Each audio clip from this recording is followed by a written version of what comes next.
वाहिगुरू जी का खालसा वाहिगुरू जी की फतेह। अस्सलाम वालेकुम आदाब अर्ज महा थोड़ी होस्ट अनिल कौर मैं टीवी 84 ਦੇ ਸਾਰੇ ਦਰਸ਼ਕਾਂ ਤੇ ਸਰੋਤਿਆਂ ਨੂੰ ਜੀ ਆਇਆਂ ਕਹਿੰਦੀ ਆ ਪ੍ਰੋਗਰਾਮ ਸੱਚੋ ਸੱਚ ਵਿੱਚ ਜਿਹੜੇ ਇਸ ਪ੍ਰੋਗਰਾਮ ਨਾਲ ਦੇਸ਼ਾਂ ਵਿਦੇਸ਼ਾਂ ਤੋਂ ਜੁੜ ਚੁੱਕੇ ਨੇ। ਖਾਲਸਾ ਫੇਰ ਸੈਂਟਰ ਦੇ ਸੰਚਾਲਕ ਡਾਕਟਰ ਅਮਰਜੀਤ ਸਿੰਘ ਜੀ ਸਟੂਡੀਓ 'ਚ ਮੇਰੇ ਨਾਲ ਸ਼ਾਮਲ ਨੇ। ਉਹਨਾਂ ਨਾਲ ਗੱਲਬਾਤ ਕਰਕੇ ਅੱਜ ਦੇ ਇਸ਼ੂਜ਼ ਉੱਪਰ ਉਹਨਾਂ ਤੋਂ ਉਹਨਾਂ ਦਾ ਤਬਸਰਾ ਜਾਣਦੇ ਹਾਂ। ਜੀ ਡਾਕਟਰ ਸਾਹਿਬ ਵਾਹਿਗੁਰੂ ਜੀ का खालसा वाहिगुरू जी की फतेह। हाँ जी नीलम कौर जी ਤੁਹਾਨੂੰ ਵੀ ਤੇ ਦੁਨੀਆ ਭਰ ਚ ਬੈਠੇ ਸਾਡੇ ਬਹੁਤ ਹੀ ਪਿਆਰੇ ਸੋਹਣੇ ਸਿਆਣੇ ਟੀਵੀ 84 ਦੇ ਵਿਊਅਰਸ ਨੂੰ ਵੀ ਵਾਹਿਗੁਰੂ ਜੀ ਕਾ ਖਾਲਸਾ ਵਾਹਿਗੁਰੂ ਜੀ ਕੀ ਫਤਿਹ ਤੇ ਸਾਡੇ ਬਹੁਤ ਹੀ ਪਿਆਰੇ ਮੁਸਲਮਾਨ ਭੈਣਾਂ ਭਰਾਵਾਂ ਨੂੰ अस्सलाम वालेकुम। जी डॉक्टर साहब जी आनू प्रोग्राम सचो सच में बहुत शुक्रिया जी डॉक्टर साहब। आज 16 जनवरी 2023 4 माघ नानकशाही संमत 554 ਦਾ ਦਿਨ ਹੈ ਤੇ ਡਾਕਟਰ ਸਾਹਿਬ ਪ੍ਰੋਗਰਾਮ ਸ਼ੁਰੂ ਕਰਨ ਤੋਂ ਪਹਿਲਾਂ ਅਸੀਂ ਦਰਸ਼ਕਾਂ ਤੇ ਸਰੋਤਿਆਂ ਨੂੰ ਹਮੇਸ਼ਾ ਤਰ੍ਹਾਂ ਦੱਸਦੇ ਵਿਊਅਰਸ ਜੇ ਤੁਸੀਂ ਹੱਕ ਸੱਚ ਇਨਸਾਫ ਤੇ ਪੈਰਾਦਨ ਦਾ ਇੱਕੋ ਇੱਕ ਚੈਨਲ ਟੀਵੀ 84 ਨੂੰ ਦੇਖਣਾ ਚਾਹੁੰਦੇ ਹੋ ਤਾਂ ਤੁਸੀਂ ਦੇਖ ਸਕਦੇ spectrum cable RCN cable Bell Fibe cable Canada roku ਚਾਤੂ ਬਾਕਸ ਅਸ਼ਾਵਾ ਫੇਸਬੁੱਕ ਟੀਵੀ 84 ਦੀ ਐਪ ਰਾਹੀਂ online streaming and IP box ਤੇ ਤੁਸੀਂ ਟੀਵੀ 84 ਨੂੰ ਦੇਖ ਸਕਦੇ ਹੋ। ਵਿਊਅਰਸ ਜੇ ਤੁਸੀਂ ਟੀਵੀ 84 ਨਾਲ ਜਾਂ ਪ੍ਰੋਗਰਾਮ ਸੱਚੋ ਸੱਚ ਨਾਲ ਫੇਸਬੁੱਕ ਰਾਹੀਂ ਜੁੜੇ ਤਾਂ ਉਸ ਨੂੰ ਵੱਧ ਤੋਂ ਵੱਧ ਲਾਈਕ ਕਰੋ ਤੇ ਸ਼ੇਅਰ ਕਰੋ ਅਤੇ ਨਾਲ ਹੀ YouTube ਤੇ ਸਬਸਕ੍ਰਾਈਬ ਵੀ ਕਰੋ। ਇਹ ਵੀ ਦੱਸ ਦਿਓ ਕਿ ਤੁਸੀਂ ਟੀਵੀ 84 ਦੀ ਐਪ ਨੂੰ ਐਂਡਰੋਇਡ ਐਂਡ ਐਪ ਸਟੋਰ ਤੇ ਡਾਊਨਲੋਡ ਕਰਕੇ ਜੋ ਟੀਵੀ 84 ਦੀ ਲਾਈਵ ਸਟ੍ਰੀਮ ਹੈ ਉਸ ਨੂੰ ਤੁਸੀਂ 24 ਆਵਰਸ ਦੇਖ ਸਕਦੇ ਹੋ। ਸੋ ਵਿਊਅਰਸ ਪ੍ਰੋਗਰਾਮ ਦੀ ਸ਼ੁਰੂਆਤ ਕਰਨ ਜਾ ਰਹੇ ਹਾਂ। ਇਸ ਵੀਕ ਦਾ ਪਹਿਲਾ ਪ੍ਰੋਗਰਾਮ ਕਰਨ ਜਾ ਰਹੇ ਹਾਂ। ਅੱਜ ਮੰਡੇ ਦਾ ਦਿਨ ਹੈ। ਸੋ ਵਿਊਅਰਸ ਪ੍ਰੋਗਰਾਮ ਦੀ ਸ਼ੁਰੂਆਤ ਕਰਦੇ ਹਾਂ ਅੱਜ ਦੀ ਸਪਾਂਸਰਸ਼ਿਪ ਦੇ ਹਵਾਲੇ ਨਾਲ ਔਰ ਆਸ ਕਰਦੇ ਹਾਂ ਕਿ ਜਿਹੜਾ ਤੁਹਾਡਾ ਵੀਕਐਂਡ ਹੈ ਬਹੁਤ ਹੀ ਵਧੀਆ ਗੁਜ਼ਰਿਆ ਹੋਏਗਾ। ਸੋ ਵਿਊਅਰਸ ਅੱਜ ਦੇ ਪ੍ਰੋਗਰਾਮ ਸੱਚੋ ਸੱਚ ਨੂੰ ਸਪਾਂਸਰ ਕੀਤਾ ਗਿਆ ਹਿਊਸਟਨ ਟੈਕਸਸ ਤੋਂ ਡਾਕਟਰ ਹਰਦਮ ਸਿੰਘ ਆਜ਼ਾਦ ਜੀ ਨੇ ਕੀਤਾ ਹੈ। ਸੋ ਇਹਨਾਂ ਨੇ ਇਹ ਸੁਨੇਹਾ ਦਿੱਤਾ ਹੈ ਕਿ ਅਸੀਂ ਪੰਬਲ ਪੂਸੇ ਤੇ ਬੇਲੋੜੀ ਬਹਿਸ ਵਿੱਚੋਂ ਬਾਹਰ ਨਿਕਲੀਏ ਅਤੇ ਕੌਮ ਦੀ ਆਜ਼ਾਦੀ ਤੇ ਫੋਕਸ ਕਰੀਏ। ਕਿਉਂ ਆਪਣੇ ਹੱਕਾਂ ਲਈ ਲੜਨ ਤੋਂ ਡਰਦੇ ਹਾਂ? ਕਿਉਂ ਸਾਨੂੰ ਦੁਸ਼ਮਣ ਬਹੁਤ ਵੱਡਾ ਲੱਗਦਾ ਹੈ? ਕਿਉਂ ਅਸੀਂ ਗੁਰੂ ਸਾਹਿਬ ਤੇ ਵਿਸ਼ਵਾਸ ਨਹੀਂ ਕਰਦੇ? ਗੁਰੂ ਜ਼ਰੂਰ ਮੰਨਦੇ ਹਾਂ ਪਰ ਗੁਰੂ ਦੀ ਕੋਈ ਨਹੀਂ ਮੰਨਦੇ। ਅਸੀਂ 1947 ਤੋਂ 1984 ਤੱਕ ਹਰ ਤਰੀਕੇ ਜਿਹੜੇ ਨਾਲ ਹੱਲ ਲੱਭਣ ਦੀ ਕੋਸ਼ਿਸ਼ ਕੀਤੀ। ਹੁਣ ਖਾਲਿਸਤਾਨ ਬਣਾਏ ਬਗੈਰ ਸਾਡਾ ਗੁਜ਼ਾਰਾ ਨਹੀਂ ਹੈ। ਇਹ ਗੱਲ ਅਸੀਂ ਸਾਰੇ ਨਾ ਸਮਝੇ ਤਾਂ ਨੁਕਸਾਨ ਕਰਾਵਾਂਗੇ। ਸੋ ਅੱਜ ਦੀ ਸਪਾਂਸਰਸ਼ਿਪ ਲਈ ਅਸੀਂ ਡਾਕਟਰ ਹਰਦਮ ਸਿੰਘ ਆਜ਼ਾਦ ਜੀ ਹੋਰਾਂ ਦਾ ਤਹਿ ਦਿਲ ਤੋਂ ਧੰਨਵਾਦ ਕਰਦੇ ਹਾਂ। ਤੁਹਾਨੂੰ ਵੀ ਅਪੀਲ ਤੇ ਬੇਨਤੀ ਕਰਦੇ ਹਾਂ ਕਿ ਤੁਸੀਂ ਪ੍ਰੋਗਰਾਮ ਸੱਚੋ ਸੱਚ ਨੂੰ ਵੱਧ ਤੋਂ ਵੱਧ ਸਪਾਂਸਰ ਕਰੋ। ਸਪਾਂਸਰਸ਼ਿਪ ਲਈ ਤੁਸੀਂ ਕਾਲ ਕਰ ਸਕਦੇ ਹੋ ਸਾਡੇ ਫੋਨ ਨੰਬਰ ਤੇ 5166191984 ਸੇਮ ਨੰਬਰ ਤੇ WhatsApp ਕਰ ਸਕਦੇ ਹੋ। ਤੁਸੀਂ ਈਮੇਲ ਵੀ ਕਰ ਸਕਦੇ ਹੋ info@tv84.tv ਤੇ। ਸੋ ਵਿਊਅਰਸ ਪਹਿਲੇ ਸੈਗਮੈਂਟ ਵਿੱਚ ਗੱਲਬਾਤ ਕਰਨ ਜਾ ਰਹੇ ਹਾਂ ਕਿ ਅੱਜ ਅਮਰੀਕਾ ਵਿੱਚ ਫੈਡਰਲ ਹੌਲੀਡੇ ਹੈ। ਸੋ ਇਹ ਛੁੱਟੀ ਅਮਰੀਕਨ ਅਫਰੀਕਨ ਮੂਲ ਦੇ ਲੀਡਰ ਮਾਰਟਨ ਲੂਥਰ ਕਿੰਗ ਅਤੇ ਉਹਨਾਂ ਦੇ ਜਨਮ ਨੂੰ ਸਮਰਪਿਤ ਹੈ। ਸੋ 1960 ਵਿੱਚ ਕਾਲਿਆਂ ਦੇ ਦੋ ਪ੍ਰਮੁੱਖ ਨੇਤਾਵਾਂ ਮਾਰਟਨ ਲੂਥਰ ਕਿੰਗ ਅਤੇ ਮੈਲਕਮ ਐਕਸ ਨੇ ਸ਼ਾਂਤਮਈ ਅਤੇ ਖਾੜਕੂ ਤਰੀਕੇ ਨਾਲ ਕਾਲਿਆਂ ਦੇ ਹੱਕਾਂ ਲਈ ਘੋਲ ਕੀਤਾ। ਸੋ ਭਾਵੇਂ ਇਹਨਾਂ ਦੋਨਾਂ ਨੇਤਾਵਾਂ ਦੀ ਹੱਤਿਆ ਕਰ ਦਿੱਤੀ ਗਈ ਪਰ ਇਹਨਾਂ ਦੀ ਸਟਰਗਲ ਆਪਣੇ ਮਕਸਦ ਵਿੱਚ ਕਾਮਯਾਬ ਰਹੀ। ਸੋ ਮਾਰਟਨ ਲੂਥਰ ਕਿੰਗ ਅਤੇ ਮੈਲਕਮ ਐਕਸ ਦਾ ਵਰਤਾਰਾ ਖਾਲਿਸਤਾਨੀ ਸੰਘਰਸ਼ ਲਈ ਕਿਵੇਂ ਲਾਹੇਵੰਦ ਹੋ ਸਕਦਾ ਹੈ? ਸੋ ਇਸ ਬਾਰੇ ਆਪਾਂ ਗੱਲਬਾਤ ਕਰਨ ਜਾ ਰਹੇ ਹਾਂ। ਸੋ ਅਸੀਂ ਚਾਹਾਂਗੇ ਕਿ ਤੁਸੀਂ ਇਸੇ ਤਰ੍ਹਾਂ ਬਣੇ ਰਹਿਣਾ। ਦੇਖਣ ਸੁਣਨ ਲਈ ਤੁਹਾਡਾ ਸਭ ਦਾ ਬਹੁਤ ਬਹੁਤ ਧੰਨਵਾਦ। ਜੀ ਡਾਕਟਰ ਸਾਹਿਬ ਕੀ ਵਿਚਾਰਾਂ ਨੇ? ਦੇਖੋ ਸਭ ਤੋਂ ਪਹਿਲਾਂ ਤਾਂ ਅੱਜ ਦੇ ਪ੍ਰੋਗਰਾਮ ਨੂੰ ਸਪਾਂਸਰ ਕਰਨ ਲਈ ਅਸੀਂ ਡਾਕਟਰ ਹਰਦਮ ਸਿੰਘ ਆਜ਼ਾਦ ਜਿਹੜੇ ਸਫਲ ਕਾਰੋਬਾਰੀ ਨੇ ਐਨਵਾਇਰਨਮੈਂਟ ਦੇ ਉੱਤੇ ਉਹਨਾਂ ਦੀ ਡਾਕਟਰੇਟ ਹੈ ਔਰ 80ਵਿਆਂ ਤੋਂ ਹੀ ਖਾਲਿਸਤਾਨ ਨੂੰ ਸਮਰਪਿਤ ਅੱਡ-ਅੱਡ ਆਰਗੇਨਾਈਜੇਸ਼ਨਸ ਨਾਲ ਉਹਨਾਂ ਨੇ ਕੰਮ ਵੀ ਕੀਤਾ ਔਰ ਹੁਣ ਵੀ ਉਹ ਪੂਰੀ ਤਰ੍ਹਾਂ ਐਕਟਿਵ ਨੇ। ਹਿਊਸਟਨ 'ਚ ਕੋਈ ਵੀ ਜਿਹੜੀ ਪੰਥਕ ਐਕਟੀਵਿਟੀ ਖਾਸ ਤੌਰ 'ਤੇ ਖਾਲਿਸਤਾਨ ਨਾਲ ਸੰਬੰਧਿਤ ਹੁੰਦੀ ਹੈ ਉਸ ਦੇ ਉਹ ਆਗੂ ਹੁੰਦੇ ਨੇ ਔਰ ਸਿੱਖ ਨੈਸ਼ਨਲ ਸੈਂਟਰ ਬੜਾ ਖੂਬਸੂਰਤ ਗੁਰਦੁਆਰਾ ਸਾਹਿਬ ਜਿਹੜਾ ਉਹਨਾਂ ਦਾ ਡ੍ਰੀਮ ਹੈ ਉਹਨਾਂ ਨੇ ਕਾਫੀ ਵੱਡੇ ਏਰੀਆ ਦੇ ਵਿੱਚ ਉਸ ਨੂੰ ਸਥਾਪਿਤ ਕੀਤਾ ਔਰ ਉਹਨਾਂ ਦੀ ਇਹ ਹਮੇਸ਼ਾ ਚਾਹਨਾ ਰਹੀ ਔਰ ਹੈ ਕਿ ਸਿੱਖ ਨੈਸ਼ਨਲ ਸੈਂਟਰ ਇਨਫੈਕਟ ਪੰਥਕ ਐਕਟੀਵਿਟੀ ਦਾ ਖਾਲਿਸਤਾਨ ਦੀ ਐਕਟੀਵਿਟੀ ਦਾ ਜਾਂ ਫਿਊਚਰ ਦੇ ਵਿੱਚ ਜੇ ਖਾਲਿਸਤਾਨ ਨੂੰ ਸਮਰਪਿਤ ਸ਼ਹੀਦਾਂ ਦੀ ਯਾਦ 'ਚ ਕੋਈ ਯਾਦਗਾਰ ਬਣਾਉਣੀ ਹੈ ਤੇ ਉਸ ਦਾ ਉਹ ਮਰਕਜ਼ ਹੋਏ। ਇਹ ਮੇਨ ਹਾਈਵੇ ਦੇ ਨਾਲ ਲੱਗਦੀ ਬੜੀ ਕੀਮਤੀ ਜ਼ਮੀਨ ਉਹਨਾਂ ਨੇ ਖਰੀਦੀ ਔਰ ਇਸ ਵੇਲੇ ਜਿਹੜਾ ਬੜੀ ਕਾਮਯਾਬੀ ਦੇ ਨਾਲ ਉੱਥੇ ਪੰਥਕ ਐਕਟੀਵਿਟੀਜ਼ ਹੁੰਦੀਆਂ ਨੇ। ਸਾਡੇ ਨਾਲ ਉਹਨਾਂ ਦਾ ਰਾਬਤਾ ਵੀ ਔਰ ਵਾਸਤਾ ਵੀ 1990 ਤੋਂ ਹੀ ਰਿਹਾ ਜਦੋਂ ਪਹਿਲੀ ਵਾਰ ਅਸੀਂ ਹਿਊਸਟਨ ਗਏ, ਹਮੇਸ਼ਾ ਹੀ ਉਹ ਇੱਕ ਐਡਮਾਇਰਰ ਵਾਂਗ ਸਾਨੂੰ ਮਾਣ ਵੀ ਦਿੰਦੇ ਰਹੇ ਜੀ। ਔਰ ਜਦੋਂ ਤੋਂ ਅਸੀਂ ਪਿਛਲੇ ਲਗਭਗ 10 ਸਾਲ ਤੋਂ ਟੀਵੀ 84 ਦੀ ਸ਼ੁਰੂਆਤ ਕੀਤੀ ਹੈ, ਉਹ ਬਹੁਤ ਹੀ ਜੈਨਰਸ ਡੋਨਰ ਨੇ। ਔਰ ਇਸ ਵਾਰ ਕਿਉਂਕਿ ਅਸੀਂ ਫਾਈਨੈਂਸ਼ੀਅਲ ਕਰੰਚ 'ਚੋਂ ਆਏ, ਉਹਨਾਂ ਨੇ ਕਾਫੀ ਜੈਨਰਸਲੀ ਟੀਵੀ 84 ਨੂੰ ਸਪੋਰਟ ਕੀਤਾ। ਨਾਈਸ। ਅਸੀਂ ਉਹਨਾਂ ਦਾ ਸ਼ੁਕਰੀਆ ਅਦਾ ਕਰਦੇ ਹਾਂ। ਔਰ ਉਹਨਾਂ ਨੇ ਜਿਵੇਂ ਇਹ ਚਾਹਨਾ ਦਰਸਾਈ ਹੈ ਕਿ ਸਾਨੂੰ ਖੁੱਲ੍ਹ ਕੇ ਕੌਮੀ ਕਰ ਖਾਲਿਸਤਾਨ ਦੇ ਲਈ ਅੱਗੇ ਆਉਣਾ ਚਾਹੀਦਾ। ਔਰ ਜਿਵੇਂ ਉਹਨਾਂ ਨੇ ਕਿਹਾ ਕਿ ਭਾਈ ਈਵਨ ਜੇ ਤੁਸੀਂ ਕਿਸੇ ਪਸ਼ੂ ਨੂੰ ਵੀ ਜਿੱਥੇ ਉਹਨੂੰ ਤੁਸੀਂ ਰੋਜ਼ ਜਿਸ ਵਾੜੇ 'ਚ ਡੱਕਦੇ ਹੋ ਕਿਸੇ ਹੋਰ ਥਾਂ ਤੇ ਕਰੋ ਤੇ ਉਹ ਖੌਰੂ ਪਾਉਂਦਾ, ਉਹ ਆਪਣੀ ਥਾਂ ਆਪਣੇ ਲਈ ਜਿਹੜਾ ਉਹ ਲੜਦਾ ਹੈ, ਆਪਸ ਵੀ ਉਹ ਭਿੜਦੇ ਨੇ। ਤੇ ਕੀ ਕਾਰਨ ਹੈ ਕਿ ਜਿੱਥੇ ਸਾਡੀਆਂ ਮੁੱਢਲੀਆਂ ਆਜ਼ਾਦੀਆਂ ਖੋਹੀਆਂ ਗਈਆਂ ਨੇ, ਜਿੱਥੇ ਇੱਕ ਜਾਂ ਦੂਸਰੇ ਤਰੀਕੇ ਦੇ ਨਾਲ ਸਿੱਖਾਂ ਨੂੰ ਜ਼ਲੀਲ ਕੀਤਾ ਜਾਂਦਾ ਹੈ, ਸਾਡਾ ਵੱਡਾ ਤਬਕਾ ਖਾਸ ਤੌਰ ਤੇ ਜਿਹੜਾ ਧਨਾੜ ਤਬਕਾ ਹੈ ਜਿਨ੍ਹਾਂ ਦੇ ਕੋਲ 4 ਛਿੱਲੜ ਵਾਧੂ ਨੇ, ਉਹ ਕਿਉਂ ਨਹੀਂ ਜਿਹੜਾ ਇਸ ਪਾਸੇ ਆ ਕੇ ਖਲੋਂਦੇ। ਹਾਲਾਤ ਤਾਂ ਇਹ ਨੇ ਕਿ ਆ ਸ਼ਿਕਾਗੋ ਦੇ ਧਾਲੀਵਾਲ ਜਿਸ ਨੂੰ ਜਿਹੜਾ ਜ਼ਲੀਲ ਕਰਕੇ ਕਿਸਾਨ ਮੂਵਮੈਂਟ ਦੇ ਦੌਰਾਨ ਦਿੱਲੀ 에ਅਰਪੋਰਟ ਤੋਂ ਵਾਪਸ ਮੋੜਿਆ ਗਿਆ ਸੀ, ਹੁਣ ਇੰਦੌਰ ਦੇ ਵਿੱਚ ਹੋਏ ਪ੍ਰਵਾਸੀ ਭਾਰਤੀ ਸਮਾਨ ਸੰਮੇਲਨ ਦੇ ਵਿੱਚ ਉਹ ਉੱਥੇ ਸਮਾਨ ਜਾਂ ਆਨਰ ਲੈਣ ਪਹੁੰਚਿਆ ਹੋਇਆ ਸੀ। ਸੋ ਇਸ ਕਿਸਮ ਦੇ ਵੀ ਲੋਕ ਜਿਨ੍ਹਾਂ ਦੇ ਜਿਹੜੇ ਧਨਾੜ ਨੇ ਪਰ ਜਿਨ੍ਹਾਂ ਦੇ ਕੋਲ ਕੋਈ ਗੈਰਤ ਅਣਖ ਨਹੀਂ ਹੈ। ਨਹੀਂ ਤਾਂ ਬੰਦਾ ਇਹ ਕਹਿੰਦਾ ਕਿ ਭਾਈ ਮੈਨੂੰ ਤੁਸੀਂ ਇੱਕ ਸਿੱਖ ਹੋਣ ਕਰਕੇ ਜਾਂ ਕਿਸਾਨਾਂ ਦੇ ਸੰਘਰਸ਼ ਦੀ ਹਮਾਇਤ ਕਰਨ ਕਰਕੇ ਜ਼ਲੀਲ ਕੀਤਾ ਔਰ ਮੈਂ ਹੁਣ ਆਜ਼ਾਦ ਮੁਲਕ ਦੇ ਵਿੱਚ ਹੀ ਆਵਾਂਗਾ ਔਰ ਮੈਂ ਤੁਹਾਡੀ ਗੁਲਾਮੀ ਤੋਂ ਕੌਮ ਨੂੰ ਕੱਢਣ ਦੇ ਲਈ ਆਪਣਾ ਜੋ ਮੇਰਾ ਸਰਮਾਇਆ ਹੈ ਉਹਦਾ ਇੱਕ ਵੱਡਾ ਹਿੱਸਾ ਲਾਵਾਂਗਾ। ਹੁਣ ਇਹੀ ਧਾਲੀਵਾਲ ਤੇ ਇਹਦਾ ਭਰਾ ਬਾਦਲਾਂ ਦੇ ਜਿਹੜੇ ਨੇ ਮੁੱਛਦਾ ਵਾਲ ਹੁੰਦੇ ਸੀ, ਭਰਾ ਇਹਨਾਂ ਦਾ ਮਿਨਿਸਟਰ ਵੀ ਸੀ ਬਾਦਲਾਂ ਦੀ ਕੈਬਨਿਟ 'ਚ। ਪਰ ਇਹ ਸਾਰੀ ਕਲਾਸ ਇੱਕ ਇਸ ਕਿਸਮ ਦੇ ਮੌਕਾ ਪ੍ਰਸਤਾਂ ਦੀ ਹੈ। ਤਾਂ ਮੈਂ ਜਦੋਂ ਡਾਕਟਰ ਆਜ਼ਾਦ ਨੂੰ ਜਿਹੜੇ ਕਿ ਬਹੁਤ ਸਫਲ ਕਾਰੋਬਾਰੀ ਨੇ, ਉਹਨਾਂ ਦਾ ਜਿਹੜਾ ਪ੍ਰੋਜੈਕਟ ਹੈ ਉਹਦੇ 'ਚ ਬਹੁਤ ਸਾਰਿਆਂ ਨੇ ਇਨਵੈਸਟ ਕੀਤਾ ਹੋਇਆ, ਲੇਕਿਨ ਉਹ ਕਦੇ ਵੀ ਨਾ ਖਾਲਿਸਤਾਨ ਦੇ ਲਫ਼ਜ਼ ਤੋਂ ਤਾਂ ਡਰਨ ਦੀ ਗੱਲ ਦੂਰ, ਉਹ ਹਰ ਖਾਲਿਸਤਾਨੀ ਜਥੇਬੰਦੀ ਜਾਂ ਐਕਟੀਵਿਟੀ ਕਰਨ ਵਾਲੇ ਦੀ ਖੁੱਲ੍ਹ ਕੇ ਫਾਈਨੈਂਸ਼ੀਅਲ ਹੈਲਪ ਕਰਦੇ ਨੇ ਔਰ ਸਟੇਜ ਤੋਂ ਵੀ ਗੜਕ ਕੇ ਉਹਨਾਂ ਦਾ ਹਮੇਸ਼ਾ ਔਰ ਉਹਨਾਂ ਦੀ ਪੋਜੀਸ਼ਨ ਲਗਾਤਾਰ ਕੰਸਿਸਟੈਂਟ ਹੈ ਕਿ ਬਿਨਾਂ ਖਾਲਿਸਤਾਨ ਦੀ ਕਾਇਮੀ ਤੋਂ ਸਿੱਖਾਂ ਦਾ ਕੋਈ ਮਸਲਾ ਹੱਲ ਨਹੀਂ ਹੋਣਾ। ਸੋ ਇਹ ਜਿਹੜੇ ਇਸ ਕਿਸਮ ਦੇ ਸਟੈਂਡ ਵਾਲੇ ਔਰ ਖ਼ਾਸ ਤੌਰ ਤੇ ਧਨਾੜ ਕੈਟਾਗਰੀ ਚੋਂ ਮੈਂ ਤਾਂ 40 ਸਾਲ ਦੇ ਆਪਣੇ ਲਗਭਗ ਐਕਟਿਵਿਜ਼ਮ 'ਚ ਉਂਗਲਾਂ ਤੇ ਹੀ ਗਿਣ ਸਕਦਾ।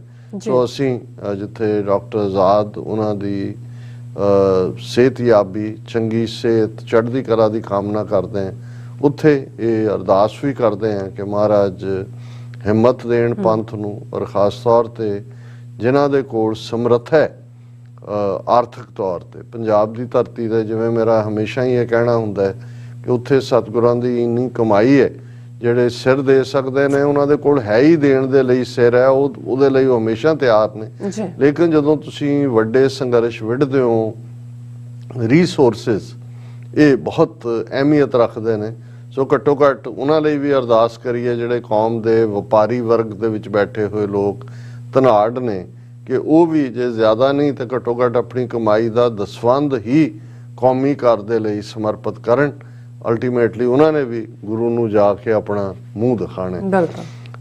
ਅੱਜ ਦਾ ਦਿਨ ਬੇਸ਼ੱਕ ਸੜਕਾਂ ਖਾਲੀ ਨੇ ਕਿਉਂਕਿ ਫੈਡਰਲ ਹੌਲੀਡੇ ਹੈ ਔਰ ਇਹ ਅਮਰੀਕਾ ਦੀ 250 ਸਾਲ ਦੀ ਹਿਸਟਰੀ 'ਚ 3 ਸ਼ਖਸੀਅਤਾਂ ਨੇ ਜਿਨ੍ਹਾਂ ਦੇ ਨਾਮ ਦੇ ਉੱਤੇ ਛੁੱਟੀ ਹੁੰਦੀ ਹੈ। ਨਹੀਂ ਤਾਂ ਅਸੀਂ ਦੇਖਦੇ ਹਾਂ ਇੰਡੀਪੈਂਡੈਂਸ ਡੇ ਜੁਲਾਈ ਦਾ ਹੁੰਦਾ ਹੈ, 4 ਜੁਲਾਈ, ਥੈਂਕਸ ਗਿਵਿੰਗ ਹੁੰਦਾ ਹੈ, ਕ੍ਰਿਸਮਸ ਵੈਕੇਸ਼ਨ 'ਚੋਂ ਅਜੇ ਅਮਰੀਕਨਾਂ ਦੇ ਬਹੁਤ ਸਾਰਿਆਂ ਦੀਆਂ ਜੇਬਾਂ ਖਾਲੀ ਨੇ, ਭਰੀਆਂ ਨਹੀਂ ਹੈ। ਆਈ ਐਮ ਬ੍ਰੋਕ ਕਰਦਾ।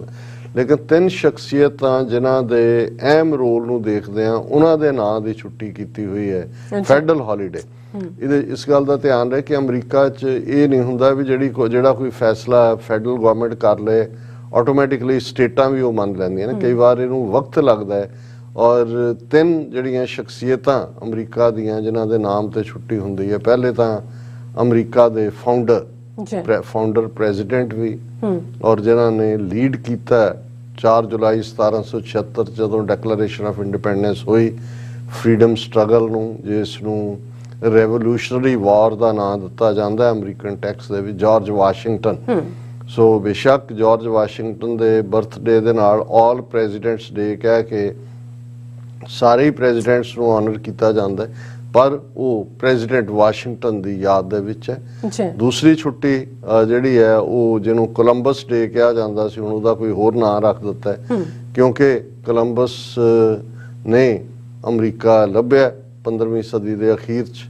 ਔਰ ਇਸ ਦੇ ਉੱਤੇ ਪ੍ਰੋਟੈਸਟ ਵੀ ਹੁੰਦੇ ਰਹੇ। ਜਿਹੜੇ ਨੇਟਿਵ ਅਮਰੀਕਨਸ ਜਿਨ੍ਹਾਂ ਨੂੰ ਰੈੱਡ ਇੰਡੀਅਨ ਕਿਹਾ ਸੀ ਕੋਲੰਬਸ ਨੇ, ਉਹ ਉਸ ਦੇ ਉੱਤੇ ਇਤਰਾਜ਼ ਕਰਦੇ ਸੀ ਕਿ ਭਾਈ ਇਹ ਤਾਂ ਸਾਡੀ ਬਰਬਾਦੀ ਦਾ ਦਿਨ ਹੈ, ਉਹਨਾਂ ਨੂੰ ਕੋਈ ਹੋਰ ਨਾਂ ਦਿੱਤਾ ਗਿਆ। ਲੇਕਿਨ ਕੋਲੰਬਸ ਦੇ ਜਨਮ ਦਿਨ ਨੂੰ ਸਮਰਪਿਤ ਜਿਹੜੀ ਹੈ ਛੁੱਟੀ ਹੁੰਦੀ ਹੈ। ਔਰ ਤੀਸਰੀ personality Martin Luther king junior ਬਣੇ ਨੇ, ਜਿਨ੍ਹਾਂ ਦਾ ਜਨਮ ਦਿਨ ਜਿਹੜਾ ਹੈ ਉਹ ਵੈਕੇਸ਼ਨ ਫੈਡਰਲ ਹੌਲੀਡੇ ਦੇ ਤੌਰ ਤੇ ਹੈ। ਹਾਲਾਂਕਿ ਉਹਨਾਂ ਦਾ ਜਿਹੜਾ ਜਨਮ ਦਿਨ ਹੈ ਉਹ ਤਾਂ 15 ਜਨਵਰੀ ਨੂੰ ਹੈ ਔਰ ਜਿਵੇਂ ਬੀਤੇ ਕੱਲ ਸੀ, ਲੇਕਿਨ ਜਿਵੇਂ ਅਮਰੀਕਾ ਦੇ ਵਿੱਚ ਡੇਟ ਕਿਉਂਕਿ ਕੈਲੰਡਰ 'ਚ ਡੇ ਵੇਰੀ ਕਰਦੇ ਨੇ, ਸੋ ਉਹਨਾਂ ਨੇ ਪਹਿਲਾਂ ਹੀ ਫਾਈਨਲ ਕੀਤਾ ਹੋਇਆ ਜੇ ਹੁਣ ਨਵੰਬਰ ਦਾ ਲਾਸਟ ਥਰਸਡੇ ਪੱਕਾ ਹੀ ਹੈ, ਉਹ ਕੋਈ ਜੇ ਵੀ ਹੋਏ ਉਹ ਜਿਹੜਾ ਥੈਂਕਸ ਗਿਵਿੰਗ ਹੋਣਾ।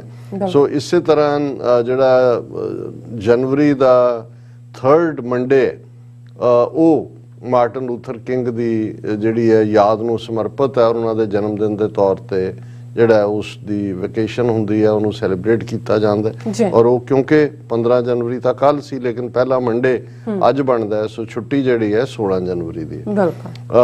ਇਸ ਸਾਲ 'ਚ ਇੱਕ ਹੋਰ ਵੀ ਹਿਸਟਰੀ ਕ੍ਰੀਏਟ ਹੋਈ ਹੈ। ਪ੍ਰੈਜ਼ੀਡੈਂਟ ਬਾਈਡਨ ਪਹਿਲੇ ਅਮਰੀਕਨ ਪ੍ਰੈਜ਼ੀਡੈਂਟ ਬਣੇ ਨੇ ਜਿਨ੍ਹਾਂ ਨੇ ਐਟਲਾਂਟਾ ਜਾਰਜੀਆ ਦੇ ਵਿੱਚ, ਜਿੱਥੇ ਕਿਉਂਕਿ ਇਸ ਗੱਲ ਦਾ ਧਿਆਨ ਰਹੇ ਕਿ ਮਾਰਟਨ ਲੂਥਰ ਕਿੰਗ ਡਾਕਟਰ ਸਨ, ਲੇਕਿਨ ਉਹਨਾਂ ਨੇ ਜਿਹੜਾ ਲਿਟਰੇਚਰ ਦੇ ਵਿੱਚ, ਪਰ ਉਹਨਾਂ ਨੇ ਆਪਣੀ ਜ਼ਿੰਦਗੀ ਉਹਨਾਂ ਨੂੰ ਰੈਵਰਡ ਕਰਕੇ ਵੀ ਯਾਦ ਕੀਤਾ ਜਾਂਦਾ ਹੈ, ਕਿਉਂਕਿ ਉਹ ਕ੍ਰਿਸਚੀਅਨਿਟੀ ਦੇ ਪ੍ਰੀਸਟ ਸੀ। ਆਪਣਾ ਐਟਲਾਂਟਾ ਦੇ ਵਿੱਚ ਉਹਨਾਂ ਦਾ ਚਰਚ ਜਿੱਥੇ ਉਹ ਪ੍ਰੀਚ ਵੀ ਕਰਦੇ ਸੀ, ਹੋਰ ਥਾਵਾਂ ਤੇ ਵੀ। ਸੋ ਬਾਈਡਨ ਪਹਿਲੇ ਪ੍ਰੈਜ਼ੀਡੈਂਟ ਬਣੇ ਨੇ ਜਿੱਥੇ ਉਹਨਾਂ ਨੇ ਅੱਜ ਜਿਹੜਾ ਕਿੰਗਸ ਚਰਚ ਇਨ ਐਟਲਾਂਟਾ ਹੈ ਉਸ ਦੇ ਵਿੱਚ ਉਹਨਾਂ ਨੇ ਐਡਰੈਸ ਕੀਤਾ। ਔਰ ਉੱਥੇ ਹੀ ਐਟਲਾਂਟਾ ਦੇ ਵਿੱਚ ਮਾਰਟਨ ਲੂਥਰ ਕਿੰਗ ਦੀ ਡਾਟਰ ਪੁੱਤਰੀ ਬਰਨਿਸ ਕਿੰਗ, ਉਹਨਾਂ ਨੇ ਦਾ ਕਿੰਗ ਸੈਂਟਰ ਇਨ ਐਟਲਾਂਟਾ ਦੇ ਵਿੱਚ ਜਿਹੜਾ ਉਹ ਅੱਜ ਐਡਰੈਸ ਵੀ ਕੀਤਾ। ਔਰ ਅੱਜ ਦੇ ਦਿਨ ਹੀ ਬੋਸਟਨ ਦੇ ਵਿੱਚ ਡਾਕਟਰ ਕਿੰਗ ਔਰ ਉਹਨਾਂ ਦੀ ਵਾਈਫ ਦੀ ਜਿਹੜੇ ਨੇ ਸਟੈਚੂ 22 ਫੁੱਟ ਉੱਚੇ ਜਿਹੜੇ ਨੇ ਉਹ ਬੋਸਟਨ ਦੇ ਵਿੱਚ ਲਾਏ ਗਏ। ਲੋਕਲ ਜਿਹੜੀਆਂ ਸਿਵਲ ਲਿਬਰਟੀ ਆਰਗੇਨਾਈਜੇਸ਼ਨਸ ਨੇ ਉਹਨਾਂ ਨੇ ਇਸ ਦਾ ਪ੍ਰਬੰਧ ਕੀਤਾ। ਔਰ ਇਹ ਪ੍ਰੈਜ਼ੀਡੈਂਟ ਰੀਗਨ, ਹਾਲਾਂ ਰੋਨਾਲਡ ਰੀਗਨ ਰਿਪਬਲਿਕਨ ਸਨ, ਔਰ ਬਹੁਤ ਵਾਰ ਜਦੋਂ ਅਸੀਂ ਅਫਰੀਕਨ ਅਮਰੀਕਨ ਜਾਂ ਕਾਲਿਆਂ ਦੇ ਦੌਰ ਨੂੰ ਦੇਖਦੇ ਤੇ ਉਹਨਾਂ 'ਚੋਂ 90% ਜਿਹੜੇ ਨੇ ਉਹ ਡੈਮੋਕ੍ਰੈਟ ਹੁੰਦੇ ਨੇ, ਲੇਕਿਨ ਮਾਰਟਨ ਲੂਥਰ ਕਿੰਗ ਦੇ ਜਨਮ ਦਿਨ ਨੂੰ as a federal holiday declare ਕਰਨ ਦਾ ਮਾਣ ਪ੍ਰੈਜ਼ੀਡੈਂਟ ਰੋਨਾਲਡ ਰੀਗਨ ਨੂੰ ਜਾਂਦਾ ਹੈ। ਔਰ 1983 'ਚ ਉਹਨਾਂ ਨੇ ਛੁੱਟੀ ਕੀਤੀ ਸੀ, ਲੇਕਿਨ 1986 'ਚ ਪਹਿਲੀ ਵਾਰ ਇਸ ਨੂੰ ਫੈਡਰਲ ਲੈਵਲ ਦੇ ਉੱਤੇ ਮਨਾਇਆ ਗਿਆ।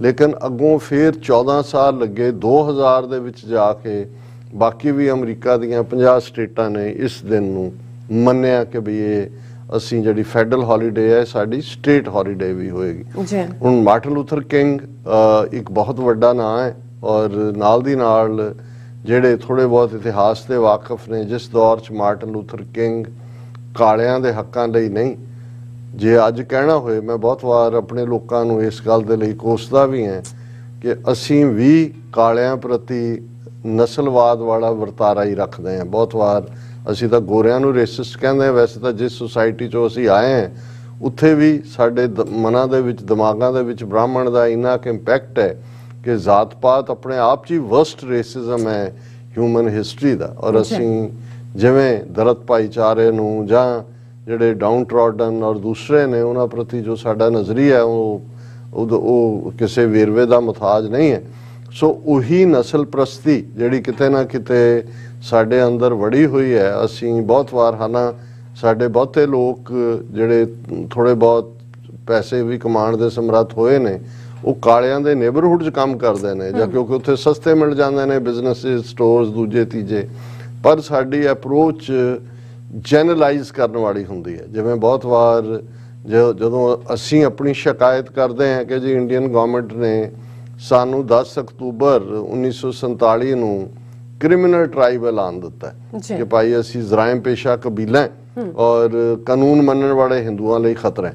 ਹੁਣ ਇਹ ਕਿਸੇ ਵੀ ਸਿਚੁਏਸ਼ਨ ਨੂੰ ਜਾਂ ਕਮਿਊਨਿਟੀ ਨੂੰ ਜੈਨਰਲਾਈਜ਼ ਕਰਕੇ ਕਹਿਣਾ, ਔਰ ਮੈਂ ਤਾਂ ਬਹੁਤ ਵਾਰ ਕਈ ਵਾਰ ਆਰਗੂਮੈਂਟ ਵੀ ਹੁੰਦਾ ਆਪਣਿਆਂ ਦੇ ਨਾਲ, ਜਦੋਂ ਕਾਲਿਆਂ ਬਾਰੇ ਇਸ ਕਿਸਮ ਦਾ ਕਮੈਂਟ ਉਹ ਕਰਦੇ ਨੇ ਤਾਂ ਮੈਨੂੰ ਇਹ ਲੱਗ ਰਿਹਾ ਹੁੰਦਾ ਕਿ ਭਾਈ ਇਹ ਜੇ ਸਾਨੂੰ ਇੰਨਾ ਦੁੱਖ ਹੈ, ਇਹ 75 ਸਾਲ ਬੀਤਣ ਬਾਅਦ ਵੀ ਅਸੀਂ ਇਸ ਗੱਲ ਨੂੰ ਛੱਡਿਆ ਨਹੀਂ ਹੈ ਕਿ ਵੀ ਸਾਨੂੰ ਤਾਂ ਇਹਨਾਂ ਨੇ ਉਦੋਂ ਕ੍ਰਿਮੀਨਲ ਟ੍ਰਾਈਬ ਐਲਾਨਿਆ ਸੀ, ਤਾਂ ਅਸੀਂ ਕਾਲਿਆਂ ਪ੍ਰਤੀ ਕਿਸ ਕਿਸਮ ਦੀ ਸ਼ਬਦਾਵਲੀ ਇਸਤੇਮਾਲ ਕਰਦੇ ਹਾਂ। ਔਰ ਇਹੀ ਲੇਕਿਨ ਇਹ ਵੀ ਕਿ ਜਿਹੜੇ ਅੱਜ ਬਹੁਤ ਸਾਰੇ ਜੇ 1 ਮਿਲੀਅਨ ਸਿੱਖ ਇੱਥੇ ਰਹਿੰਦੇ ਨੇ ਅਮਰੀਕਾ ਦੇ ਵਿੱਚ, ਤੇ ਇਹ ਮਾਰਟਨ ਲੂਥਰ ਕਿੰਗ ਔਰ ਮੈਲਕਮ ਐਕਸ ਦੀ ਬਦੌਲਤ ਹੈ।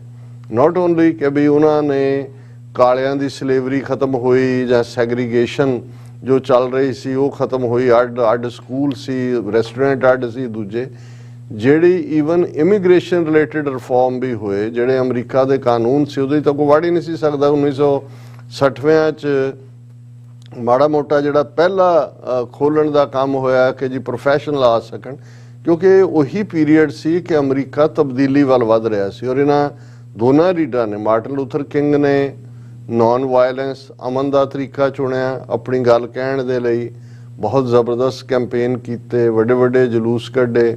ਔਰ ਇਸ ਦਾ ਜੇ ਅਸੀਂ ਇਸ ਮੂਵਮੈਂਟ ਦੀ ਸ਼ੁਰੂਆਤ ਦੀ ਗੱਲ ਕਰਨੀ ਹੋਏ ਤਾਂ ਐਲਾਬਾਮਾ ਦੇ ਵਿੱਚ ਇੱਕ ਰੋਜ਼ਾ ਪਾਕ ਨਾਂ ਦੀ ਕਾਲੀ ਬੀਬੀ ਜਿਸ ਦੀ ਪਿੱਛੇ ਹੀ ਡੈਥ ਹੋਈ ਹੈ, ਕਿਉਂਕਿ ਇਹ ਅੱਜ ਅਸੀਂ ਜਦੋਂ ਗੱਲ ਕਰ ਰਹੇ ਹਾਂ 2023 ਦੇ ਵਿੱਚ, ਅਸੀਂ ਇਮੈਜਿਨ ਵੀ ਨਹੀਂ ਕਰ ਸਕਦੇ ਕਿ ਲਗਭਗ 60 ਸਾਲ ਪਹਿਲਾਂ ਅਮਰੀਕਾ ਦੇ ਵਿੱਚ ਜਿਹੜੀਆਂ ਬੱਸਾਂ ਨੇ ਉਹਨਾਂ ਦੇ ਵਿੱਚ ਵੀ ਕਾਲਿਆਂ ਦੇ ਬਹਿਣ ਲਈ ਪਿੱਛੇ 2-3 ਸੀਟਾਂ ਰੱਖੀਆਂ ਹੁੰਦੀਆਂ ਸੀ, ਬਾਕੀਆਂ 'ਚੋਂ ਬਹਿ ਨਹੀਂ ਸੀ ਸਕਦੇ।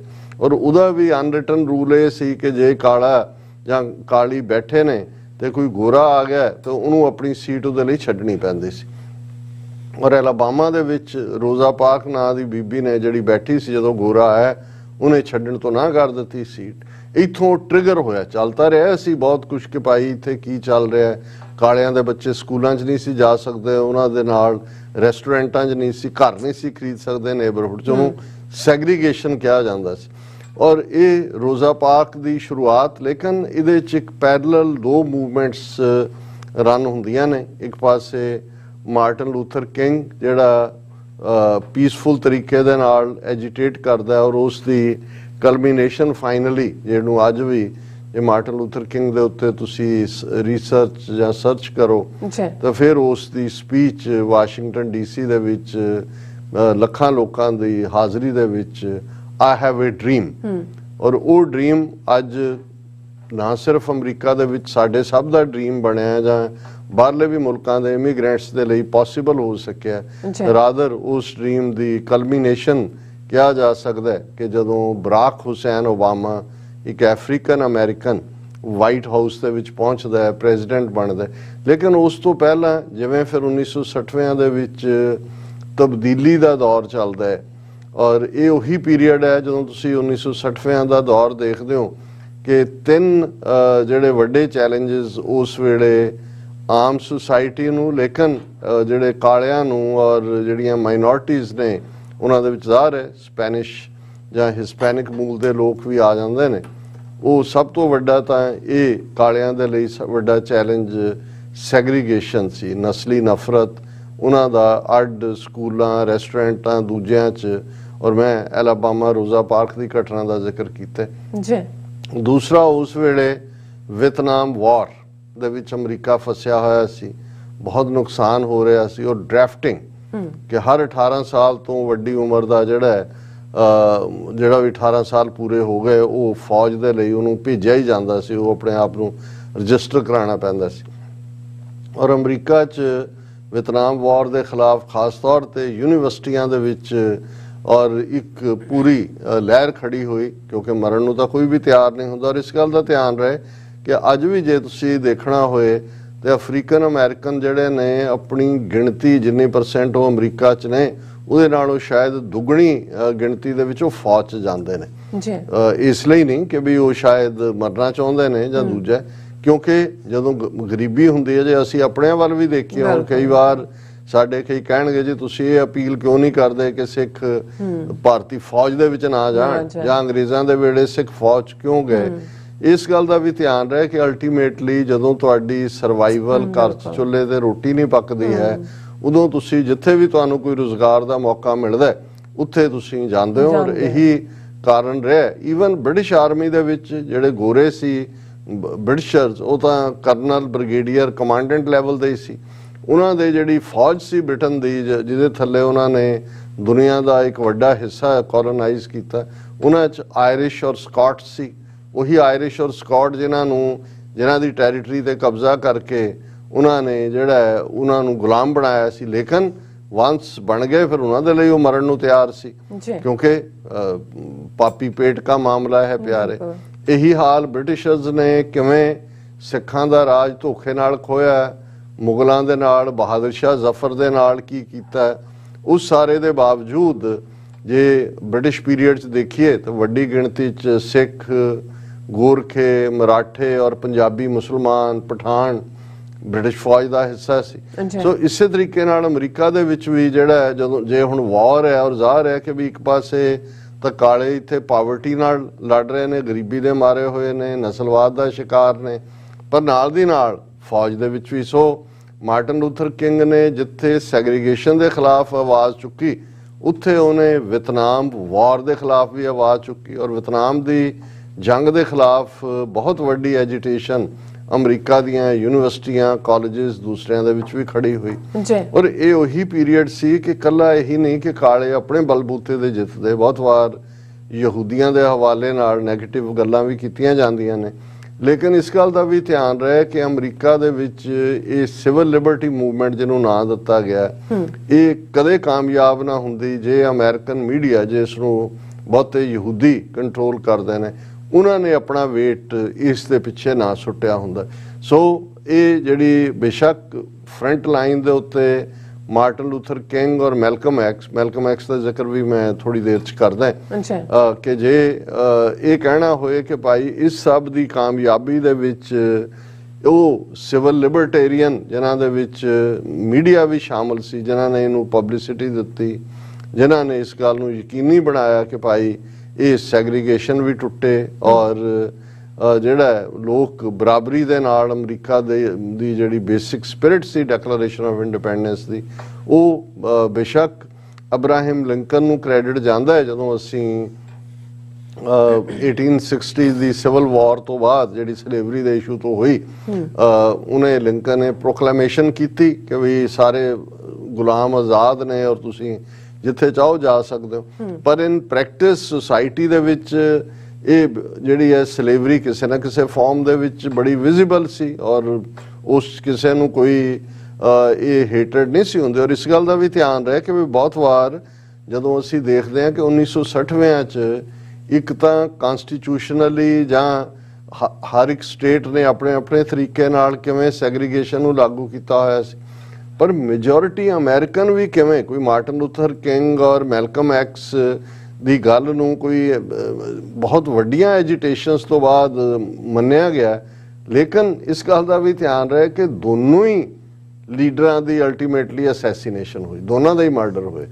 ਔਰ ਮਾਰਟਨ ਲੂਥਰ ਕਿੰਗ ਜਿਹੜੇ ਨੇ ਉਹਨਾਂ ਦਾ ਮਰਡਰ ਜਿਹੜਾ ਹੈ ਉਹ ਟੈਨੈਸੀ ਦੇ ਵਿੱਚ ਹੁੰਦਾ ਉਹਨਾਂ ਦੇ, ਔਰ ਮੈਲਕਮ ਐਕਸ ਉਹ ਇੱਥੇ ਹੀ ਨਿਊਯਾਰਕ ਦੇ ਵਿੱਚ ਹਾਰਲਮ ਜਿਹੜਾ ਹੈ ਉਸ ਦੇ ਵਿੱਚ ਉਹਨਾਂ ਦਾ ਪਬਲਿਕ ਪਲੇਸ ਦੇ ਉੱਤੇ ਹੀ ਮਰਡਰ ਹੁੰਦਾ। ਔਰ ਇਹ ਵੀ ਜਦੋਂ ਤੁਸੀਂ ਡਾਟਾ ਦੇਖਦੇ ਹੋ ਕਿ ਪਹਿਲਾਂ, ਕਿਉਂਕਿ ਮੈਲਕਮ ਐਕਸ ਜਿਵੇਂ ਮੈਂ ਕਿਹਾ ਵੀ ਉਹ ਤਾਂ ਕ੍ਰਿਸਚੀਅਨ ਪ੍ਰੀਸਟ ਸੀ, ਅੱਛਾ ਬੁਲਾਰਾ ਸੀ, ਔਰ ਮਾਰਟਨ ਲੂਥਰ ਕਿੰਗ ਦੀ ਉਮਰ ਸਿਰਫ 35 ਸਾਲ ਸੀ ਜਦੋਂ ਉਹਨਾਂ ਦੀ ਅਸੈਸੀਨੇਸ਼ਨ ਹੋਈ। ਔਰ ਉਦੋਂ ਤੱਕ ਉਹਨਾਂ ਦਾ ਰਿਲੀਜੀਅਸ ਸਰਮਨ ਸੁਣਨ ਲਈ ਤਾਂ ਠੀਕ ਸੀ, ਪਰ ਜਦੋਂ ਉਹਨਾਂ ਨੇ ਖੁੱਲ ਕੇ ਰੈਵੋਲੂਸ਼ਨਰੀ ਲਾਈਨ, ਸੈਗਰੀਗੇਸ਼ਨ ਦਾ ਐਂਡ, ਵਿਤਨਾਮ ਵਾਰ ਦੇ ਖਿਲਾਫਤ, ਔਰ ਤੀਸਰਾ ਪਾਵਰਟੀ, ਕਿਉਂਕਿ ਕਾਲੇ ਅੱਜ ਵੀ ਜੇ ਦੇਖਣਾ ਹੋਏ ਤਾਂ ਕਾਲੇ ਅਮਰੀਕਾ ਦੇ ਵਿੱਚ ਬਹੁਤ ਗੁਰਬਤ ਦੇ ਵਿੱਚ ਰਹਿੰਦੇ ਨੇ, ਹੋਰ ਵੀ ਬਹੁਤ ਸਾਰੇ ਇਸ਼ੂਜ਼ ਨੇ। ਤੇ ਇਹ ਉਹਨਾਂ ਦੀ ਜਿਹੜਾ ਮੈਂ ਪੋਪੂਲੈਰਿਟੀ ਗ੍ਰਾਫ ਉਸ ਜ਼ਮਾਨੇ ਦੇ ਵਿੱਚ ਜਿਹੜੀ ਗੈਲਪ ਪੋਲ ਹੋਈ ਉਹਦੇ 'ਚ ਇਹ ਸੀ ਕਿ 1963 ਦੇ ਵਿੱਚ ਜਦੋਂ ਅਜੇ ਉੱਭਰ ਰਹੇ ਸੀ ਤੇ 37% ਲੋਕ ਉਹਨਾਂ ਨੂੰ ਪਸੰਦ ਨਹੀਂ ਸੀ ਕਰਦੇ। ਇਸ ਦਾ ਮਤਲਬ ਇਹ ਹੈ ਕਿ ਆਲਮੋਸਟ 63% ਲੋਕ ਉਹਨਾਂ ਨੂੰ ਪਸੰਦ ਕਰਦੇ ਸੀ ਕਿ ਭਾਈ ਜੋ ਇਸ਼ੂ ਉਹਨਾਂ ਨੇ ਚੁੱਕੇ ਨੇ ਉਹ ਠੀਕ ਨੇ।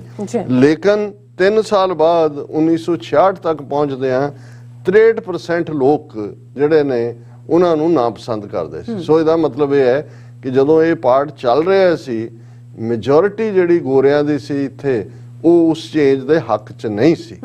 ਦੂਸਰੇ ਪਾਸੇ ਅਸੀਂ ਜਦੋਂ ਉਸ ਦੇ ਸਿੱਖ ਕੰਟੈਕਸਟ ਦੀ ਗੱਲ ਕਰਦੇ ਹਾਂ ਕਿ ਭਾਈ ਉਹਨਾਂ ਦਾ ਅੱਜ ਦੇ ਕੰਟੈਕਸਟ 'ਚ ਅਸੀਂ ਕਿਵੇਂ ਮਾਰਟਨ ਲੂਥਰ ਕਿੰਗ ਜਦੋਂ ਕਿ ਪੀਸਫੁਲ ਅੰਦਾਜ਼ ਦੇ ਵਿੱਚ ਆਪਣੇ ਹੱਕਾਂ ਦੇ ਲਈ ਕਾਲਿਆਂ ਦੇ ਹੱਕਾਂ ਦੇ ਲਈ ਲੜ ਰਹੇ ਸੀ, ਉਸ ਪੀਰੀਅਡ 'ਚ ਇੱਕ ਯੰਗ ਮੈਲਕਮ ਐਕਸ, ਹੁਣ ਮੈਲਕਮ ਐਕਸ ਦਾ ਜੇ ਪਿਛੋਕੜ ਵਕਤ ਮੈਨੂੰ ਇਜਾਜ਼ਤ ਨਹੀਂ ਦੇਗਾ ਕਿ ਮੈਂ ਉਹਨਾਂ ਦੀ ਲਾਈਫ ਦੇ ਉੱਤੇ ਬਹੁਤੀ ਗੱਲ ਕਰਾਂ, ਪਰ ਉਹਨਾਂ ਨੇ ਇੱਕ ਜਿਵੇਂ ਅਮਰੀਕਾ ਦੇ ਵਿੱਚ ਕਾਲਿਆਂ ਦੇ ਲਈ ਕੋਈ ਮੌਕਾ ਹੀ ਨਹੀਂ ਸੀ ਤੇ ਉਸੇ ਹੀ ਗਰੀਬੀ ਨਾਲ ਤੁਸੀਂ ਘੁਲਦੇ ਜਾਂ ਤਾਂ ਸਭ ਤੋਂ ਲੋਐਸਟ ਜੌਬ ਦੇ ਉੱਤੇ ਆ ਕੇ ਖਲੋ ਜਾਓ ਜਾਂ ਚੋਰੀਆਂ ਚਕਾਰੀਆਂ ਕਰੋ ਜਾਂ ਫਿਰ ਜਿਵੇਂ ਡਰੱਗਸ ਅਮਰੀਕਾ ਦੇ ਵਿੱਚ ਲਿਆਂਦੀਆਂ ਗਈਆਂ ਕਾਲਿਆਂ ਦੇ ਨੇਬਰਹੁੱਡ ਜਾਂ ਦੂਜਿਆਂ ਉਸੇ 'ਚ ਫਸੇ ਹੋਏ। ਤੇ ਇਹ ਜਦੋਂ ਮੈਂ ਹੁਣ ਗੱਲ ਕਰ ਰਿਹਾ ਕਿਉਂਕਿ ਬਹੁਤਿਆਂ ਨੂੰ ਲੱਗੇਗਾ ਕਿ ਜੀ ਚਲੋ ਮਾਰਟਨ ਲੂਥਰ ਕਿੰਗ ਜਾਂ ਮੈਲਕਮ ਐਕਸ ਜਾਂ ਇਹ ਤਾਂ ਕਾਲਿਆਂ ਦੀ ਕਹਾਣੀ ਹੈ, ਪਰ ਜਦੋਂ ਅਸੀਂ ਇਹਨੂੰ ਕੰਟੈਕਚੁਅਲਾਈਜ਼ ਕਰਦੇ ਹਾਂ ਕਿ ਸਿੱਖਾਂ ਨਾਲ ਇਹ ਕਿਵੇਂ ਰਿਲੇਟ ਕਰਦਾ ਹੈ, ਨਾ ਸਿਰਫ ਇਹਨਾਂ ਦੋਵਾਂ ਲੀਡਰਾਂ ਦੀ ਲੈਗੇਸੀ ਪਰ ਕਿਵੇਂ ਕਾਲਿਆਂ ਦੀ ਸਟਰਗਲ ਉਦੋਂ ਔਰ ਅੱਜ ਵੀ ਕਿੱਥੇ ਆ ਕੇ ਖੜੀ ਹੈ, ਔਰ ਕਿਵੇਂ ਜਦੋਂ ਇੱਕ ਕਬੀਲਾ ਜਾਂ ਇੱਕ ਰੇਸ ਡੋਮੀਨੇਟ ਕਰਕੇ ਪੋਲੀਟੀਕਲ ਪਾਵਰ ਜਿਹਦੇ ਹੱਥ 'ਚ ਆ ਜਾਂਦੀ ਹੈ ਤੇ ਉਹ ਕਿਵੇਂ ਫਿਰ ਦੂਸਰਾ ਤਬਕਾ ਸਮਾਜ ਦਾ ਪਛੜਦਾ ਹੈ, ਕਿਸ ਗਰੀਬੀ 'ਚੋਂ ਨਿਕਲਦਾ ਹੈ। ਇਹ ਇਸ ਡਿਸਕਸ਼ਨ ਦਾ ਜਿਹੜਾ ਕੋਰ ਪੁਆਇੰਟ ਹੈ, ਜਿਹਦੇ ਕਰਕੇ ਜਿੱਥੇ ਅਸੀਂ ਮਾਰਟਨ ਲੂਥਰ ਕਿੰਗ ਦੀ ਲੈਗੇਸੀ ਨੂੰ ਅੱਜ ਉਹਨਾਂ ਦੇ ਜਨਮ ਦਿਨ ਤੇ ਯਾਦ ਕਰ ਰਹੇ ਹਾਂ, ਉੱਥੇ ਸਿੱਖ ਐਂਗਲ ਇਸ ਦੇ ਵਿੱਚ ਕੀ ਹੈ। ਹੁਣ ਮੈਲਕਮ ਐਕਸ ਜਿਸ ਦੀ ਸ਼ੁਰੂਆਤ ਉਸ ਕਿਸਮ ਦੇ ਪੈਟੀ ਜਿਹੜੇ ਹੈ ਉਹ ਕ੍ਰਾਈਮ 'ਚੋਂ ਹੁੰਦੀ ਹੈ, ਫਿਰ ਉਸ ਪੀਰੀਅਡ ਦੇ ਵਿੱਚ ਸ਼ਿਕਾਗੋ ਦੇ ਵਿੱਚ ਇੱਕ ਮੁਹੰਮਦ ਐਲੀਜਾ ਨਾਂ ਦਾ ਬੰਦਾ ਜਿਹਨੇ ਇੱਕ ਆਪਣਾ ਮਜ਼ਹਬ ਫਲੋਟ ਕੀਤਾ ਹੋਇਆ ਸੀ, nation of Islam.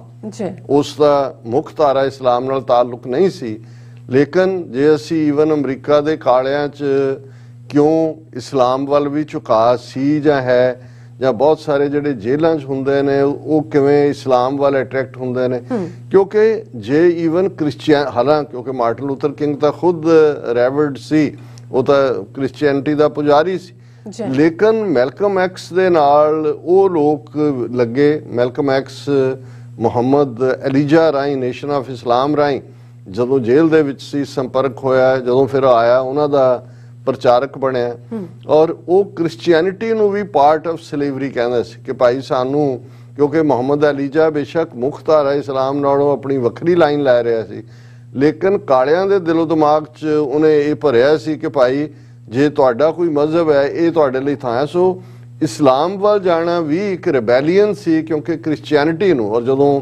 Malcolm X ਨੇ ਆਪਣਾ ਨਾਂ, ਹੁਣ ਐਕਸ ਕੋਈ ਨਾਂ ਨਹੀਂ ਹੈ, ਨਾਂ ਉਹਦਾ ਮੈਲਕਮ ਹੈ, ਉਹਨੇ ਕਿਹਾ ਜੀ ਜਿਵੇਂ ਮੇਰੀ ਜਿਹੜੀ ਪਛਾਣ ਸੀ ਜਦੋਂ ਮੇਰੇ ਐਨਸੈਸਟਰਸ ਨੂੰ ਤੁਸੀਂ ਬੇੜੀਆਂ 'ਚ ਜਕੜ ਕੇ ਔਰ ਸਮੁੰਦਰੀ ਜਹਾਜ਼ਾਂ ਰਾਹੀਂ ਗੁਲਾਮ ਬਣਾ ਕੇ ਲਿਆਏ, ਉਹਨਾਂ ਦਾ ਓਰੀਜਨ ਕੀ ਸੀ ਉਹ ਤਾਂ ਗਾਇਬ ਹੋ ਗਿਆ। ਜਿਹਦਾ ਉਹ ਸਲੇਵ ਬਣਿਆ ਉਹ XYZ, ਜੋ ਵੀ ਉਹਦਾ ਲਾਸਟ ਨੇਮ ਸੀ ਉਹ ਉਹਦਾ ਬਣ ਗਿਆ, ਇਸ ਲਈ ਉਹਨੇ ਕਿਹਾ ਜੀ ਮੈਂ ਤਾਂ ਐਕਸ ਹਾਂ, ਮੇਰਾ ਕੋਈ ਨਹੀਂ ਹੈ, ਮੇਰੀ ਤਾਂ ਹੋਂਦ ਹੀ ਤੁਸੀਂ ਮਿਟਾ ਦਿੱਤੀ। ਔਰ ਫਿਰ ਉਹਨੇ ਕਿਹਾ ਜੀ ਵੀ ਕਿਉਂਕਿ ਮਾਲਕ ਦਾ ਮਜ਼ਹਬ ਕ੍ਰਿਸਚੀਅਨਿਟੀ ਸੀ ਆਨਰ ਦਾ, ਔਰ ਉਹਦੇ ਥੱਲੇ ਹੀ ਤੁਸੀਂ ਈਸਾਈ ਬਣਾ ਲਿਆ, ਇਸ ਲਈ ਉਹਨੇ ਕਿਹਾ ਮੈਂ ਤਾਂ ਐਕਸ ਹੈ। ਸੋ ਇੱਕ ਪਾਸੇ ਨੇਸ਼ਨ ਆਫ ਇਸਲਾਮ ਵੱਲ ਗਿਆ ਮੈਲਕਮ ਹੈ, ਉਹਦੇ ਬੜੀਆਂ ਖੂਬਸੂਰਤ ਕੋਟਸ ਮੈਲਕਮ ਐਕਸ ਦੀਆਂ ਕਿਆ ਕਹਿਣੇ।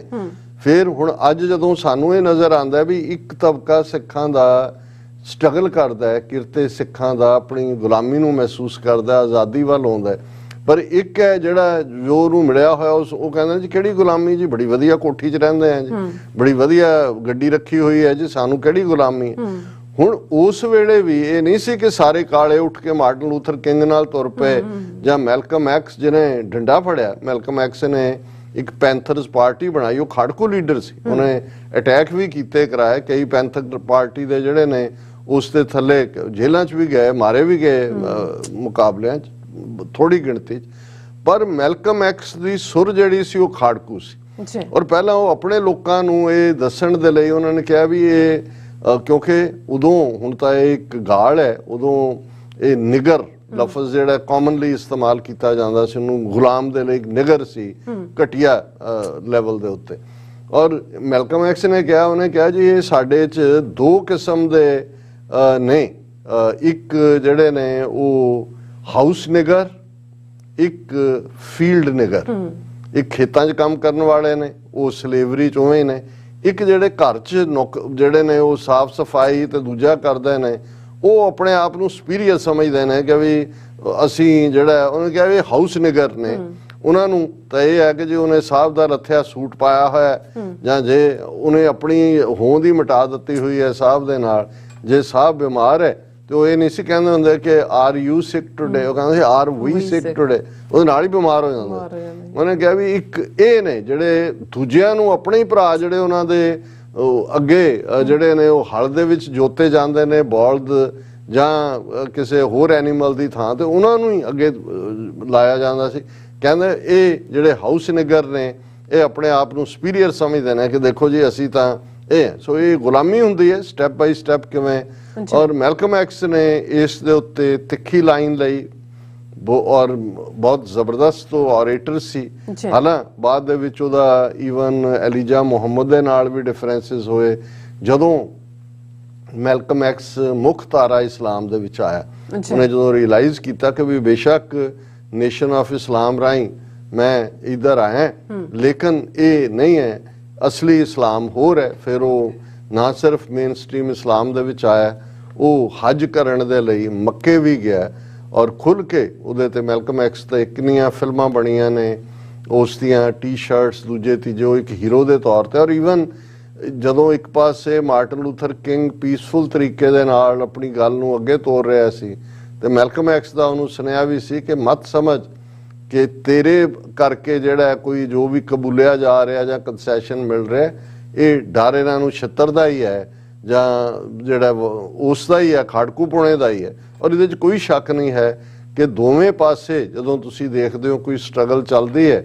ਜੇ ਸਟਰਗਲ ਦੇ ਨਾਲ ਇਹ ਨਾ ਹੋਏ ਕਿ ਭਾਈ ਇਹ ਜਿਹੜਾ ਇਹ ਆਊਟ ਆਫ ਕੰਟਰੋਲ ਹੋਏਗੀ, ਵਾਇਲੈਂਸ ਹੋਏਗੀ, ਤਾਂ ਕਦੇ ਕਿਸੇ ਵੀ ਪੀਸਫੁਲ ਨੂੰ ਇਹੀ ਈਵਨ ਜੇ ਤੁਸੀਂ ਗਾਂਧੀ ਦੇ ਕੰਟੈਕਸਟ ਜਾਂ ਕਾਂਗਰਸ ਦਾ ਜੀ ਸ਼ਾਂਤਮਈ ਅਹਿੰਸਾ ਪਰਮੋ ਧਰਮ, ਪਰ ਅਸੀਂ ਦੇਖਦੇ ਹਾਂ ਕਿ ਭਾਈ ਅੰਗਰੇਜ਼ਾਂ ਨੂੰ ਕਿਵੇਂ ਜਿਹੜੀ ਜੁਝਾਰੂ ਔਰ ਖਾੜਕੂ ਸਟਰਗਲ ਹੈ ਉਹਨੇ ਉਹਨਾਂ ਨੂੰ ਕਿਵੇਂ ਬੇਚੈਨ ਕੀਤਾ।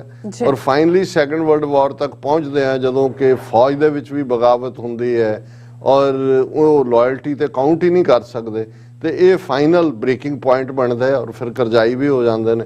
ਲੇਕਿਨ ਦੂਸਰਾ ਪੱਖ ਜਿਹੜਾ ਕਾਲਿਆਂ ਦੇ ਹਵਾਲੇ ਨਾਲ ਵੀ ਸੀ ਕਿ ਮਾਰਟਨ ਲੂਥਰ ਕਿੰਗ ਦੇ ਨਾਲ ਦੂਸਰਾ ਵੱਡਾ ਤਬਕਾ ਵੀ ਤੁਰਿਆ, ਜਿਹੜਾ ਜ਼ਾਹਰ ਹੈ ਉਹਨਾਂ ਨੇ ਵਾਇਲੈਂਸ ਦੇ ਨਾਲ ਤਾਂ ਨਹੀਂ ਸੀ ਤੁਰਨਾ, ਦੂਸਰੀ ਸੁਸਾਇਟੀਜ਼ ਦਾ ਵੀ, ਲੇਕਿਨ ਪ੍ਰੈਸ਼ਰ ਮੈਲਕਮ ਐਕਸ ਦੀ ਵਿਚਾਰਧਾਰਾ ਦਾ, ਜਿਸ ਨੇ ਆਪਣੇ ਲੋਕਾਂ ਨੂੰ ਇਹ ਸਮਝਾਇਆ ਦੱਸਿਆ। ਮੈਲਕਮ ਐਕਸ ਦੀ ਤੁਸੀਂ ਬਹੁਤ ਅਰਲੀਅਰ ਬਰਕਲੀ ਯੂਨੀਵਰਸਿਟੀ ਦੇ ਵਿੱਚ ਇੱਕ ਪੁਰਾਣੀ ਰਿਕਾਰਡਿੰਗ ਮੈਨੂੰ ਸੁਣਨ ਦਾ ਮੌਕਾ ਮਿਲਿਆ। ਉਹ ਜਦੋਂ ਇੰਟਰਵਿਊ ਵੀ ਦਿੰਦਾ ਸੀ ਜਾਂ ਦੂਜਾ ਇੰਟਰਵਿਊਰ, ਮੋਸਟਲੀ ਕਿਉਂਕਿ ਮੀਡੀਆ ਨੂੰ ਗੋਰੇ ਹੀ ਕੰਟਰੋਲ ਕਰਦੇ ਸੀ ਜਾਂ ਦੂਜੇ, ਤੇ ਲਾਜਵਾਬ ਕਰ ਦਿੰਦਾ ਸੀ ਕਿਉਂਕਿ ਉਸ ਦੇ ਕੋਲ ਪੈਸ਼ਨ ਵੀ ਸੀ, ਕਲੈਰਿਟੀ ਵੀ ਸੀ, ਕਿਉਂਕਿ ਜੇਲ੍ਹ 'ਚ ਰਹਿੰਦੇ ਆ ਉਹ, ਪਹਿਲਾਂ ਉਹਨੇ ਜੇਲ੍ਹ ਕੱਟੀ ਹੋਈ ਸੀ, ਉਹਨੂੰ ਪੜ੍ਹਨ ਦਾ ਵੀ ਮੌਕਾ ਮਿਲਿਆ, ਇਸ ਲਈ ਉਹ ਵਾਕਿਫ ਸੀ ਕਿ ਗੁਲਾਮੀ ਕਿਸ ਲੈਵਲ ਦੀ ਹੁੰਦੀ ਹੈ, ਗੁਲਾਮੀ ਕਿਸ ਹੱਦ ਤੱਕ ਲੈ ਜਾਂਦੀ ਹੈ। ਔਰ ਇਹ ਵੱਖਰੀ ਕਹਾਣੀ ਹੈ ਕਿ ਕਿਵੇਂ ਅਲਟੀਮੇਟਲੀ ਅਮਰੀਕਨ ਖੁਫੀਆ ਏਜੰਸੀਆਂ ਨੇ ਵਿਦਨ ਮੈਲਕਮ ਐਕਸ ਦੀ ਧਿਰ ਦੇ ਵੀ ਔਰ ਜਿਹੜਾ ਉਹ ਪਾੜ ਪਾਇਆ, ਔਰ ਕਿਵੇਂ ਫਾਰਾ ਖਾਨ ਜਿਹੜਾ ਸ਼ਿਕਾਗੋ ਦੇ ਵਿੱਚ ਬਾਅਦ ਚ ਇੱਕ ਅੱਡ ਐਂਟੀਟੀ ਦੇ ਤੌਰ ਤੇ ਉੱਭਰਿਆ, ਉਹ ਲੀਡਰ ਬਣਿਆ ਉਹਦਾ ਨੇਸ਼ਨ ਆਫ ਇਸਲਾਮ ਦਾ। ਔਰ ਇੱਕ ਚਾਰਜ ਜਿਹੜਾ ਫਾਰਾ ਖਾਨ ਜਿਸ ਤੋਂ ਕਦੇ ਵੀ ਫਾਰਗ ਨਹੀਂ ਹੋ ਸਕਿਆ, ਉਹ ਇਹੀ ਸੀ ਕਿ ਮੈਲਕਮ ਐਕਸ ਦੀ ਜਿਹੜੀ ਅਸੈਸੀਨੇਸ਼ਨ ਹੈ, ਉਹਦਾ ਮਰਡਰ ਹੈ, ਉਹ ਅਮਰੀਕਨ ਖੁਫੀਆ ਏਜੰਸੀਆਂ ਨੇ ਫਾਰਾ ਖਾਨ ਨੂੰ ਇਸਤੇਮਾਲ ਕਰਕੇ ਕੀਤਾ। ਹਾਲਾਂ ਮਾਰਟਨ ਲੂਥਰ ਕਿੰਗ ਦੀ ਮਾਂ ਦਾ ਵੀ ਮਰਡਰ ਹੋਇਆ, ਬਾਅਦ ਦੇ ਵਿੱਚ ਮੈਲਕਮ ਐਕਸ ਦੀ ਡਾਟਰ ਦਾ ਵੀ ਹੋਇਆ। ਸੋ ਇਹ ਜੇ ਤੁਸੀਂ ਕੁੱਲ ਮਿਲਾ ਕੇ ਦੇਖੋ ਤਾਂ ਇਹ ਬੜੀ ਸੈਡ ਕਹਾਣੀ ਹੈ। ਲੇਕਿਨ ਇਸ ਤੋਂ ਪਹਿਲਾਂ ਕਿ ਮੈਂ ਸਿੱਖ ਕੌਨਟੈਕਸਟ ਦੀ ਗੱਲ ਕਰਾਂ, ਔਰ ਮੇਰੇ ਸਾਹਮਣੇ ਸਰ ਕਪੂਰ ਸਿੰਘ ਹੋਰਾਂ ਦਾ ਉਹ ਵੈਨਕੂਵਰ ਦੇ ਵਿੱਚ ਦਿੱਤਾ ਲੈਕਚਰ ਆ ਰਿਹਾ, ਜਿਸ ਨਾਲ ਮੈਂ ਆਪਣੇ ਪਿਛਲੇ ਜਦੋਂ ਸਰੀ ਵਿਜ਼ਿਟ ਵੇਲੇ ਜਿਹੜਾ ਮੇਨ ਸਮਾਗਮ ਸੀ ਉਸ ਦੀ ਵੀ ਸ਼ੁਰੂਆਤ ਦੇ ਵਿੱਚ ਇਹ ਗੱਲ ਕਹੀ ਸੀ। ਤੇ ਅੱਜ ਕਿੰਨੀ ਰੈਲੇਵੈਂਟ ਹੈ ਜਦੋਂ ਅਸੀਂ ਕਾਲਿਆਂ ਦੀ ਮੰਦਹਾਲੀ ਦਾ ਜ਼ਿਕਰ ਕਰਦੇ ਹਾਂ, ਤੇ ਉਹ ਕਿੱਥੋਂ ਤੱਕ ਦਾ ਸਫ਼ਰ ਹੈ, ਔਰ ਅਲਟੀਮੇਟਲੀ ਜਦੋਂ ਤੁਹਾਡੇ ਕੋਲ ਪੋਲੀਟੀਕਲ ਪਾਵਰ ਨਹੀਂ ਹੁੰਦੀ ਤੁਸੀਂ ਕਿਸ ਹੱਦ ਤੱਕ ਜਿਹੜਾ ਹੈ ਉਹ ਚਲੇ ਜਾਂਦੇ ਹੋ। ਪਰ ਮੈਂ ਇਸ ਤੋਂ ਪਹਿਲਾਂ ਮੈਲਕਮ ਐਕਸ ਦੀਆਂ ਇੱਕ ਦੋ ਕੋਟਸ ਸਾਂਝੀਆਂ ਕਰਨੀ ਚਾਹਾਂਗਾ ਜਿਸ ਕਰਕੇ ਅੱਜ ਵੀ ਮੈਲਕਮ ਐਕਸ ਉਹਨਾਂ ਥਿੰਕਰਸ ਦੇ ਵਿੱਚ ਵੀ ਆ ਜਾਂਦਾ ਹੈ ਜਿਸ ਦੀ ਇੱਕ ਲਾਈਨ ਇੰਸਪੀਰੇਸ਼ਨ ਵਾਲੀ ਹੁੰਦੀ ਹੈ। ਔਰ ਜਿਵੇਂ ਉਹਨਾਂ ਦਾ ਹੈ ਵੀ ਸ਼ੈਲ ਓਵਰਕਮ, ਹੁਣ ਇਹ ਉਹ ਕੋਟ ਸੀ ਕਿ ਬਈ ਅਸੀਂ ਜਿੱਤਾਂਗੇ, ਜਿਸ ਦੇ ਉੱਤੇ ਈਵਨ ਅਸੀਂ ਉਹਨਾਂ ਦਿਨਾਂ 'ਚ ਸਕੂਲਿੰਗ ਚੋਂ ਗੁਜ਼ਰੇ ਸੀ ਅਰਲੀ, ਉਦੋਂ ਈਵਨ ਹਿੰਦੀ ਦੇ ਵਿੱਚ ਵੀ ਇਸ ਦੇ ਉੱਤੇ ਇੱਕ ਬੜੀ ਖੂਬਸੂਰਤ ਟਿਊਨ ਦੇ ਵਿੱਚ ਜਿਹੜਾ ਉਹ ਬਣਾਇਆ, ਉਹ ਕਿਉਂਕਿ ਇੱਥੇ ਵੀ ਸ਼ੈਲ ਓਵਰਕਮ ਇੱਕ ਨਾਰਾ ਬਣ ਗਿਆ ਸੀ ਕਿ ਹਮ ਹੋਂਗੇ ਕਾਮਯਾਬ ਇੱਕ ਦਿਨ, ਇਹ ਉਸ ਦਾ ਸੀ। ਔਰ ਇਹ ਵੀ shall overcome because the arch of moral universe is long but it bends towards justice, ਕਿ ਇਹ ਜਿਹੜੀ ਇਸ ਦੀ ਤਾਰ ਹੈ ਉਹ ਬਹੁਤ ਲੰਬੀ ਹੈ ਪਰ ਅਲਟੀਮੇਟਲੀ ਜਸਟਿਸ ਵਾਲੀ ਮੁੜਦੀ ਹੈ। ਇਸ ਲਈ ਇੱਕ ਦਿਨ ਅਸੀਂ ਕਾਮਯਾਬ ਹੋਵਾਂਗੇ, ਇੱਕ ਦਿਨ ਅਸੀਂ ਜਿੱਤਾਂਗੇ। darkness cannot drive out darkness, only light can do that. hate cannot drive out hate, only love can do that. ਕਿ ਹਨੇਰੇ ਨੂੰ ਬਾਹਰ ਨਹੀਂ ਤੱਕ ਸਕਦਾ, ਰੋਸ਼ਨੀ ਹਨੇਰੇ ਨੂੰ ਖਾਂਦੀ ਹੈ। ਔਰ ਇਸੇ ਤਰ੍ਹਾਂ ਨਫ਼ਰਤ ਜਿਹੜੀ ਆ ਉਹ ਨਫ਼ਰਤ ਨੂੰ ਬਾਹਰ ਨਹੀਂ ਤੱਕ ਸਕਦੀ, ਸਿਰਫ ਪਿਆਰ ਹੈ ਜਿਹੜਾ ਨਫ਼ਰਤ ਨੂੰ ਦੂਰ ਕਰ ਸਕਦਾ ਹੈ। I believe that unarmed truth and unconditional love will have the final word in reality, ਕਿ ਅਖੀਰ ਜਿਹੜਾ ਬਿਨਾਂ ਸ਼ਰਤਾਂ ਤੋਂ ਤੁਹਾਡਾ ਪਿਆਰ ਹੈ ਔਰ ਉਹ ਸੱਚਾਈ ਜਿਹਦੇ ਨਾਲ ਕੋਈ ਗਰਜ਼ ਨਹੀਂ ਜੁੜੀ ਹੋਈ, ਉਹੀ ਫਾਈਨਲੀ ਜਿੱਤਦੇ ਨੇ। This is why right temporarily defeated is stronger than evil triumphant. ਬੇਸ਼ੱਕ ਵਕਤੀ ਤੌਰ ਤੇ ਕਈ ਵਾਰ ਬੁਰਾਈ ਜਿੱਤ ਜਾਂਦੀ ਹੈ ਲੇਕਿਨ ਉਹ ਉਹਦੀ ਪੱਕੀ ਜਿੱਤ ਨਹੀਂ ਹੁੰਦੀ, ਟੈਂਪਰੇਰੀ ਉਹਦੀ ਟ੍ਰਾਇੰਫ ਹੁੰਦੀ ਹੈ। ਅਲਟੀਮੇਟਲੀ ਜਿਹੜੀ ਹੈ ਉਹ ਡਿਫੀਟ ਹੁੰਦੀ ਹੈ ਔਰ ਟਰੂਥ ਪ੍ਰਵੇਲ ਕਰਦੀ ਹੈ। ਔਰ ਇਸ ਦੇ ਨਾਲ ਜਿਹੜੀ ਕੋਟ ਮੈਂ ਅਕਸਰ ਆਪਣੀਆਂ ਸਪੀਚਸ ਵੀ ਦੁਹਰਾਉਂਦਾ ਹੈ, injustice anywhere is a threat to justice everywhere, ਕਿ ਜਿਹੜੀ ਕਿਤੇ ਵੀ ਅਨਿਆਂ ਹੈ ਉਹ ਜਿੱਥੇ ਵੀ ਉਸ ਦੁਨੀਆ ਭਰ ਦੇ ਵਿੱਚ ਜਿੱਥੇ ਵੀ ਜੇ ਅਨਿਆਂ ਹੋਏਗਾ, ਜੇ ਉਹਨੂੰ ਨਾ ਚੈਲੰਜ ਕੀਤਾ ਜਾਏ ਤੇ ਉਹ ਫਿਰ ਜਸਟਿਸ ਦੇ ਲਈ ਹਰ ਥਾਂ ਦੇ ਉੱਤੇ ਇੱਕ ਚੈਲੰਜ ਹੋਏਗਾ। We are caught in an inescapable network of mutuality tied in a single garment of destiny. Whatever affects one directly affects all indirectly, ਕਿ ਸਾਰੀ ਦੁਨੀਆ ਇੱਕ ਧਾਗੇ ਦੇ ਨਾਲ ਜਿਹੜੀ ਮਿਊਚੁਅਲੀ ਅਸੀਂ ਬੱਝੇ ਹੋਏ ਹਾਂ, ਇਹ ਡੈਸਟਨੀ ਨੇ ਸਾਨੂੰ ਉਸ ਗਾਰਮੈਂਟ ਨਾਲ ਬੰਨਿਆ ਹੋਇਆ ਤੇ ਜਿੱਥੇ ਵੀ ਇਹ ਇੱਕ ਹਿੱਸਾ ਪ੍ਰਭਾਵਿਤ ਹੋਏਗਾ, ਕਿਤੇ ਉਹ ਸਿੱਧੇ ਤੌਰ ਤੇ ਹੋਏਗਾ, ਕਿਤੇ ਅਸਿੱਧੇ ਤੌਰ ਤੇ ਹੋਏਗਾ। ਔਰ ਇਹ ਮਾਰਟਨ ਲੂਥਰ ਕਿੰਗ ਦਾ ਜਿਹੜਾ ਜਦੋਂ ਅੱਜ ਅਸੀਂ ਯਾਦ ਕਰ ਰਹੇ ਹਾਂ, ਮੈਂ ਸਮਝਦਾ ਹਾਂ ਵੀ ਇਹ ਉਹ ਸੱਚਾਈ ਲਈ ਸਟਰਗਲ ਕਰਨ ਵਾਲੇ ਲੋਕ ਹੁੰਦੇ ਨੇ ਜਿਨ੍ਹਾਂ ਦੀ ਗੱਲ ਹਮੇਸ਼ਾ ਰਹਿਣ ਵਾਲੀ ਹੁੰਦੀ ਹੈ। ਔਰ ਹੁਣ ਜਿਵੇਂ ਜੇ ਅਸੀਂ ਸਿੱਖ ਕੌਨਟੈਕਸਟ ਦੇ ਵਿੱਚ ਗੱਲ ਕਰੀਏ, ਪਹਿਲਾਂ ਤਾਂ ਉਹੀ ਗੁਲਾਮੀ ਆਪਣੇ ਲੋਕਾਂ ਦੀ ਜਿਸ ਬਾਰੇ Martin Luther King, Malcolm X ਨੇ ਜਾਗਰੂਕ ਕੀਤਾ, ਲੜੇ, ਜੇਲ੍ਹਾਂ 'ਚ ਵੀ ਗਏ, ਵਾਇਲੈਂਟ ਤਰੀਕਾ ਵੀ ਅਪਣਾਇਆ, ਉਸ 'ਚੋਂ ਤਬਦੀਲੀ ਨਿਕਲੀ, 60s ਤੋਂ 70s ਤੱਕ ਪਹੁੰਚਦਿਆਂ ਨਵੀਆਂ ਪ੍ਰੋਕਲਾਮੇਸ਼ਨਸ ਆਈਆਂ, ਨਵੇਂ ਜਿਹੜੇ ਨੇ ਉਹ ਕੰਸੈਸ਼ਨਸ ਨਿਕਲੇ। ਫਿਰ ਬਰਾਕ ਓਬਾਮਾ ਵਾਈਟ ਹਾਊਸ ਤੱਕ ਪਹੁੰਚਿਆ, ਪਰ ਅਸੀਂ ਰਿਵਰਸ ਵੀ ਦੇਖਦੇ ਹਾਂ, ਟਰੰਪ ਦੇ ਪੀਰੀਅਡ 'ਚ ਆਉਂਦੇ ਉਹੀ ਵਾਪਸ ਨਫ਼ਰਤ, ਰੇਸਿਜ਼ਮ ਜਿਹਨੇ ਦੂਸਰਿਆਂ ਨੂੰ ਵੀ ਪ੍ਰਭਾਵਿਤ ਕੀਤਾ। ਲੇਕਿਨ ਜੇ ਕਾਲਿਆਂ ਦਾ ਇਹ ਹਾਲ ਹੋਇਆ ਜਾਂ ਅੱਜ ਵੀ ਉਹ ਸਟਰਗਲਿੰਗ ਨੇ ਤੇ ਉਸ ਦਾ ਸਭ ਤੋਂ ਵੱਡਾ ਕਾਰਨ ਤਾਂ ਗੁਲਾਮੀ ਹੈ ਜੀ। ਔਰ ਜਿਸ ਹਾਲਤ 'ਚੋਂ ਪੁਸ਼ ਹੋਏ, ਇਹੀ ਗੱਲ ਜਦੋਂ ਸਰ ਕਪੂਰ ਸਿੰਘ ਨੇ 1970 ਚ ਵੈਨਕੂਵਰ ਦੇ ਲੈਕਚਰ ਹਾਲ ਦੇ ਵਿੱਚ 200-300 ਦੀ ਕਰਾਊਡ ਨੂੰ ਐਡਰੈਸ ਕਰਦਿਆਂ ਕਿਹਾ ਸੀ ਕਿ if Sikhs want to have political power, then your sons and their sons will be peons in the offices, drivers of Hindu-owned Mercedes cars, security guards in front of Hindu-owned hotels, or wayside robbers, nothing more than that. ਕਿ ਜੇ ਤੁਹਾਡੇ ਕੋਲ ਸਿਆਸੀ ਤਾਕਤ ਨਾ ਆਈ ਤਾਂ ਫਿਰ ਤੁਹਾਡੇ ਬੱਚੇ ਤੇ ਉਹਨਾਂ ਦੇ ਬੱਚੇ ਤੇ ਅੱਗੋਂ ਉਹਨਾਂ ਦੇ ਬੱਚੇ ਜਾਂ ਦਫ਼ਤਰਾਂ ਵਿੱਚ ਚਪੜਾਸੀ ਲੱਗੇ ਹੋਣਗੇ, ਜਾਂ ਹਿੰਦੂਆਂ ਦੀਆਂ ਮਲਕੀਤਾਂ ਵਾਲੀਆਂ ਗੱਡੀਆਂ ਦੇ ਡਰਾਈਵਰ ਹੋਣਗੇ, ਜਾਂ ਹਿੰਦੂਆਂ ਦੀ ਮਾਲਕੀ ਵਾਲੇ ਹੋਟਲਾਂ ਦੇ ਬਾਹਰ ਸਿਕਿਉਰਿਟੀ ਗਾਰਡ ਹੋਣਗੇ, ਜਾਂ ਲਟੇਰੇ ਹੋਣਗੇ। ਇਸ ਤੋਂ ਵੱਧ ਕੇ ਕੁਛ ਨਹੀਂ। ਜੇ ਅੱਜ ਅਸੀਂ ਪੰਜਾਬ ਵੱਲ ਨਜ਼ਰ ਮਾਰੀਏ ਤੇ ਇਹ ਕਿੰਨੀ ਹਕੀਕਤ ਲੱਗਦੀ ਹੈ। ਇਹ ਜਦੋਂ ਉਹਨਾਂ ਨੇ 1970 ਚ ਕਿਹਾ, ਉਦੋਂ ਨਾ ਜੇ ਪਿੰਡਾਂ ਵਾਲੇ ਸੀਨ ਤੇ ਸੀ, ਨਾ ਜੇ ਡਾਇਰੈਕਟ ਜੈਨੋਸਾਈਡਲ ਵਾਰ ਜਿਹੜੀ ਇੱਕ ਤੋਂ ਬਾਅਦ ਇੱਕ ਉਹਨਾਂ ਨੇ ਉਹ ਵਾਪਰਿਆ ਸੀ।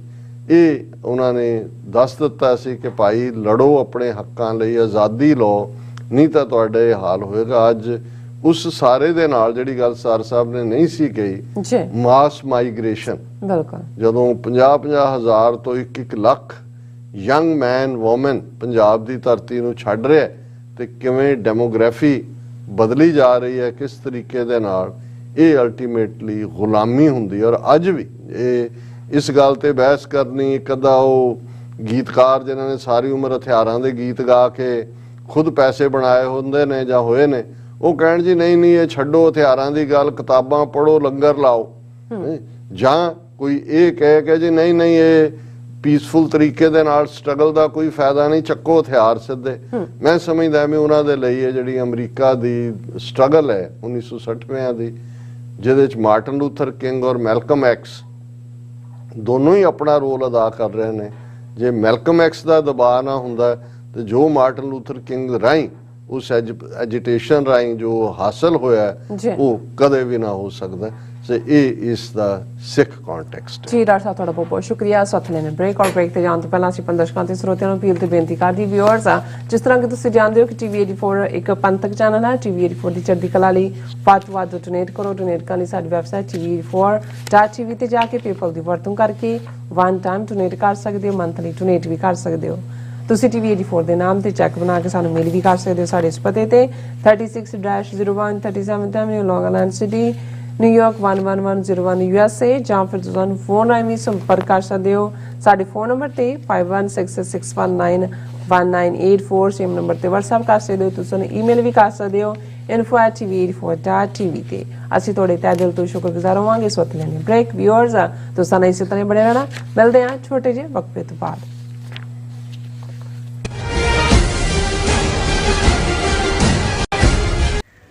UK, ਜਨੇਵਾ, ਇਟਲੀ, ਆਸਟਰੀਆ ਅਤੇ ਕੈਨੇਡਾ ਤੋਂ ਬਾਅਦ ਖਾਲਿਸਤਾਨ ਰੈਫਰੈਂਡਮ ਦੀਆਂ ਵੋਟਾਂ ਦਾ ਅਗਲਾ ਪੜਾਅ ਆਸਟ੍ਰੇਲੀਆ। ਆਸਟ੍ਰੇਲੀਆ ਵਿੱਚ ਖਾਲਿਸਤਾਨ ਰੈਫਰੈਂਡਮ ਦੇ ਪਹਿਲੇ ਪੜਾਅ ਦੀਆਂ ਵੋਟਾਂ 29 ਜਨਵਰੀ ਦਿਨ ਐਤਵਾਰ ਨੂੰ ਮੈਲਬਰਨ ਦੇ ਫੈਡਰੇਸ਼ਨ ਸਕੁਅਰ ਵਿੱਚ ਸਵੇਰੇ 9 ਵਜੇ ਤੋਂ ਲੈ ਕੇ ਸ਼ਾਮ ਦੇ 5 ਵਜੇ ਤੱਕ ਪੈਣਗੀਆਂ। ਹੋਰ ਜਾਣਕਾਰੀ ਲਈ ਦਿੱਤੇ ਹੋਏ ਨੰਬਰਾਂ ਤੇ ਸੰਪਰਕ ਕਰ ਸਕਦੇ ਹੋ।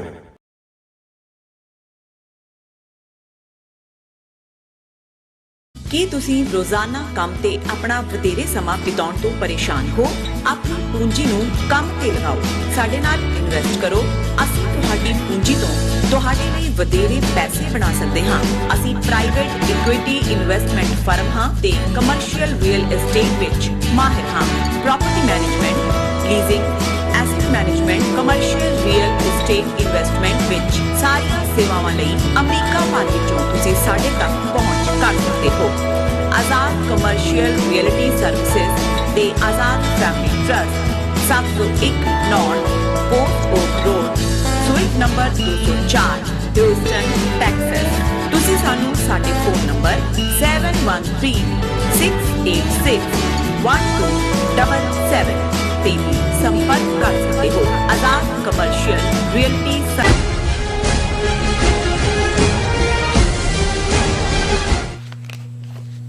ਦਰਸ਼ਕੋ, ਬ੍ਰੇਕ ਤੋਂ ਬਾਅਦ ਤੁਹਾਡਾ ਸਭ ਦਾ ਭਰਪੂਰ ਸਵਾਗਤ ਹੈ। ਸੋ ਵਿਊਅਰਸ, ਗੱਲਬਾਤ ਕਰਨ ਜਾ ਰਹੇ ਹਾਂ ਕਿ ਹਿਟਲਰ ਦੀ ਨਾਜ਼ੀ ਪਾਰਟੀ ਨੇ ਵੋਟਾਂ ਰਾਹੀਂ ਜਰਮਨੀ ਵਿੱਚ ਤਾਕਤ ਹਥਿਆਈ ਸੀ ਔਰ ਫਿਰ ਉਹਨਾਂ ਨੇ ਕਾਨੂੰਨੀ ਤਰੀਕੇ ਨਾਲ ਸਾਰੀਆਂ ਸੰਸਥਾਵਾਂ ਦਾ ਭੋਗ ਪਾ ਕੇ ਘੱਟ ਗਿਣਤੀਆਂ ਦਾ ਘਾਣ ਕਰਨਾ ਸ਼ੁਰੂ ਕੀਤਾ ਸੀ।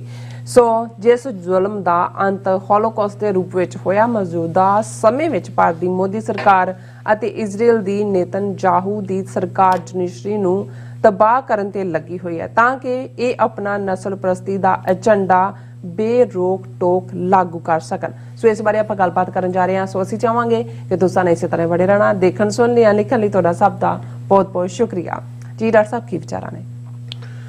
ਦੇਖੋ, ਹਿਸਟਰੀ ਰਿਪੀਟ ਕਰਦੀ ਹੈ ਇਸ ਲਈ ਕਿ ਜਿਹੜੀਆਂ ਗਲਤੀਆਂ ਜਿਸ ਦੌਰ ਦੇ ਵਿੱਚ ਪਹਿਲੇ ਪਾਤਰਾਂ ਰਾਹੀਂ ਹੋਈਆਂ ਹੁੰਦੀਆਂ ਨੇ, ਜਦੋਂ ਦੁਬਾਰਾ ਉਹੀ ਗਲਤੀਆਂ ਹੁੰਦੀਆਂ ਨੇ ਜੀ ਤੇ ਉਹੀ ਕੁਝ ਵਾਪਰਦਾ ਹੈ ਜੋ ਕੁਝ ਪਹਿਲੇ ਵਾਪਰਿਆ ਸੀ। ਬਿਲਕੁਲ। ਦੁਨੀਆ ਦੇ ਵਿੱਚ ਅਸੀਂ ਫੌਜੀ ਡਿਕਟੇਟਰਾਂ ਵੱਲੋਂ ਜਾਂ ਤਾਨਾਸ਼ਾਹੀ ਹਾਕਮਾਂ ਵੱਲੋਂ ਜਾਂ ਉਸ ਤੋਂ ਪਹਿਲਾਂ ਜਿਹੜੀਆਂ ਰਾਜਾਸ਼ਾਹੀ ਸੀ ਉਹਨਾਂ ਦੇ ਜ਼ੁਲਮਾਂ ਦੀਆਂ ਕਹਾਣੀਆਂ ਬਿਆਨਦੇ। ਔਰ ਡੈਮੋਕ੍ਰੇਸੀ ਦਾ ਜਦੋਂ ਜ਼ਿਕਰ ਹੁੰਦਾ ਹੈ, ਬਹੁਤ ਵਾਰ of the people, by the people, for the people ਕਹਿ ਕੇ ਇਹ ਸਮਝਿਆ ਜਾਂਦਾ ਹੈ ਕਿ ਵੀ ਜਿੱਥੇ ਵੋਟਾਂ ਰਾਹੀਂ ਚੋਣ ਹੁੰਦੀ ਹੈ, ਇਹਦਾ ਮਤਲਬ ਲੋਕਾਂ ਦੀ ਉਹਦੇ 'ਚ ਪਾਰਟਿਸਿਪੇਸ਼ਨ ਹੈ ਔਰ ਉਹਦੇ 'ਚ ਤਾਂ ਜਸਟਿਸ ਹੋਏਗਾ ਹੀ। ਭਾਵੇਂ ਇਹ ਵੀ ਹੁੰਦਾ ਹੈ ਕਿ ਜੀ ਚਲੋ ਮੈਜੋਰਟੀ ਦੇ ਨਾਲ ਹੀ ਹੋਏਗਾ, ਪਰ ਇਹਦਾ ਮਤਲਬ ਹੈ ਕਿ ਬਹੁਤ ਗਿਣਤੀ ਲੋਕ ਜਿਸ ਥਾਟ ਨੂੰ ਹਮਾਇਤ ਦਿੰਦੇ ਨੇ ਉਸ ਦੀ ਬਾਲਾਦਸਤੀ ਹੋਏਗੀ, ਉਸ ਨੂੰ ਮੰਨਿਆ ਜਾਏਗਾ। ਪਰ ਉਸੇ ਪੀਰੀਅਡ ਜਦੋਂ ਅਸੀਂ ਇਹ ਗੱਲ ਕਰ ਰਹੇ ਹੁੰਦੇ ਹਾਂ, ਫਿਰ ਅਸੀਂ ਨਾਜ਼ੀ ਜਰਮਨੀ ਦੇ ਜ਼ੁਲਮਾਂ ਦੀ ਕਹਾਣੀ ਵੀ ਕਿਸੇ ਹੋਰ ਅੰਦਾਜ਼ ਸੁਣਾ ਰਹੇ ਹੁੰਦੇ। ਪਰ ਬਹੁਤ ਵਾਰ ਬਹੁਤੇ ਇਹ ਦੱਸਣ ਦੀ ਕੋਸ਼ਿਸ਼ ਨਹੀਂ ਕਰਦੇ ਕਿ ਕੋਈ ਹਿਟਲਰ ਫੌਜੀ ਕੂਹ ਦੇ ਨਾਲ ਜਾਂ ਫੌਜੀ ਬੰਦੂਕ ਦੇ ਜ਼ੋਰ ਤੇ ਜਿਹੜਾ ਰਾਜ ਪਲਟਾ ਕਰਕੇ ਤਾਂ ਤਾਕਤ 'ਚ ਨਹੀਂ ਸੀ ਆਇਆ। ਉਹਨੇ ਪਾਰਟੀ ਬਣਾਈ, ਭਾਵੇਂ ਉਹਦਾ ਓਰੀਜਨ ਫੌਜ 'ਚੋਂ ਹੀ ਸੀ, ਨਾਜ਼ੀ ਪਾਰਟੀ ਬਣਾਈ ਔਰ ਨਾਜ਼ੀ ਪਾਰਟੀ ਨੇ ਵੋਟਾਂ ਦੇ ਜ਼ਰੀਏ ਉਹਨੇ ਆਪਣਾ ਏਜੰਡਾ ਡੈਮੋਕ੍ਰੇਸੀ ਦਾ ਭਾਵੇਂ ਇੱਕ ਲੈਵਲ ਲੱਗਾ ਹੋਇਆ ਸੀ ਪਰ ਐਕਸਟ੍ਰੀਮ ਏਜੰਡਾ ਦਿੱਤਾ। ਆਪਣੇ ਲੋਕਾਂ ਦੇ ਵਿੱਚ ਉਹ ਨਫ਼ਰਤ ਵਾਲੇ ਜਿਹੜਾ ਬੀਜ ਹੈ ਉਸ ਨੂੰ ਬੀਜਿਆ, ਉਸ ਦਾ ਉਹਨੇ ਫਲ ਲਿਆ, ਉਸ ਦੀ ਪਾਰਟੀ ਦੀ ਹਕੂਮਤ ਬਣੀ। ਔਰ ਫਿਰ ਕਿਵੇਂ ਨਾਜ਼ੀ ਜਰਮਨੀ ਨੇ ਮੈਜੋਰਿਟੇਰੀਅਨਿਜ਼ਮ ਦੇ ਨਾਲ ਉਹ ਸਾਰੀਆਂ ਇੰਸਟੀਟਿਊਸ਼ਨਸ ਡਿਸਟਰੋਏ ਕੀਤੀਆਂ ਜਿਹੜੀਆਂ ਉਹਦੇ ਨਸਲਵਾਦੀ ਏਜੰਡੇ ਦੇ ਰਸਤੇ ਦੀਆਂ ਰੁਕਾਵਟ ਸਨ। ਮੀਡੀਆ ਨੂੰ, ਹਾਲਾਂਕਿ ਉਦੋਂ ਅਜੇ ਕੋਈ ਵਿਜ਼ੂਅਲ ਜਾਂ ਡਿਜੀਟਲ ਜਾਂ ਸੋਸ਼ਲ ਮੀਡੀਆ ਤਾਂ ਨਹੀਂ ਸੀ, ਲੇਕਿਨ ਰੇਡੀਓ ਵੇਵਸ ਦੀ ਸੀ, ਪ੍ਰਿੰਟ ਮੀਡੀਆ ਸੀ। ਕਿਵੇਂ ਉਹਨੇ ਇਸਤੇਮਾਲ ਕੀਤਾ ਆਪਣੇ ਨਫ਼ਰਤੀ ਏਜੰਡੇ ਨੂੰ ਅੱਗੇ ਤੋਰਨ ਦੇ ਲਈ। ਤੇ ਜਿਹੜਾ ਵੀ ਕੋਈ ਐਗਜ਼ਿਸਟਿੰਗ ਥੋੜਾ ਬਹੁਤ ਸਿਸਟਮ ਜਸਟਿਸ ਦਾ ਸੀ, ਜਿਹਦੇ ਥੱਲੇ ਜਰਮਨ ਦੇ ਸ਼ਹਿਰੀ ਜਿਹੜੇ ਨੇ ਉਹ ਅਦਲ ਦੇ ਲਈ, ਇਨਸਾਫ ਦੇ ਲਈ ਅਦਾਲਤੀ ਸਿਸਟਮ ਤੇ ਟੇਕ ਰੱਖ ਸਕਦੇ ਸੀ, ਉਹਨੂੰ ਕੰਟਰੋਲ ਕੀਤਾ ਜੀ। ਸਕੂਲਿੰਗ ਸਿਸਟਮ ਨੂੰ ਕੰਟਰੋਲ ਕੀਤਾ ਤਾਂ ਕਿ ਜਿਹੜੇ ਛੋਟੇ ਛੋਟੇ ਬੱਚੇ ਨੇ ਉਹਨਾਂ ਦੇ ਅੰਦਰ ਵੀ ਜਰਮਨ ਪ੍ਰਾਈਡ ਭਰਨ ਦੇ ਨਾਂ ਥੱਲੇ ਅਸਲ ਦੇ ਵਿੱਚ ਨਫ਼ਰਤ ਭਰੀ ਮਾਈਨੋਰਟੀਜ਼ ਪ੍ਰਤੀ, ਯਹੂਦੀਆਂ ਪ੍ਰਤੀ, ਕੈਥੋਲਿਕਸ ਪ੍ਰਤੀ, ਕਮਿਊਨਿਸਟਾਂ ਪ੍ਰਤੀ ਜਾਂ ਜੋ ਵੀ ਹੈ, ਜੋ ਵੀ ਉਹਨਾਂ ਨੇ ਸੌਦਾ ਵੇਚਣਾ ਸੀ ਉਹਦੇ ਲਈ ਉਹਨਾਂ ਨੇ ਹਰ ਜਰਮਨ ਇੰਸਟੀਟਿਊਸ਼ਨ ਨੂੰ ਇਸਤੇਮਾਲ ਕੀਤਾ। ਪਹਿਲਾਂ ਉਹਨੂੰ ਸਬਵਰਟ ਕੀਤਾ, ਫਿਰ ਉਸ ਰਾਹੀਂ ਆਪਣੀ ਜਿਹੜੀ ਹੈ ਉਸ ਪ੍ਰੋਪੇਗੈਂਡੇ ਨੂੰ ਅੱਗੇ ਤੋਰਿਆ। ਔਰ ਇਨ ਦਾ ਐਂਡ ਕੀ ਐਂਡ ਹੋਇਆ ਸਾਡੇ ਸਾਹਮਣੇ। ਅਸੀਂ ਹੋਲੋਕਾਸਟ ਦਾ ਜ਼ਿਕਰ ਕਰਦੇ ਹਾਂ, 6 ਮਿਲੀਅਨ ਯਹੂਦੀਆਂ ਦੇ ਮਾਰੇ ਜਾਣ ਦੀ ਗੱਲ ਕਰਦੇ ਹਾਂ, ਜਿਪਸੀਆਂ ਦੀ ਕਰਦੇ ਹਾਂ ਮਾਰੇ ਜਾਣ ਦੀ, ਕੈਥੋਲਿਕਸ ਦੀ ਕਰਦੇ ਹਾਂ। ਔਰ ਕਿਵੇਂ ਹਿਟਲਰ ਨੇ ਕੱਲਾ ਹੀ ਨਹੀਂ ਕਿ ਜਰਮਨਸ ਨੇ ਸਫ਼ਰ ਕੀਤਾ ਜਾਂ ਯੂਰਪ ਨੇ ਸਫ਼ਰ ਕੀਤਾ, ਕਿਵੇਂ ਉਸ ਚੋਂ ਦੂਸਰਾ ਸੰਸਾਰ ਯੁੱਧ ਨਿਕਲਿਆ ਔਰ ਕਰੋੜਾਂ ਲੋਕ ਮੌਤ ਦੀ ਭੇਟ ਚੜੇ। ਹੁਣ ਦੇਖਣ ਵਾਲੀ ਗੱਲ ਇਹ ਹੈ ਕਿ ਵੀ ਜੇ ਇਨੀਸ਼ੀਅਲ ਪੀਰੀਅਡ 'ਚ ਜਦੋਂ ਉਹ ਆਪਣੀਆਂ ਸੰਸਥਾਵਾਂ ਡਿਸਟਰੋਏ ਕਰ ਰਿਹਾ ਸੀ ਔਰ ਜ਼ੁਲਮਾਂ ਦੀ ਅਜੇ ਬਹੁਤ ਸਾਰੀ ਕਹਾਣੀਆਂ ਬਾਹਰ ਨਹੀਂ ਵੀ ਜਿਹੜੀਆਂ ਆ ਰਹੀਆਂ ਸੀ, ਜੇ ਉਦੋਂ ਯੂਰਪ ਅਮਰੀਕਾ ਅਲਰਟ ਹੋ ਕੇ ਇਸ ਦੇ ਉੱਤੇ ਕੁਝ ਕਰਨ ਦੀ ਸੋਚਦਾ ਤੇ ਫਿਰ ਇਹ ਕਰੋੜਾਂ ਲੋਕਾਂ ਦੀ ਤਬਾਹੀ, ਉਹਨਾਂ ਦੀ ਬਰਬਾਦੀ ਰੋਕੀ ਜਾ ਸਕਦੀ ਸੀ। ਔਰ ਹੁਣ ਅਸੀਂ ਤਾਂ 1920 ਜਾਂ 30 ਦੇ ਜਰਮਨੀ ਜਾਂ ਇਸੇ ਹੀ ਮਾਡਲ ਦੇ ਉੱਤੇ ਇਟਲੀ ਦੀ ਗੱਲ ਕਰਦੇ, ਪਰ ਅੱਜ ਲਗਭਗ 100 ਸਾਲ ਬਾਅਦ ਜਦੋਂ ਅਸੀਂ ਇੱਕ ਪੂਰੀ ਸਦੀ 1920 ਚੋਂ 2020 ਚ ਆ ਗਏ ਹਾਂ, ਉਹੀ ਕਹਾਣੀ ਦੋ, ਬੇਸ਼ੱਕ ਦੋਨੋਂ ਅਪਾਰਟ ਨੇ ਮੁਲਕ, ਇੱਕ ਮਿਡਲ ਈਸਟ ਦੇ ਨਾਲ ਜੁੜਦਾ ਹੈ ਇਜ਼ਰਾਈਲ ਤੇ ਦੂਸਰਾ ਇੰਡੀਆ, ਦੋਨਾਂ ਦੇ ਵਿੱਚ VOTING ਸਿਸਟਮ ਹੈ, ਦੋਨਾਂ ਦੇ ਵਿੱਚ ਇਸ ਵੇਲੇ ਉਹ ਧਿਰਾਂ ਵਾਲੇ ਪਾਵਰ 'ਚ ਨੇ। ਮੋਦੀ 2014 ਤੋਂ ਹੈ, ਜਿਹੜਾ ਬਿਲਕੁਲ ਨਾਜ਼ੀ ਤਰਜ਼ ਤੇ ਹਿੰਦੁਸਤਾਨ ਜਿਹੜੀ ਉਹਨਾਂ ਦੀ ਆਈਡੀਓਲੋਜੀ ਹੈ ਉਹੀ ਜਰਮਨਾਂ ਦੀ, 1 ਨੇਸ਼ਨ 1 ਰੇਸ 1 ਪੀਪਲ। ਔਰ ਇਜ਼ਰਾਈਲ ਜਿਨ੍ਹਾਂ ਦੇ ਲਈ ਜੇ ਇਹ ਕਹਿਣਾ ਹੋਏ ਕਿ ਜੂਡੋ ਨਾਜ਼ੀਜ਼, ਉਹ ਰੋਲ ਅਦਾ ਕਰ ਰਿਹਾ ਨੇਤਾਨਯਾਹੂ। ਹੁਣ ਇਹ ਨੇਤਾਨਯਾਹੂ ਜਿਹੜਾ 5ਵੀਂ ਜਾਂ 6ਵੀਂ ਵਾਰ ਪ੍ਰਾਈਮ ਮਿਨਿਸਟਰ ਬਣਿਆ, ਇਸ ਤੋਂ ਪਹਿਲੀ ਟਰਮ ਵੇਲੇ ਕਰਪਸ਼ਨ ਦੇ ਚਾਰਜਿਸ ਦੇ ਵਿੱਚ ਫਸਿਆ ਹੋਇਆ, ਅਜੇ ਵੀ ਉਹ ਕਰਪਸ਼ਨ ਦੇ ਕੇਸ ਉਹਦੇ ਤੇ ਨੇ, ਟ੍ਰਾਇਲ ਚੱਲ ਰਿਹਾ। ਔਰ ਉਹੀ ਮੋਦੀ ਜਿਹੜਾ 2002 ਦੇ ਵਿੱਚ ਹਜ਼ਾਰਾਂ ਮੁਸਲਮਾਨਾਂ ਦੇ ਜਿਹੜਾ ਉਹ ਖੂਨ ਡੋਲਣ ਦੇ ਲਈ, ਉਹਨਾਂ ਦੀ ਨਸਲਕੁਸ਼ੀ ਲਈ ਜ਼ਿੰਮੇਵਾਰ ਹੈ, ਔਰ ਜਿਹਨੂੰ 12 ਸਾਲ ਅਮਰੀਕਾ, ਕੈਨੇਡਾ, UK ਨੇ ਇੱਥੇ ਵੜ ਨਹੀਂ ਦਿੱਤਾ ਕਿਉਂਕਿ ਉਸ ਦੇ ਉੱਤੇ ਨਸਲਕੁਸ਼ੀ ਦਾ ਇਲਜ਼ਾਮ ਸੀ। ਲੇਕਿਨ ਕਿਵੇਂ ਉੱਥੇ ਮੋਦੀ ਨੇ ਪਹਿਲਾਂ ਤਾਂ ਗੁਜਰਾਤ ਹਾਈ ਕੋਰਟ ਤੋਂ ਲੈ ਕੇ ਸੁਪਰੀਮ ਕੋਰਟ ਤੱਕ ਆਪਣੇ ਆਪ ਨੂੰ ਬਰੀ ਕਰਾਇਆ ਹੀ ਕਰਾਇਆ, ਪਰ 2014 ਤੋਂ ਹੁਣ ਜਦੋਂ ਅਸੀਂ 2023 ਦੇ ਵਿੱਚ ਗੱਲ ਕਰ ਰਹੇ, ਆਲਮੋਸਟ ਇਹਨਾਂ 9 ਸਾਲਾਂ ਦੇ ਵਿੱਚ ਕਿਵੇਂ ਭਾਰਤ ਨੇ ਹਰ ਇੰਸਟੀਟਿਊਸ਼ਨ ਜਿਹਦੇ 'ਚ ਇਹਨਾਂ ਦੀਆਂ ਨੀਤੀਆਂ ਦੀ, ਜਿਹੜੀ ਨਫ਼ਰਤ ਦੀਆਂ ਨੀਤੀਆਂ ਨੇ ਜਵਾਬਦੇਹੀ ਹੋ ਸਕਦੀ ਸੀ, ਉਹਨੂੰ ਕਿਵੇਂ ਡਿਸਟਰੋਏ ਕੀਤਾ, ਕਿਵੇਂ 600 ਦੇ ਕਰੀਬ ਚੈਨਲ, 600 ਤੋਂ 800 ਤੱਕ ਉਹਨਾਂ ਦੇ ਉੱਤੇ ਪੂਰਾ ਕੰਟਰੋਲ ਕੀਤਾ, ਕਿਵੇਂ ਈਵਨ ਜਿਹੜਾ ਥੋੜਾ ਬਹੁਤ ਸੋਸ਼ਲ ਮੀਡੀਆ ਸੀ ਉਸ ਦੇ ਉੱਤੇ ਵੀ ਉਹਨਾਂ ਨੇ ਆਪਣਾ ਜੱਫਾ ਕਾਇਮ ਕੀਤਾ। ਔਰ ਇਸ ਸਾਰੇ ਦੇ ਚੱਲਦਿਆਂ ਅਸੀਂ ਦੇਖਦੇ ਹਾਂ ਕਿ ਜੁਡੀਸ਼ਰੀ, ਕਿਉਂਕਿ ਭਾਰਤ ਦੇ ਵਿੱਚ ਜਿਹੜਾ ਬਹੁਤ ਸਾਰਾ ਸਿਸਟਮ, ਉਹ ਐਜੂਕੇਸ਼ਨ ਹੋਏ, ਅਦਾਲਤੀ ਸਿਸਟਮ ਹੋਏ ਜਾਂ ਓਵਰਆਲ ਇਨਫਰਾਸਟ੍ਰਕਚਰ ਨੈਟਵਰਕਿੰਗ, ਉਹ ਤਾਂ ਬ੍ਰਿਟਿਸ਼ ਪੀਰੀਅਡ ਦੀ ਹੈ। ਤੇ ਬ੍ਰਿਟਿਸ਼ ਪੀਰੀਅਡ ਦੇ ਵਿੱਚ ਅਦਾਲਤਾਂ ਦਾ ਸਿਸਟਮ, ਜੇ ਤੁਹਾਡੇ ਕੋਲ ਇੱਕ ਲੋਅਰ ਅਦਾਲਤ, ਸੈਸ਼ਨ, ਹਾਈ ਕੋਰਟ, ਬਿਲਕੁਲ ਪੈਟਰਨ 75 ਸਾਲਾਂ 'ਚ ਭਾਰਤ ਹੋਏ, ਪਾਕਿਸਤਾਨ, ਬੰਗਲਾਦੇਸ਼, ਸ੍ਰੀਲੰਕਾ, ਉਹਨਾਂ ਸਾਰਿਆਂ ਦੇ ਵਿੱਚ ਉਹੀ ਪੈਟਰਨ ਚੱਲਦਾ। ਸੋ ਕਿਤੇ ਨਾ ਕਿਤੇ ਤੁਸੀਂ ਇਹ ਆਸ ਕਰਦੇ ਸੀ ਕਿ ਭਾਈ ਕੋਈ ਇਮਾਨਦਾਰ ਜੱਜ ਆ ਜਾਏ ਜਿਹੜਾ ਤੁਹਾਨੂੰ ਜਸਟਿਸ ਦੇ ਦੇ, ਔਰ ਇਹਦੇ ਥੱਲੇ ਹੀ ਜਿਹੜਾ ਇਨਸਾਫ ਦੀ ਉਮੀਦ ਦੇ ਵਿੱਚ ਹੀ ਤੁਸੀਂ ਇੱਕ ਤੋਂ ਦੂਸਰੀ ਅਦਾਲਤ ਜਾਂਦੇ। ਬਿਲਕੁਲ। ਹੁਣ ਬਾਕੀ ਆਲਮੋਸਟ ਸਾਰੀਆਂ ਇੰਸਟੀਟਿਊਸ਼ਨਸ ਉਹਨਾਂ ਨੇ ਤਾਂ ਸਬਵਰਟ ਕਰ ਲਈਆਂ। ਹੁਣ ਜੁਡੀਸ਼ਰੀ ਦੇ ਵਿੱਚ ਸੁਪਰੀਮ ਕੋਰਟ 'ਚ ਵਾਂਸ ਇਨ ਅ ਵਾਈਲ ਕੋਈ ਜੱਜ ਕੋਈ ਕਮੈਂਟ ਕਰ ਦਿੰਦਾ ਹੀਅਰਿੰਗ ਦੇ ਵੇਲੇ, ਜਾਂ ਕਦੇ ਕੋਈ ਮਾੜਾ ਮੋਟਾ ਸੈਂਟਰਲ ਗਵਰਨਮੈਂਟ ਦੀ ਅਗੇਂਸਟ ਫੈਸਲਾ ਵੀ ਦੇ ਦਿੰਦਾ, ਮੇਜਰ ਦੇ ਵਿੱਚ ਨਹੀਂ ਦਿੱਤਾ। ਉਹ ਤਾਂ ਅਸੀਂ ਦੇਖਿਆ ਸਾਰੇ ਕਿਵੇਂ।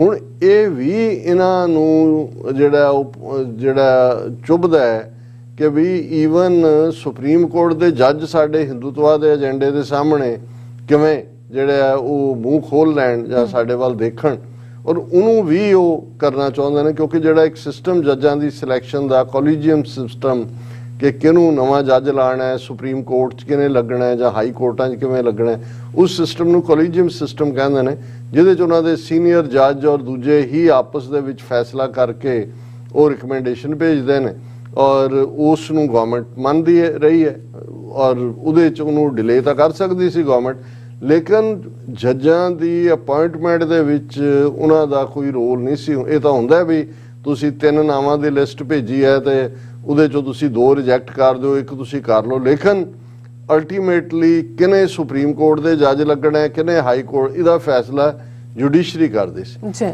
ਹੁਣ ਜਦੋਂ ਪਿੱਛੇ ਜੇ ਜੁਡੀਸ਼ਰੀ ਨੇ ਇੱਕ ਇਹਨਾਂ ਦਾ ਫੈਸਲਾ ਜਿਹਦੇ ਰਾਹੀਂ ਜਿਹੜਾ ਇਹਨਾਂ ਨੇ ਕਾਨੂੰਨ ਬਣਾਇਆ ਪਾਰਲੀਮੈਂਟ ਦੇ ਵਿੱਚ ਕਿ ਇਹ ਕੰਟਰੋਲ ਲੈਣਾ ਚਾਹੁੰਦੇ ਸੀ, ਉਹਨੂੰ ਉਹਨਾਂ ਨੇ ਅਨਕਨਸਟੀਟਿਊਸ਼ਨਲ ਕਹਿ ਕੇ ਰਿਜੈਕਟ ਕਰ ਦਿੱਤਾ।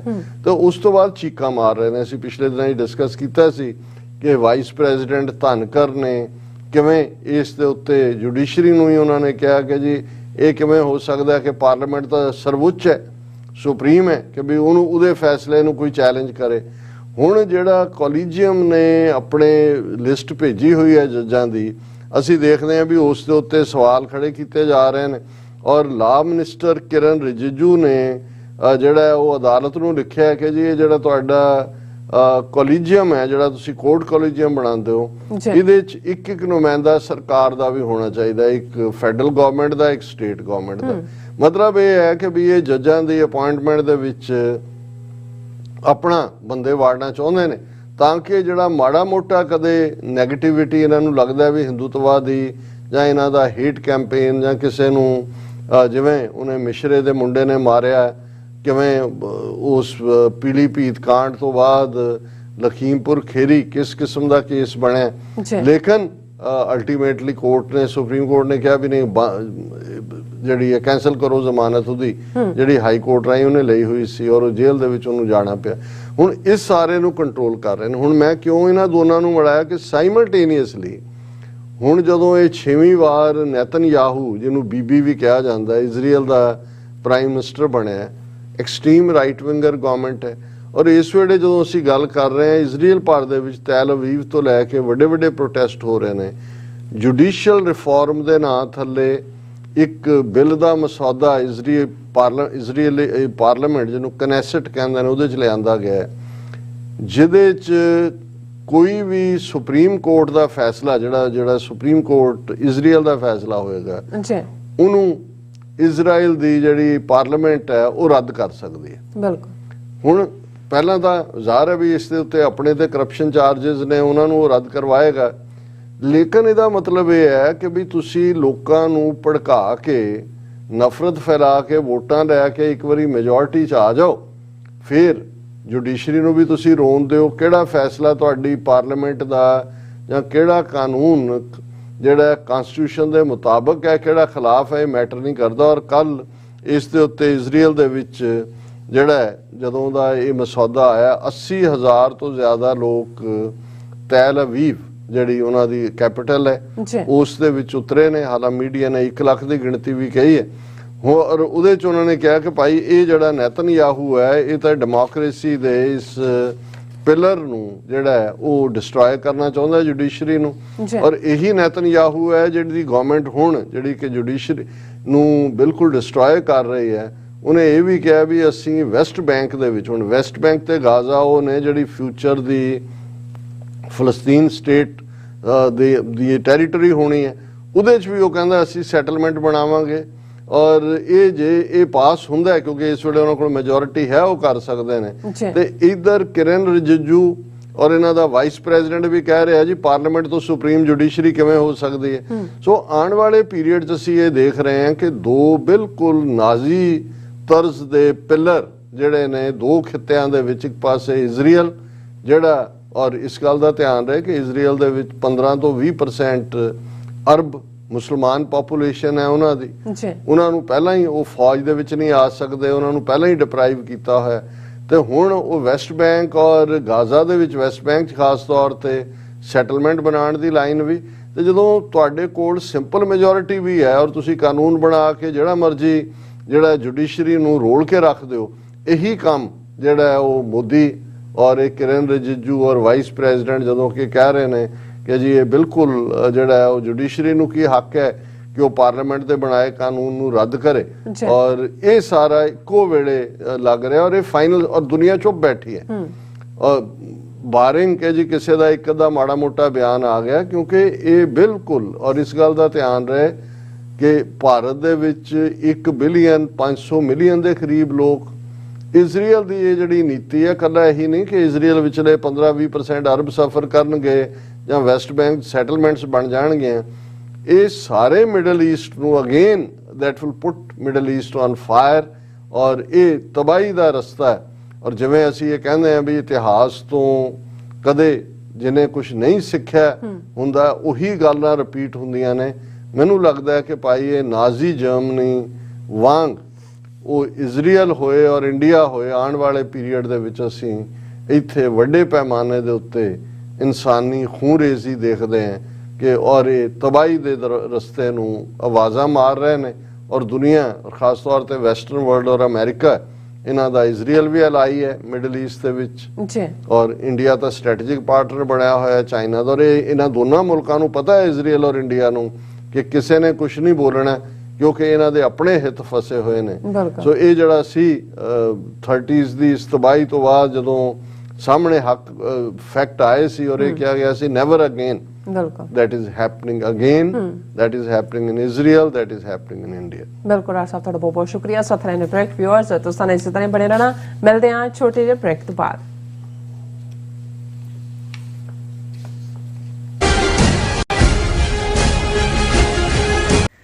ਯੂਕੇ, ਜਨੇਵਾ, ਇਟਲੀ, ਆਸਟਰੀਆ ਅਤੇ ਕੈਨੇਡਾ ਤੋਂ ਬਾਅਦ ਖਾਲਿਸਤਾਨ ਰੈਫਰੈਂਡਮ ਦੀਆਂ ਵੋਟਾਂ ਦਾ ਅਗਲਾ ਪੜਾਅ ਆਸਟ੍ਰੇਲੀਆ। ਆਸਟ੍ਰੇਲੀਆ ਵਿੱਚ ਖਾਲਿਸਤਾਨ ਰੈਫਰੈਂਡਮ ਦੇ ਪਹਿਲੇ ਪੜਾਅ ਦੀਆਂ ਵੋਟਾਂ 29 ਜਨਵਰੀ ਦਿਨ ਐਤਵਾਰ ਨੂੰ ਮੈਲਬਰਨ ਦੇ ਫੈਡਰੇਸ਼ਨ ਸਕੁਅਰ ਵਿੱਚ ਸਵੇਰੇ 9 ਵਜੇ ਤੋਂ ਲੈ ਕੇ ਸ਼ਾਮ ਦੇ 5 ਵਜੇ ਤੱਕ ਪੈਣਗੀਆਂ। ਹੋਰ ਜਾਣਕਾਰੀ ਲਈ ਦਿੱਤੇ ਹੋਏ ਨੰਬਰਾਂ ਤੇ ਸੰਪਰਕ ਕਰ ਸਕਦੇ ਹੋ। ਕੀ ਤੁਸੀਂ ਆਪਣੇ ਟੈਕਸਸ ਨੂੰ ਲੈ ਕੇ ਚਿੰਤਤ ਹੋ? ਤੁਸੀਂ ਆਪਣੀ ਕਮਾਈ ਲਈ ਮਿਹਨਤ ਕਰਦੇ ਹੋ, ਭਾਵੇਂ ਤੁਸੀਂ ਨੌਕਰੀ ਵਿੱਚ ਹੋਵੋ ਜਾਂ ਆਪਣਾ ਬਿਜ਼ਨਸ ਚਲਾਉਂਦੇ ਹੋ। ਜਦੋਂ ਟੈਕਸ ਭਰਨ ਦਾ ਸਮਾਂ ਆਉਂਦਾ ਤਾਂ ਤੁਹਾਨੂੰ ਇੱਕ ਭਰੋਸੇਯੋਗ ਟੈਕਸ ਅਕਾਊਂਟੈਂਟ ਦੀ ਲੋੜ ਹੈ ਜੋ ਟੈਕਸ ਬੈਲੈਂਸ ਦਾ ਤੁਹਾਡੇ ਪੱਖ ਵਿੱਚ ਜਾਣਾ ਯਕੀਨੀ ਬਣਾਵੇ। ਸਿਆਟਲ ਦੀ ਜਾਣੀ ਪਹਿਚਾਣੀ company accurate accountants and taxes ਤੁਹਾਡੀ ਸੇਵਾ ਵਿੱਚ ਹਾਜ਼ਰ ਹੈ। ਅਸੀਂ ਹਰ ਤਰ੍ਹਾਂ ਦੇ ਟੈਕਸ ਭਰਨ ਵਿੱਚ ਤੁਹਾਡੀ ਮਦਦ ਕਰਾਂਗੇ। ਟੈਕਸ ਸੰਬੰਧੀ ਕਿਸੇ ਵੀ ਤਰ੍ਹਾਂ ਦੇ ਸਵਾਲ ਲਈ ਅੱਜ ਹੀ ਸਾਡੇ ਤੱਕ ਪਹੁੰਚ ਕਰੋ। Accurate accountants and Texas.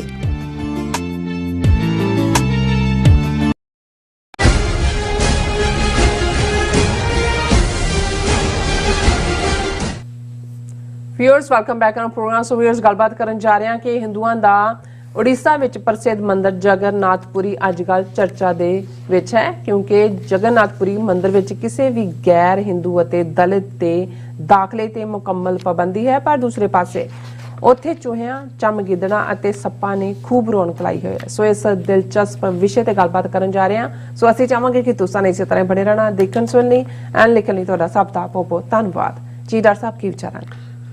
ਦੇਖੋ, ਸਾਡੀ ਕੋਸ਼ਿਸ਼ ਹੁੰਦੀ ਹੈ ਕਿ ਅਸੀਂ ਮੂਲ ਤੌਰ ਤੇ ਜਿਹੜੇ ਇਸ਼ੂ ਹੁੰਦੇ ਨੇ ਉਸ ਤੇ ਗੱਲ ਕਰਦੇ ਹਾਂ। ਕਿਸੇ ਵੀ ਮਜ਼ਹਬ ਪ੍ਰਤੀ ਜਾਂ ਉਹਨਾਂ ਦੇ ਵਿਸ਼ਵਾਸ ਪ੍ਰਤੀ ਕੋਈ ਸਾਡੀ ਟਿੱਪਣੀ ਨਹੀਂ ਹੁੰਦੀ, ਲੇਕਿਨ ਜਦੋਂ ਤੁਸੀਂ ਇੱਕ ਪਾਸੇ ਪੂਰਨ ਤੌਰ ਦੇ ਉੱਤੇ ਡਿਸਕ੍ਰਿਮੀਨੇਸ਼ਨ ਦੇਖ ਰਹੇ ਹੁੰਦੇ ਹੋ, ਵਿਤਕਰਾ ਦੇਖ ਰਹੇ ਹੁੰਦੇ ਹੋ, ਤੇ ਜੇ ਉਸ ਵਿਤਕਰੇ ਨੂੰ ਚੈਲੰਜ ਤੁਸੀਂ ਨਾ ਕਰੋ। ਹੁਣ ਜੇ ਅਸੀਂ ਸਿੱਖੀ ਥਾਟ, ਗੁਰੂ ਨਾਨਕ ਸਾਹਿਬ ਦੀ ਸਿੱਖਿਆ ਦੀ ਗੱਲ ਕਰਦੇ, ਸੋ ਜ਼ਾਹਰ ਹੈ ਕਿ ਜੋ ਕੁਝ ਵੀ ਐਗਜ਼ਿਸਟ ਕਰਦਾ ਸੀ ਉਹ ਭਾਵੇਂ ਹਿੰਦੂ ਥਾਟ 'ਚ ਕਰਦਾ ਸੀ ਜਾਂ ਇਸਲਾਮਿਕ ਥਾਟ ਵਾਲਿਆਂ 'ਚ ਕਰਦਾ ਸੀ।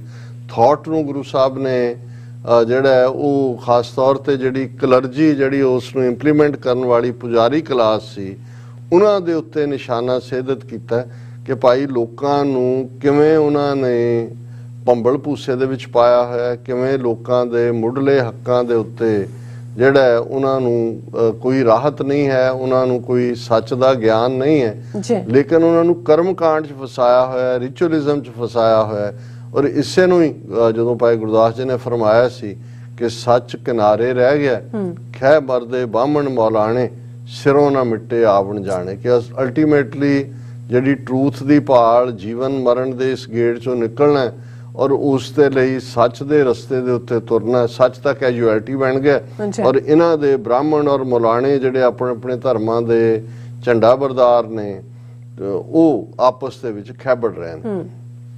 ਹੁਣ ਇੱਕੋ ਵੇਲੇ ਦੋ ਖਬਰਾਂ ਜਿਨ੍ਹਾਂ 2 ਦਿਨਾਂ ਦੇ ਵਿੱਚ ਮੀਡੀਆ ਦੇ ਵਿੱਚ ਸੀ, ਤੇ ਮੈਨੂੰ ਲੱਗਾ ਵੀ ਇੱਕ ਦਿਲਚਸਪ ਗੱਲ ਹੋਏਗੀ, ਕਿਉਂਕਿ ਜਗਨਨਾਥਪੁਰੀ ਦਾ ਜਦੋਂ ਅਸੀਂ ਜ਼ਿਕਰ ਕਰਦੇ ਤਾਂ ਹਿੰਦੂਆਂ ਦੇ 4 ਧਾਮ ਜਿਹੜੇ ਡਿਕਲੇਅਰ ਕੀਤੇ ਹੋਏ ਨੇ ਔਰ ਇਸ ਦੇ ਉੱਤੇ ਮੋਦੀ ਨੇ ਕਈ ਹਜ਼ਾਰ ਕਰੋੜ ਦੀ ਇਨਵੈਸਟਮੈਂਟ 4 ਧਾਮ ਯਾਤਰਾ ਦੇ ਨਾਂ ਥੱਲੇ ਉਹ ਸੜਕਾਂ ਖੁੱਲੀਆਂ ਵੱਡੀਆਂ ਵੱਡੀਆਂ, ਉਹ JBT ਕਿ ਕਿਹੜੀਆਂ ਮਸ਼ੀਨਾਂ ਦੇ ਨਾਲ ਜੋਸ਼ੀ ਮੱਠ ਵੀ ਥੱਲੇ ਬਿਠਾ ਦਿੱਤਾ, ਧੱਸ ਗਿਆ, ਕਿੰਨੇ ਹਜ਼ਾਰ ਘਰ ਖਾਲੀ ਕ੍ਰੈਕਸ ਨੇ ਔਰ ਇਹਨੂੰ ਅੱਗੇ ਤੋਰਿਆ ਹੋਇਆ। ਸੋ ਮੈਂ ਰੈਫਰੈਂਸ ਕਹਿ ਰਿਹਾ ਕਿ ਜਗਨਨਾਥਪੁਰੀ ਲਗਭਗ 12ਵੀਂ ਸਦੀ ਦਾ ਉਹ ਪੁਰਾਣਾ ਮੰਦਿਰ ਹੈ, ਉੜੀਸਾ ਦੇ ਵਿੱਚ ਹੈ ਔਰ ਇਹ ਜਿਹੜੇ 4 ਧਾਮ ਹਿੰਦੂਆਂ ਦੇ ਨੇ ਉਹਨਾਂ ਚੋਂ ਇੱਕ ਧਾਮ ਹੈ ਜਿਹੜਾ ਜਗਨਨਾਥਪੁਰੀ। ਔਰ ਜਗਨਨਾਥ ਨੂੰ ਬਹੁਤ ਵਾਰ ਜਦੋਂ ਤੁਸੀਂ ਅੰਗਰੇਜ਼ੀ ਜ਼ਬਾਨ ਦੇ ਕਈ ਲਫ਼ਜ਼ ਦੇਖਦੇ ਹੋ ਤੇ ਉਹਨਾਂ ਦੇ ਵਿੱਚ ਇੱਕ ਲਫ਼ਜ਼ ਆਉਂਦਾ ਜਗਰਨੌਟ। ਹੁਣ ਉਹਨਾਂ ਨੇ ਜਗਰਨੌਟ ਲਿਖਿਆ ਕਿਉਂਕਿ ਇਹ ਇਸ ਕਿਸਮ ਦੇ ਬ੍ਰਾਹਮਣਾਂ ਦੇ ਫੈਲਾਏ ਹੋਏ ਜਿਹੜੇ ਸੀ ਭਰਮ, ਜਿਹਨੂੰ ਹਕੀਕਤ ਵਾਂਗ ਲੋਕ ਲੈਂਦੇ ਸੀ, ਉਹਨਾਂ ਦੇ ਵਿੱਚ ਦੋ ਚੀਜ਼ਾਂ ਐਸੀਆਂ ਸੀ, ਜਿਵੇਂ ਬਨਾਰਸ ਦੇ ਵਿੱਚ ਜਿਹੜਾ ਬਨਾਰਸ ਸ਼ਿਵ ਜੀ ਦੀ ਨਗਰੀ ਕਿਹਾ ਜਾਂਦਾ, ਇੱਕ ਆਰਾ ਸੀ, ਔਰ ਇਹ ਕਿਹਾ ਜਾਂਦਾ ਸੀ ਕਿ ਜਿਹੜਾ ਇਸ ਸਾਰੇ ਨਾਲ ਆਪਣੇ ਆਪ ਨੂੰ ਚਰਵਾ ਲਏਗਾ ਉਹ ਸਿੱਧਾ ਜਿਹੜਾ ਉਹ ਜਾਏਗਾ ਸ਼ਿਵ ਜੀ ਦੇ ਦਰਬਾਰ 'ਚ, ਸ਼ਿਵਪੁਰੀ 'ਚ, ਔਰ ਉਹ ਬੜਿਆਂ ਨੂੰ ਉਦੋਂ ਜਾ ਕੇ ਚਰਵਾ ਕੇ ਉਹਨਾਂ ਦੀ ਪ੍ਰਾਪਰਟੀ, ਪੰਡਤ ਜਿਹੜੇ ਨੇ ਪੈਸਾ ਉਹਨਾਂ ਤੋਂ ਦਾਨ ਲੈ ਲੈਂਦੇ ਸੀ। ਔਰ ਇਸੇ ਉੱਤੇ ਹੀ ਜਦੋਂ ਕਬੀਰ ਸਾਹਿਬ ਜਿਹੜੇ ਬਨਾਰਸ 'ਚ ਹੀ ਰਹਿੰਦੇ ਸੀ, ਜਦੋਂ ਅਸੀਂ ਉਹਨਾਂ ਦਾ ਇਹ ਸ਼ਬਦ ਪੜ੍ਹਦੇ ਹਾਂ, ਕਰਵਤ ਭਲਾ ਨਾ ਕਰਵਟ ਤੇਰੀ, ਲਾਗ ਗਲੇ ਸੁਨ ਬੇਨਤੀ ਮੇਰੀ, ਹਉ ਵਾਰੀ ਮੁਖ ਫੇਰ ਪਿਆਰੇ, ਕਰਵਟ ਦੇ ਮੋਕੋ ਕਾਹੇ ਕੋ ਮਾਰੇ। ਕਿ ਮੈਨੂੰ ਜਿਹੜਾ ਕਰਵਤ ਚੰਗਾ ਹੈ, ਇਹ ਆਰੇ ਥੱਲੇ ਚਰਿਆ ਜਾਣਾ ਪਸੰਦ ਹੈ, ਪਰ ਤੇਰੀ ਕਰਵਟ ਨਹੀਂ, ਤੂੰ ਮੇਰੇ ਵੱਲੋਂ ਪਿੱਠ ਜਿਹੜਾ ਮੂੰਹ ਨਾ ਮੋੜ। ਹੁਣ ਇਸੇ ਤਰ੍ਹਾਂ ਉੜੀਸਾ ਦੇ ਇਸ ਜਗਨਨਾਥਪੁਰੀ ਦੇ ਵਿੱਚ, ਜਿਹਦੇ ਤੋਂ ਲਫ਼ਜ਼ ਜਗਰਨੌਟ ਆਇਆ, ਇਹ ਜਦੋਂ ਕਿ ਜਗਨਨਾਥ ਜਿਹੜਾ ਅਵਤਾਰ ਵਿਸ਼ਨੂੰ ਦਾ, ਸੁਭਦਰਾ ਔਰ ਬਲਭਦਰ, ਇਹਨਾਂ ਤਿੰਨਾਂ ਦੀ ਯਾਤਰਾ ਨਿਕਲਦੀ ਹੈ, ਤੇ ਵੱਡਾ ਚੱਕਾ ਰੱਥ ਜਿਹੜਾ ਕਿ ਜਿਹਨੂੰ ਕਿ ਕਈ 100 ਬੰਦਾ ਖਿੱਚ ਰਿਹਾ ਹੁੰਦਾ ਹੈ, ਉਸ ਜਗਨਨਾਥ ਦੇ ਰੱਥ ਦੇ ਥੱਲੇ ਬਾਹਮਣਾਂ ਨੇ ਕਿਹਾ ਹੋਇਆ ਸੀ ਕਿ ਜਿਹੜਾ ਇਹ ਭਗਵਾਨ ਜਗਨਨਾਥ ਹੈ, ਤੇ ਜਿਹੜਾ ਇਸ ਚੱਕੇ ਦੇ ਥੱਲੇ ਆ ਕੇ ਮਰੇਗਾ ਉਸ ਨੂੰ ਸਿੱਧਾ ਬੈਕੁੰਠ ਧਾਮ ਮਿਲੇਗਾ। ਔਰ ਹਜ਼ਾਰਾਂ ਲੋਕ ਜਿਹੜੇ ਨੇ ਉਹ ਜਦੋਂ ਸਾਲਾਨਾ ਇਸ ਦੀ, ਔਰ ਉਹ ਇੱਕ ਵੱਡਾ ਲੰਬਾ ਚੌੜਾ ਕਿ ਕਿਹੜੀ ਲੱਕੜ ਇਸਤੇਮਾਲ ਹੋਣੀ ਹੈ, ਕੀ ਹੋਣਾ ਹੈ, ਬੜਾ ਸਜਾ ਪਵਾ ਕੇ ਜਗਨਨਾਥ ਔਰ ਸੁਭਦਰਾ ਔਰ ਬਲਭਦਰ ਉਹਨਾਂ ਦੇ ਜਿਹੜੀਆਂ ਮੂਰਤੀਆਂ ਰੱਖ ਕੇ ਨਿਕਲਦੇ ਨੇ, ਤੇ ਹਜ਼ਾਰਾਂ ਲੋਕ ਉਸ ਚੱਕੇ ਦੇ ਥੱਲੇ ਜਿਹੜੇ ਮਰ ਜਾਂਦੇ ਸੀ, ਉਹ ਆ ਕੇ ਆਪਣੇ ਆਪ ਨੂੰ ਥੱਲੇ ਲੰਮੇ ਪਾ ਦਿੰਦੇ ਸੀ, ਉਹਨਾਂ ਉੱਤੋਂ ਚੱਲਦਾ ਸੀ। ਸੋ ਅੰਗਰੇਜ਼ਾਂ ਨੇ ਇਸ ਮਰਨ ਦੇ ਉੱਤੇ ਤਾਂ ਪਾਬੰਦੀ ਲਾ ਦਿੱਤੀ ਸੀ, ਪਰ ਜਿਹੜੀ ਚੀਜ਼ ਬਹੁਤ ਭਾਰੀ ਭਰਕਮ ਹੋਏ ਔਰ ਜਿਹਦੇ ਥੱਲੇ ਸਭ ਕੁਝ ਲੈ ਜਾਣ, ਉਹ ਲਫ਼ਜ਼ ਉਹਨਾਂ ਨੇ ਅੰਗਰੇਜ਼ੀ 'ਚ ਜ਼ਰੂਰ ਜਿਹੜਾ ਜਗਰਨੌਟ ਹੈ ਉੱਥੋਂ ਜਗਨਨਾਥ 'ਚੋਂ ਲੈ ਲਿਆ। ਹੁਣ ਇਹ ਜਗਨਨਾਥ ਉਹੀ ਹੈ ਜਿਸ ਦੇ ਬਾਹਰ ਵੱਡਾ, ਇੱਥੇ ਉੜੀਸਾ ਦੇ ਖਾਸ ਤੌਰ ਤੇ ਬਹੁਤ ਵਾਰੀ ਕੇਰਲਾ ਤੋਂ ਵੀ ਪੁਜਾਰੀ ਲਿਆਉਂਦੇ ਸੀ, ਔਰ ਉੜੀਸਾ ਦੇ ਬ੍ਰਾਹਮਣ ਆਪਣੇ ਕਿਸਮ ਦੇ, ਇੱਥੇ ਕੋਈ ਹੋਰ ਬ੍ਰਾਹਮਣ ਵੀ ਆਮ ਘਟੀਆ ਕਿਸੇ ਸਟੇਟ ਦਾ ਜਿਹੜਾ ਉਹ ਪੂਜਾ ਨਹੀਂ ਕਰ ਸਕਦਾ, ਜਾਂ ਉੱਥੇ ਉਹਨਾਂ ਦਾ ਇੱਕ ਪੂਰਾ 8, 10, 9 ਸਦੀਆਂ ਤੋਂ ਉਹਨਾਂ ਦੀ ਮੋਨੋਪੋਲੀ ਹੈ।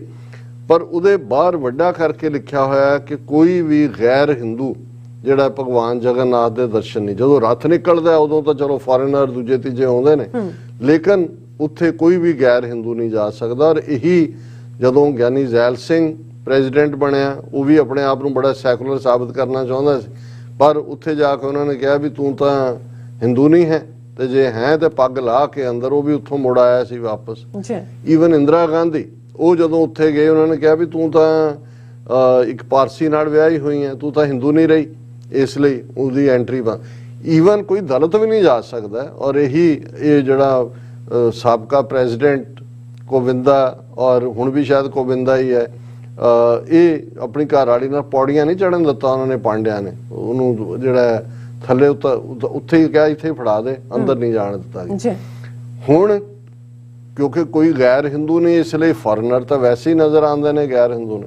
ਹੁਣ ਬੀਜੇਪੀ ਦਾ ਲਾਇਆ ਹੋਇਆ ਗਵਰਨਰ ਹੈ ਉੜੀਸਾ ਦੇ ਵਿੱਚ ਗਣੇਸ਼ੀ ਲਾਲ, ਉਹਨੇ ਇੱਕ ਭੁਵਨੇਸ਼ਵਰ ਦੀ ਉਤਕਲ ਯੂਨੀਵਰਸਿਟੀ ਦੇ ਵਿੱਚ ਇੱਕ ਇਵੈਂਟ ਸੀ, ਉਹਦੇ 'ਚ ਉਹਨੇ ਲੈਕਚਰ ਕਰਦਿਆਂ ਇਹ ਕਿਹਾ ਕਿ ਵੀ ਮੈਂ ਜਿਹੜੀ ਪੁਰੀ ਦੀ ਰਾਇਲ ਫੈਮਿਲੀ ਹੈ, ਉਹਨਾਂ ਦੇ ਜਿਹੜੇ ਮੁਖੀ ਨੇ ਗਜਪਤੀ ਦਿਵਿਆ ਸਿੰਘ ਤੇ ਸ਼ੰਕਰਾਚਾਰੀਆ ਨੇ, ਪੁਰੀ ਦੇ ਗਵਰਧਨ ਮੱਠ ਦੇ ਸਵਾਮੀ ਨਿਸ਼ਚਾਨੰਦ ਸਰਸਵਤੀ ਤੇ ਬਾਕੀ ਜਿਹੜੇ ਪੰਡਤ ਸਾਰੇ ਨੇ, ਉਹਨਾਂ ਨੂੰ ਮੈਂ ਅਪੀਲ ਕਰਦਾ ਕਿ ਵੀ ਇਹ ਜਿਹੜਾ 12ਵੀਂ ਸਦੀ ਦਾ ਟੈਂਪਲ ਜਿਹਦੇ 'ਚ ਜਗਨਨਾਥ ਭਗਵਾਨ ਦੇ ਦਰਸ਼ਨ ਫੋਰਨਰ ਵੀ ਕਰਨਾ ਚਾਹੁੰਦੇ ਨੇ, ਮਤਲਬ ਨਾਨ ਹਿੰਦੂ ਅੰਗਰੇਜ਼, ਉਹਨਾਂ ਨੂੰ ਅਲਾਉ ਕੀਤਾ ਜਾਏ।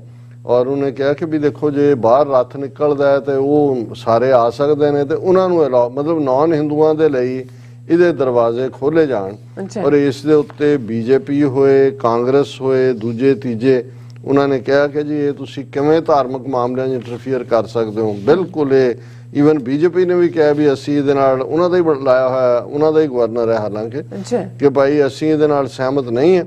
ਔਰ ਉਹਨਾਂ ਨੇ ਕਿਹਾ ਜੀ ਹਿੰਦੂ ਧਰਮ ਦੇ ਵਿੱਚ ਦਖਲਅੰਦਾਜ਼ੀ ਹੈ ਔਰ ਅਸੀਂ ਇਸ ਨੂੰ ਬਿਲਕੁਲ ਬਰਦਾਸ਼ਤ ਨਹੀਂ ਕਰਾਂਗੇ। ਕਾਂਗਰਸ ਨੇ ਵੀ ਇਹੀ ਲਾਈਨ ਲਈ। ਔਰ ਇਸ ਦੇ ਉੱਤੇ ਕਾਂਗਰਸ ਦਾ ਜਿਹੜਾ ਵੈਟਰਨ ਸੁਰੇਸ਼ ਰੋੜੇ ਉਹਨੇ ਕਿਹਾ ਕਿ ਜੇ ਅਸੀਂ ਬਿਲਕੁਲ ਗਵਰਨਰ ਦੇ ਇਸ ਮਾਮਲੇ ਨੂੰ ਸਪੋਰਟ ਨਹੀਂ ਕਰ ਸਕਦੇ, ਸਾਨੂੰ ਹਰ ਧਰਮ ਦਾ ਅਸੀਂ ਸਤਿਕਾਰ ਕਰਦੇ ਹਾਂ, ਪਰ there should not be interference in any religion, so ਇਹਨੂੰ ਕੀਤਾ ਜਾਏ। ਹੁਣ ਇਹ ਖਬਰ ਕੱਲ ਦੀ ਸੀ। ਅੱਜ ਜਦੋਂ ਮੈਂ ਇੱਕ ਖਬਰ ਪ੍ਰੋਮੀਨੈਂਟਲੀ ਦੇਖੀ ਤੇ ਮੈਨੂੰ ਲੱਗਾ ਵੀ ਵਾਹ ਵਾਹ ਵਾਹ, ਬੰਦਿਆਂ ਨਾਲੋਂ ਨੌਨ ਹਿੰਦੂਆਂ ਨਾਲੋਂ ਤਾਂ ਚੂਹੇ, ਸੱਪ ਤੇ ਚਮਗਿੱਦੜ ਚੰਗੇ ਨੇ, ਕਿ ਵੀ ਉਹਨਾਂ ਦਾ ਤਾਂ ਉੱਥੇ ਪੂਰਾ ਮੇਲਾ ਲੱਗਾ ਹੋਇਆ। ਔਰ ਇਹ ਖਬਰ ਵੀ ਉਸੇ ਹੀ ਜਗਨਨਾਥਪੁਰੀ ਤੋਂ ਆਈ। Rat menace hits Puri's 12th century Jagannath temple, priest fear the rodents may damage the wooden idols of deities, ਕਿ 12ਵੀਂ ਸਦੀ ਦੇ ਜਗਨਨਾਥ ਮੰਦਿਰ ਦੇ ਵਿੱਚ ਚੂਹਿਆਂ ਨੇ ਜਿਹੜੀਆਂ ਨੇ ਖੂਬ ਰੌਣਕਾਂ ਲਾਈਆਂ ਹੋਈਆਂ। ਅੰਦਰ ਜਿਹੜਾ ਸੈਂਕਟਮ ਹੈ ਭਗਵਾਨ ਜਗਨਨਾਥ ਦਾ, ਉਹਨਾਂ ਦੇ ਜਿਹੜੇ ਪੰਡਿਤ ਰੋਜ਼ ਨਵਾ ਧਵਾ ਕੇ ਕੱਪੜੇ ਪਾਉਂਦੇ ਨੇ, ਸ਼ਾਮ ਤੱਕ ਚੂਹੇ ਉਹ ਵੀ ਕੁਤਰ ਦਿੰਦੇ ਨੇ। ਔਰ ਉਹ ਕਹਿੰਦੇ ਨੇ ਕਿ ਭਾਈ ਇਹ ਜ਼ਿਆਦਾ ਇਸ ਲਈ ਵੀ ਵਧਿਆ ਕਿ ਕੋਵਿਡ ਦੇ ਚਲਦਿਆਂ ਲੋਕ ਆਏ ਨਹੀਂ ਤੇ ਚੂਹੇ ਤਾਂ ਆਪਣੇ ਨਿਆਣੇ ਜੰਮਦੇ ਗਏ, ਨਿਆਣੇ ਜੰਮਦੇ ਗਏ, ਔਰ ਉਹਨਾਂ ਨੇ ਪੂਰੀ ਭੀੜ ਲਾਈ ਹੋਈ ਹੈ।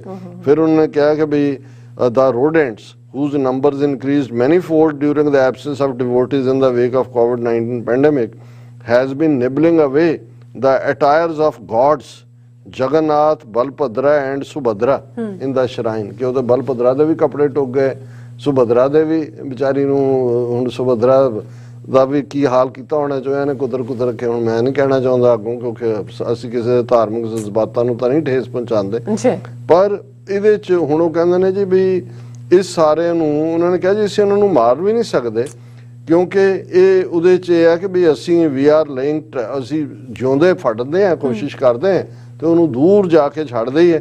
ਔਰ ਉਹਨੇ ਕਿਹਾ ਵੀ ਵੈਸੇ ਇਕੱਲਾ ਇਹ ਚੂਹੇ ਹੀ ਨਹੀਂ ਨੇ, ਅਸੀਂ ਤਾਂ ਇੱਥੇ ਚਮਗਿੱਦੜ ਵੀ ਨੇ ਬਹੁਤ ਸਾਰੇ, ਔਰ ਬਾਂਦਰ ਵੀ ਆ ਜਾਂਦੇ ਨੇ, ਔਰ ਸੱਪ ਵੀ ਨੇ। ਉਹਨੇ ਕਿਹਾ ਜੀ ਉੱਥੇ, ਲੇਕਿਨ ਕਿਉਂਕਿ ਭਗਵਾਨ ਜਗਨਨਾਥ ਨਾਰਾਜ਼ ਹੋਏਗਾ ਜੇ ਅਸੀਂ ਚੂਹਿਆਂ ਨੂੰ ਮਾਰੀਏ ਜਾਂ ਦੂਜਿਆਂ ਨੂੰ ਮਾਰੀਏ। ਔਰ ਹੁਣ ਇਹ ਹੈ, ਤੁਸੀਂ ਇਹਨੂੰ ਕਿਹੜੇ ਧਰਮ ਦੀ ਸਿੱਖਿਆ ਕਹੋਗੇ ਕਿ ਜਿੱਥੇ ਫੈਲੋ ਹਿਊਮਨ ਬੀਇੰਗ ਦੇ ਨਾਲ ਤਾਂ ਉਸ ਲੈਵਲ ਦੀ ਡਿਸਕ੍ਰਿਮੀਨੇਸ਼ਨ ਹੈ ਕਿ ਉਹ ਐਂਟਰ ਹੀ ਨਹੀਂ ਕਰ ਸਕਦਾ। ਲੇਕਿਨ ਤੁਸੀਂ ਕਹੋ ਜੀ ਨਾ ਨਾ ਨਾ, ਅਸੀਂ ਅਹਿੰਸਾ ਕਰਨ ਵਾਲੇ ਹਾਂ, ਔਰ ਹਿੰਸਾ 'ਚ ਅਸੀਂ ਚੂਹੇ ਥੋੜੀ ਮਾਰਨੇ ਨੇ, ਸੱਪ ਨਹੀਂ, ਨਾਲੇ ਚਮਗਿੱਦੜ ਵੀ ਨਹੀਂ ਮਾਰਨੇ, ਔਰ ਇਹ ਸਾਰਾ ਉਹ ਕਹਿੰਦੇ ਜੀ ਕੋਈ ਨਹੀਂ ਹੈ, ਅਸੀਂ ਇਹਨੂੰ ਇਹਦੇ ਨਾਲ ਡੀਲ ਕਰ ਰਹੇ ਹਾਂ, ਲੇਕਿਨ ਇਹ ਅਸੀਂ ਅਲਾਓ ਨਹੀਂ ਕਰ ਸਕਦੇ। ਗਵਰਨਰ ਨੇ ਬਿਲਕੁਲ ਗਲਤ ਕਿਹਾ, ਐਵੇਂ ਨਹੀਂ ਸੀ ਗੁਰੂ ਨਾਨਕ ਸਾਹਿਬ ਨੇ ਕਿਹਾ, ਫਰਮਾਇਆ ਮੱਥਾ ਟਿੱਕਾ ਤੇੜ ਧੋਤੀ ਕਖਾਈ ਹੱਥ ਛੁਰੀ ਜਗਤ ਕਸਾਈ, ਕਿਹਦੇ ਮੱਥੇ ਤੇ ਟਿੱਕਾ। ਔਰ ਇਹ ਉੜੀਸਾ ਦੇ ਤੁਸੀਂ ਪ੍ਰੀਸਟ ਦੇਖ ਲਓ ਜਿਹੜੇ ਉੱਥੋਂ ਖਾਸ ਤੌਰ ਤੇ ਆਉਂਦੇ ਨੇ, ਕੋਈ ਹੋਰ ਉਹਦੇ 'ਚ ਐਂਟਰ ਕਰ ਨਹੀਂ ਸਕਦਾ, ਔਰ ਉਹਨਾਂ ਦਾ ਹੀ ਮੋਨੋਪੋਲੀ ਹੁੰਦੀ ਹੈ। ਔਰ 912ਵੀਂ ਸਦੀ ਦਾ ਇਹ ਹੈ, ਹੁਣ ਅਸੀਂ ਜਿਹੜਾ 21ਵੀਂ ਸਦੀ ਦੇ ਵਿੱਚ ਹੈ, ਸੋ 900 ਸਾਲ ਤੋਂ ਉੱਥੇ ਚੂਹੇ, ਚਮਗਿੱਦੜ ਔਰ ਸੱਪ ਉਹ ਜਾ ਸਕਦੇ ਨੇ, ਇਨਸਾਨ ਨਹੀਂ ਜਾ ਸਕਦੇ, ਜਿਨ੍ਹਾਂ ਦੇ ਉੱਤੇ ਹਿੰਦੂ ਮਾਰਕ ਨਹੀਂ ਲੱਗਾ। ਜੀ ਡਾਕਟਰ ਸਾਹਿਬ ਤੁਹਾਡਾ ਬਹੁਤ ਬਹੁਤ ਸ਼ੁਕਰੀਆ। ਇਸ ਵਕਤ ਲੈਣ ਬ੍ਰੇਕ। ਵਿਊਅਰਸ ਤੁਸੀਂ ਨਾਲ ਇਸੇ ਤਰ੍ਹਾਂ ਬਣੇ ਰਹਿਣਾ, ਮਿਲਦੇ ਹਾਂ ਛੋਟੇ ਜਿਹੇ ਬ੍ਰੇਕ ਤੋਂ ਬਾਅਦ।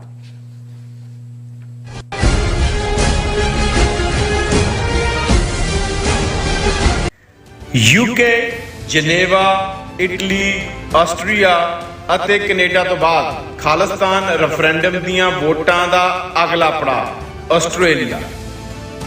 ਆਸਟ੍ਰੇਲੀਆ ਵਿੱਚ ਖਾਲਿਸਤਾਨ ਰੈਫਰੈਂਡਮ ਦੇ ਪਹਿਲੇ ਪੜਾਅ ਦੀਆਂ ਵੋਟਾਂ 29 ਜਨਵਰੀ ਦਿਨ ਐਤਵਾਰ ਨੂੰ ਮੈਲਬਰਨ ਦੇ ਫੈਡਰੇਸ਼ਨ ਸਕੁਆਇਰ ਵਿੱਚ ਸਵੇਰੇ 9 ਵਜੇ ਤੋਂ ਲੈ ਕੇ ਸ਼ਾਮ ਦੇ 5 ਵਜੇ ਤੱਕ ਪੈਣਗੀਆਂ। ਹੋਰ ਜਾਣਕਾਰੀ ਲਈ ਦਿੱਤੇ ਹੋਏ ਨੰਬਰਾਂ ਤੇ ਸੰਪਰਕ ਕਰ ਸਕਦੇ ਹੋ। ਸਿਗਨੇਚਰ ਟਰੱਕ ਸਰਵਿਸ ਰਾਊਟ 81 ਉੱਤੇ ਐਗਜ਼ਿਟ 235 ਤੇ ਟਰੱਕਰ ਵੀਰਾਂ ਲਈ 24 ਘੰਟੇ ਰੋਡ ਸਰਵਿਸ ਦੀ ਸੁਵਿਧਾ ਮੌਜੂਦ। Heavy duty repair, oil change, ਪੁਰਾਣੇ ਅਤੇ ਨਵੇਂ tyre, computer diagnostic, DPF cleaning, brake service ਜਾਂ ਰਸਤੇ ਵਿੱਚ ਆਈ ਹਰ ਤਰ੍ਹਾਂ ਦੀ ਰਿਪੇਅਰ ਪ੍ਰੋਫੈਸ਼ਨਲ ਟੀਮ ਵੱਲੋਂ ਕੀਤੀ ਜਾਂਦੀ ਹੈ। ਬ੍ਰੇਕਫਾਸਟ, ਲੰਚ ਅਤੇ ਡਿਨਰ ਲਈ ਪੰਜਾਬੀ ਢਾਬੇ ਦਾ ਆਨੰਦ ਵੀ ਮਾਣੋ। ਡਰਾਈਵਰ ਅਤੇ ਟਰੱਕ ਆਪਰੇਟਰ ਵੀਰ ਡਿਸਪੈਚ ਦੀ ਸਰਵਿਸ ਲਈ ਸਾਡੇ ਨਾਲ ਸੰਪਰਕ ਕਰਨ। Signature truck service 58 triangle drive, Weyers Cave, Virginia 24486।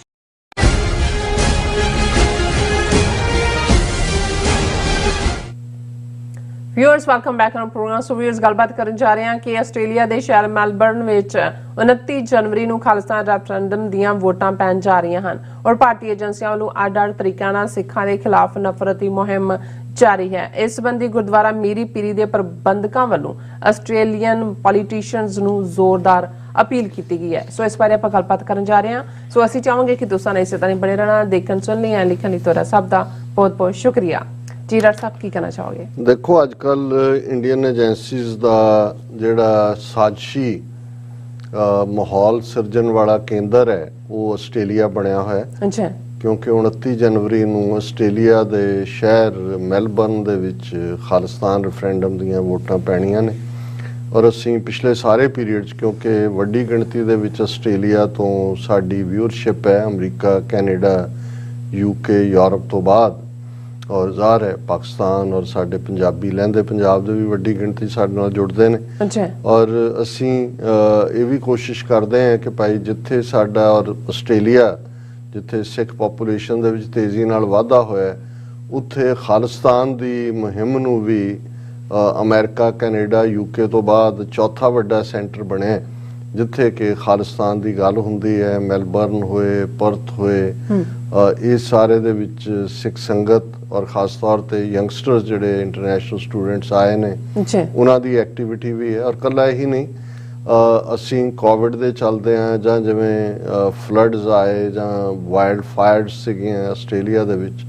ਸਿੱਖਾਂ ਦੇ ਹਿਊਮੈਨਿਟੇਰੀਅਨ ਗਰੁੱਪਸ ਨੇ, ਹਿਊਮੈਨਿਟੇਰੀਅਨ ਆਰਗੇਨਾਈਜੇਸ਼ਨਸ ਨੇ, ਖਾਲਸਾ ਏਡ, ਯੂਨਾਈਟਿਡ ਸਿੱਖਸ, ਉਹਨਾਂ ਨੇ ਆਪਣੀ ਥਾਂ ਬਣਾਈ ਹੈ। ਔਰ ਇਸ ਤੋਂ ਇਲਾਵਾ ਵੀ ਜਿਹੜਾ ਲੋਕਲ ਆਸਟ੍ਰੇਲੀਅਨ ਸਿੱਖ ਸੰਗਤ ਦਾ ਪੋਲੀਟੀਕਲ ਲੈਵਲ ਦੇ ਉੱਤੇ ਸ਼ਿਰਕਤ ਵੀ ਔਰ ਉਹ ਸਾਰੇ ਦੇ ਨਾਲ ਅੱਡ-ਅੱਡ ਜਿਹੜੀਆਂ ਮੇਨ ਸਟ੍ਰੀਮ ਪਾਰਟੀਆਂ ਨੇ ਉਹਨਾਂ ਦੇ ਨਾਲ ਮਿਲ ਕੇ ਕੰਮ ਕਰਨਾ, ਉਹਦਾ ਹੀ ਨਤੀਜਾ ਹੈ ਕਿ ਜਿਹੜਾ ਇੰਡੀਅਨ ਸਿਸਟਮ ਨੇ ਆਪਣਾ ਡਰਟੀ ਕੈਂਪੇਨ ਬਿਲਕੁਲ ਉਹੀ ਪੈਟਰਨ ਜੋ 80ਵਿਆਂ 'ਚ ਭਾਰਤ ਦੇ ਵਿੱਚ ਉਹਨਾਂ ਨੇ ਇਸਤੇਮਾਲ ਕੀਤਾ ਔਰ ਪੋਸਟ 80s 'ਚ 84 ਤੋਂ ਬਾਅਦ ਖਾਸ ਤੌਰ ਤੇ ਕੈਨੇਡਾ, ਅਮਰੀਕਾ ਦੇ ਵਿੱਚ ਆਪਣੀਆਂ ਐਮਬੈਸੀਆਂ, ਹਾਈ ਕਮਿਸ਼ਨ, ਕੌਂਸੂਲੇਟਸ ਰਾਹੀਂ ਜਿਹੜਾ ਕੈਨੇਡਾ 'ਚ ਕਨਿਸ਼ਕਾ ਬੰਬ ਜਿਹੜਾ ਘਟਨਾਕ੍ਰਮ ਹੈ ਬੜਾ ਦੁਖਦਾਈ ਜਿਹਦੇ 'ਚ 329 ਬੇਗੁਨਾਹ ਮੁਸਾਫਰ ਇੰਡੀਅਨ ਏਜੰਸੀਆਂ ਦੀ ਸਾਜ਼ਿਸ਼ ਦੀ ਭੇਟ ਚੜ੍ਹੇ, ਉਸ 'ਚੋਂ ਕਾਮਯਾਬ ਰਹੇ, ਸਾਡੀ ਮੂਵਮੈਂਟ ਨੂੰ ਵੀ ਬਦਨਾਮ ਕਰਨ 'ਚ ਕਾਫੀ ਹੱਦ ਤੱਕ। ਸੋ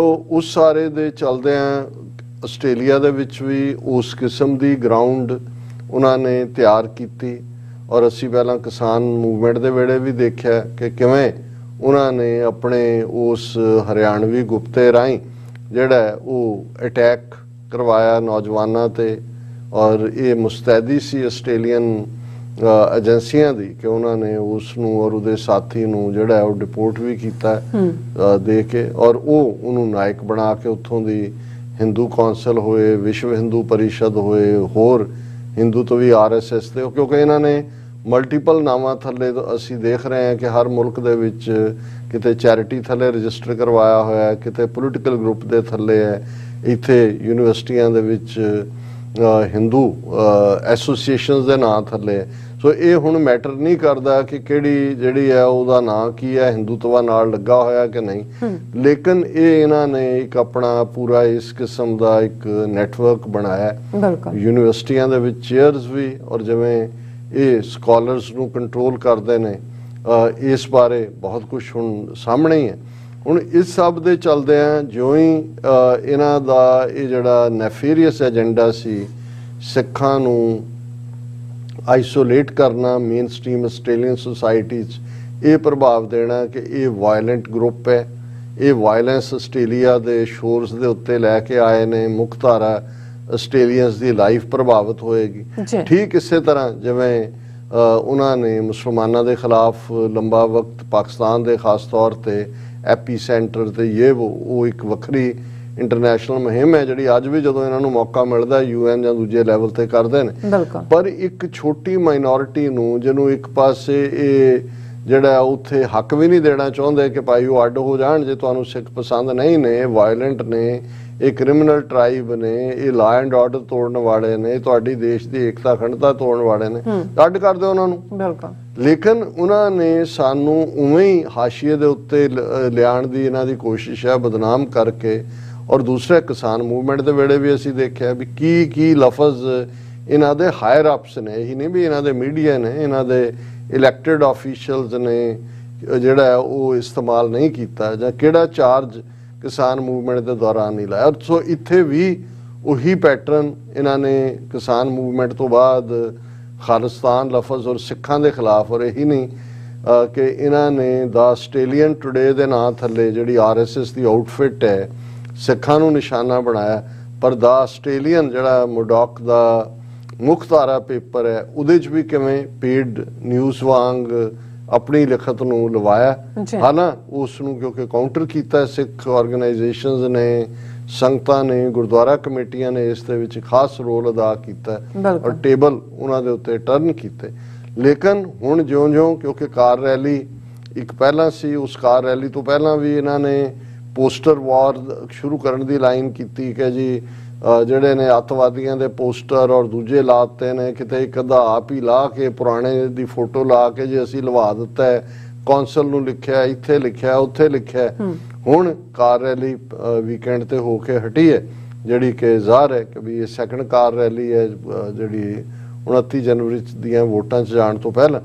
ਔਰ ਇਸ ਦੇ ਉੱਤੇ ਵੀ ਜੇ ਤੁਸੀਂ ਇਹਨਾਂ ਦੇ ਟਵੀਟ ਜਾਂ ਕਮੈਂਟ ਦੇਖੋ ਜਿਹੜੇ ਇਹਨਾਂ ਦੇ ਆਪਣੀਆਂ ਆਊਟਫਿਟਸ ਜਾਂ ਨਿਊਜ਼ਪੇਪਰਸ ਦੇ ਦੂਜੇ 'ਚ ਨੇ, ਤੇ ਤੁਹਾਨੂੰ ਇਹ ਸਮਝ ਆ ਜਾਂਦੀ ਹੈ ਕਿ ਕਿਸ ਹੱਦ ਤੱਕ ਨਫ਼ਰਤ ਹੈ। ਫਿਰ ਅਸੀਂ ਦੇਖਿਆ ਕਿ ਠੀਕ ਪਹਿਲਾਂ ਕਾਰ ਰੈਲੀ ਤੋਂ ਅਕਸ਼ੇ ਧਾਮ ਜਿਹੜਾ ਮੰਦਰ, ਉਸ ਦੇ ਉੱਤੇ ਆਪ ਹੀ ਉਸ ਕਿਸਮ ਦਾ ਜੋ ਇਹ ਕਾਰਾ ਕਰਦੇ ਨੇ ਗ੍ਰੈਫਿਟੀ, ਔਰ ਉਸ ਨੂੰ ਬਿਨਾਂ ਕੋਈ ਪੜਤਾਲ, ਬਿਨਾਂ ਕੋਈ ਕਿਸੇ, ਕਿਉਂਕਿ ਜਾਂਚ ਏਜੰਸੀਆਂ ਜੇ ਕਿਸੇ ਨੂੰ ਦੋਸ਼ੀ ਉਹਨੂੰ ਸਿੱਧਾ ਤੁਸੀਂ ਸਿੱਖਾਂ ਦੇ ਖਾਤੇ 'ਚ ਪਾ ਦਿਓ। ਔਰ ਜਦੋਂ ਤੁਸੀਂ ਦੇਖੋਗੇ ਵੀ ਇਹ ਕਿਵੇਂ ਸੌਫਟ ਟਾਰਗੇਟ ਲੱਭਦੇ ਨੇ, ਟੋਰਾਂਟੋ 'ਚ ਵੀ ਉਹੀ ਅਕਸ਼ੇ ਧਾਮ ਮੰਦਰ ਨੂੰ ਹੀ ਚੁਣਿਆ ਗਿਆ ਸੀ। ਉਸ ਤੋਂ ਪਹਿਲਾਂ ਵੀ ਜਿਹੜੀ ਇੱਕ ਕਿਸੇ ਹੋਰ ਹਵਾਲੇ ਨਾਲ ਵੀ 2016 ਜਾਂ 2017 ਦੇ ਵਿੱਚ ਵੀ ਐਸਾ ਵਾਪਰਿਆ ਸੀ, ਉਦੋਂ ਵੀ ਉਹਨੂੰ ਹੀ ਚੁਣਿਆ ਗਿਆ ਸੀ।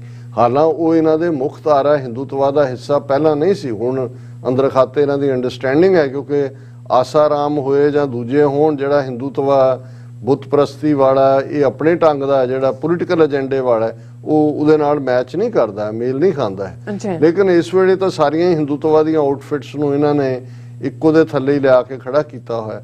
ਹੁਣ ਇਸ ਸਾਰੇ ਦੇ ਚੱਲਦੇ ਆ ਸਿੱਖਾਂ ਨੇ ਜਿੱਥੇ ਬੜੀ ਮੈਚੁਰਿਟੀ ਦਾ ਸਬੂਤ ਦਿੱਤਾ ਹੈ, ਹਰ ਪੈਰ ਦੇ ਉੱਤੇ ਜਿਹੜਾ ਇਹਨਾਂ ਦਾ ਕੋਈ ਵੀ ਵਾਰ ਸੀ ਉਹਨੂੰ ਖੁੰਡਿਆਂ ਕਰਨ ਦੀ ਕੋਸ਼ਿਸ਼ ਕੀਤੀ। ਔਰ ਮੇਰੀ ਨਜ਼ਰ ਚੋਂ ਇਹ ਗੁਜ਼ਰਿਆ ਜਿਹੜਾ ਗੁਰਦੁਆਰਾ ਮੀਰੀ ਪੀਰੀ ਮੈਲਬਰਨ ਦੇ ਪ੍ਰਬੰਧਕਾਂ ਨੇ ਇੱਕ ਇਸ ਨੂੰ ਤੁਸੀਂ ਓਪਨ ਲੈਟਰ ਵੀ ਕਹਿ ਸਕਦੇ ਹੋ, ਔਰ ਇਸ ਨੂੰ ਉਹਨਾਂ ਨੇ ਖਾਸ ਤੌਰ ਤੇ ਸਿੱਧਤ ਕੀਤਾ ਹੈ ਆਸਟ੍ਰੇਲੀਅਨ ਪੋਲੀਟੀਸ਼ੀਅਨਸ ਦੇ ਉੱਤੇ ਕਿ ਭਾਈ ਇਹ ਕਿਵੇਂ ਇੰਟਰਫੀਅਰ ਕਰ ਰਹੇ ਨੇ। ਔਰ ਇਸ ਸਾਰੇ ਦੇ ਉੱਤੇ ਉਹਨਾਂ ਨੇ ਜਿਹੜਾ ਇਸ ਦਾ ਟਾਈਟਲ ਹੀ ਇਹ ਦਿੱਤਾ ਹੈ।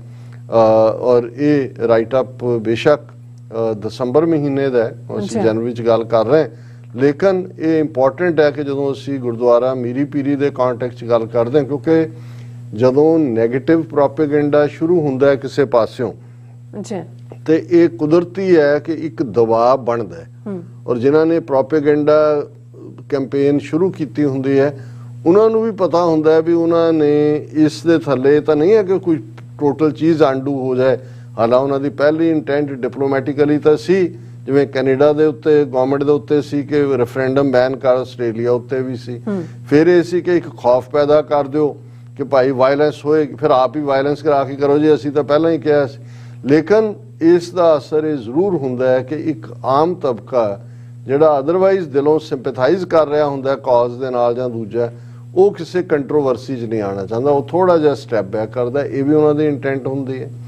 ਤੇ ਉਹਦੇ ਨਾਲ ਆਮ ਬੇਸ਼ੱਕ ਇਹਦਾ ਇੱਕ ਫਾਇਦਾ ਵੀ ਇਹ ਹੁੰਦਾ ਹੈ ਕਿ ਇਸ ਪੀਰੀਅਡ ਦੇ ਵਿੱਚ ਜਿਹਨਾਂ ਪੋਲੀਟੀਸ਼ੀਅਨਸ ਨੂੰ ਸਿੱਖਾਂ ਬਾਰੇ ਪਤਾ ਵੀ ਨਹੀਂ ਸੀ, ਉਹਨਾਂ ਨੇ ਸਰਚ ਕੀਤਾ, ਰਿਸਰਚ ਕੀਤਾ, ਸਿੱਖ ਡੈਲੀਗੇਸ਼ਨਸ ਵੀ ਮਿਲੇ, ਕੁਛ ਨੇ ਸੌਫਟ ਟਾਰਗੇਟ ਕਿਤਾਬ ਦੇ ਵਿੱਚ ਦਿਲਚਸਪੀ ਦਿਖਾਈ, ਉਹਨਾਂ ਨੂੰ ਸਮਝ ਆਣੀ ਸ਼ੁਰੂ ਹੋਈ ਵੀ ਇਹ ਏਜੰਸੀਆਂ ਇੰਡੀਅਨ ਕੀ ਕਰ ਰਹੀਆਂ ਨੇ।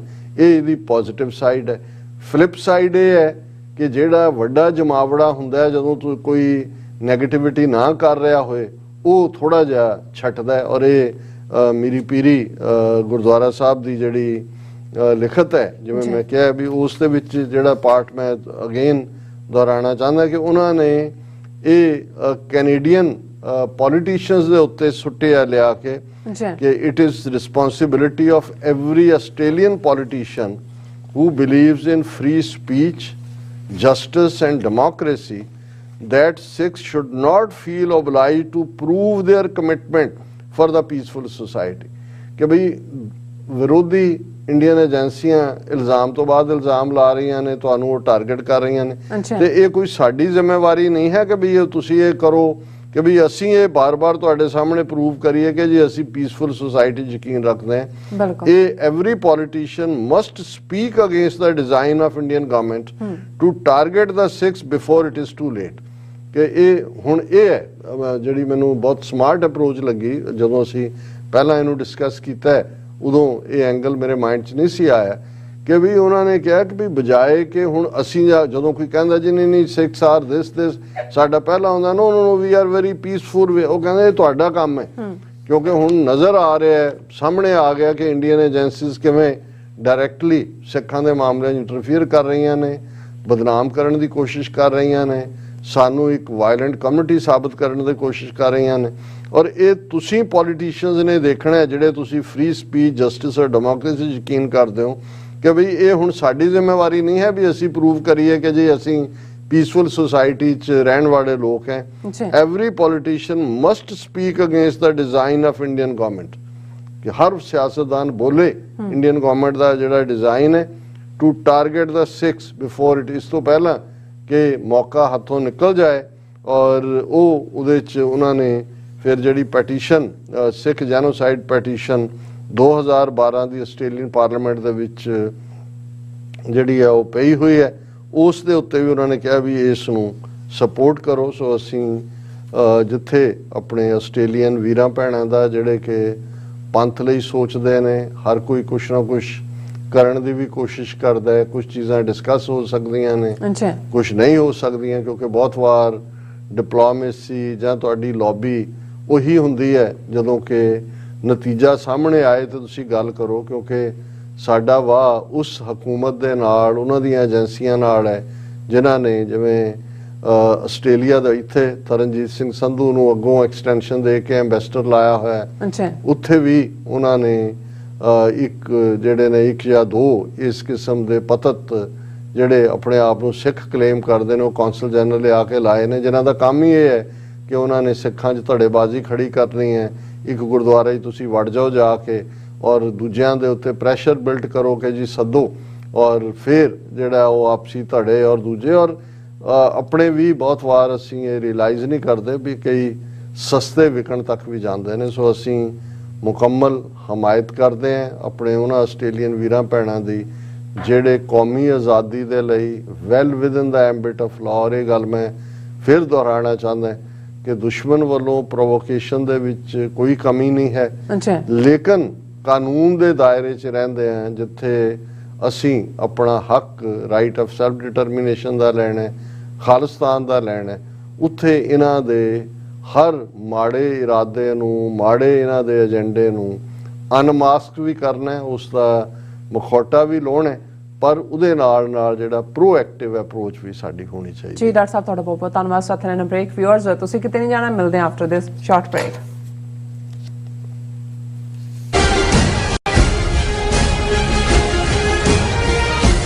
ਕੀ ਤੁਹਾਨੂੰ 30, 40 ਜਾਂ 50 ਦਿਨ ਵੇਟ ਕਰਨੀ ਪੈ ਰਹੀ ਹੈ ਤੁਹਾਡੇ ਚੈੱਕ ਲਈ? ਫਿਰ ਬ੍ਰੋਕਰਾਂ ਪਿੱਛੇ ਭੱਜਦੇ ਫਿਰਦੇ ਹੋ ਪੈਸੇ ਲਈ, ਬਹੁਤ ਜ਼ਿਆਦਾ ਟਾਈਮ ਵੇਸਟ ਹੋ ਜਾਂਦਾ ਇੱਦਾਂ ਤਾਂ। ਜੇ ਤੁਸੀਂ ਅੱਜ ਹੀ ਪੈਸੇ ਲੈਣੇ ਤਾਂ ਬਾਬਟੇਲ ਨੂੰ ਕਾਲ ਕਰੋ। ਬਾਬਟੇਲ ਤੁਹਾਡੀਆਂ ਇਨਵੋਇਸਿਸ ਸੇਮ ਡੇ ਫੰਡ ਕਰ ਸਕਦੇ ਹਨ for a small fee, no contract, no reserve and no hidden fees। ਅੱਜ ਹੀ ਕਾਲ ਕਰੋ ਬਾਬਟੇਲ ਨੂੰ ਤੇ ਤੁਹਾਡਾ ਪਹਿਲਾ ਮਹੀਨਾ ਫ੍ਰੀ। 410 204 2084 ਅਗੇਨ 410 204 2084।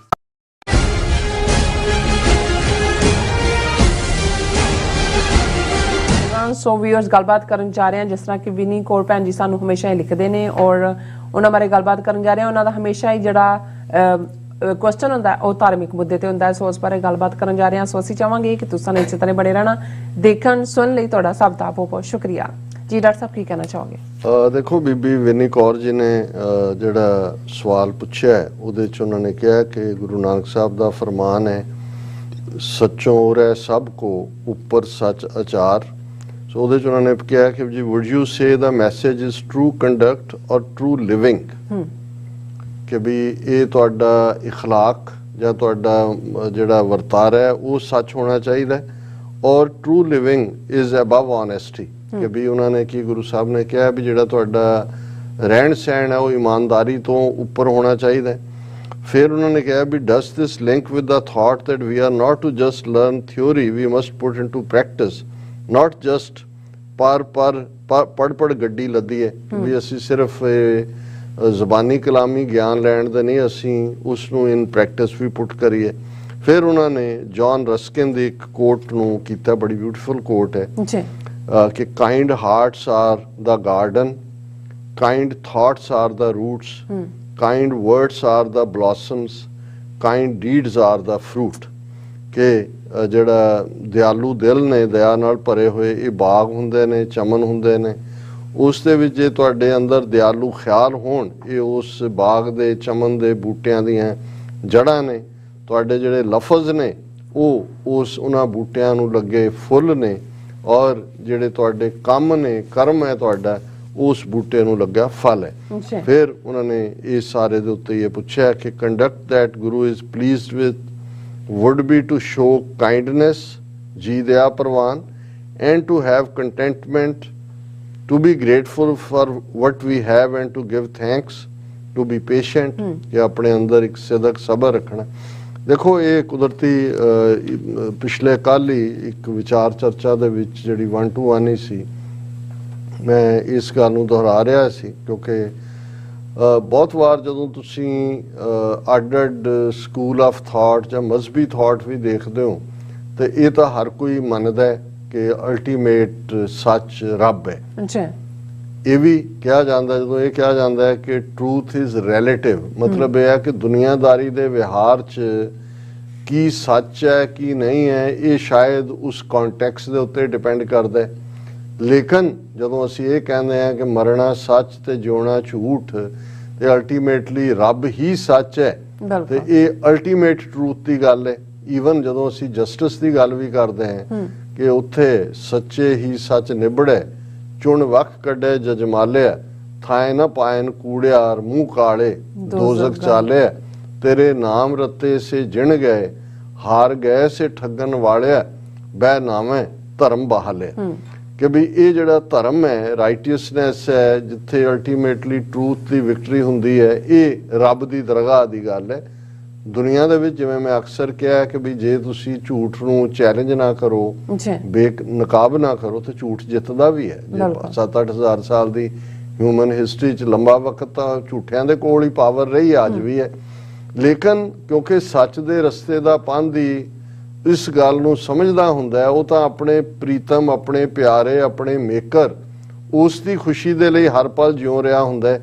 ਇਸ ਲਈ ਦੁਨਿਆਵੀ ਦੌਲਤ, ਟੈਂਪਟੇਸ਼ਨ, ਫੀਅਰ ਉਹਨੂੰ ਆਪਣੇ ਰਸਤੇ ਤੋਂ ਭਟਕਾਉਂਦੇ ਨਹੀਂ ਨੇ। ਪਹਿਲੀ ਗੱਲ ਤਾਂ ਇਹ ਸਮਝਣੀ ਜ਼ਰੂਰੀ ਹੈ।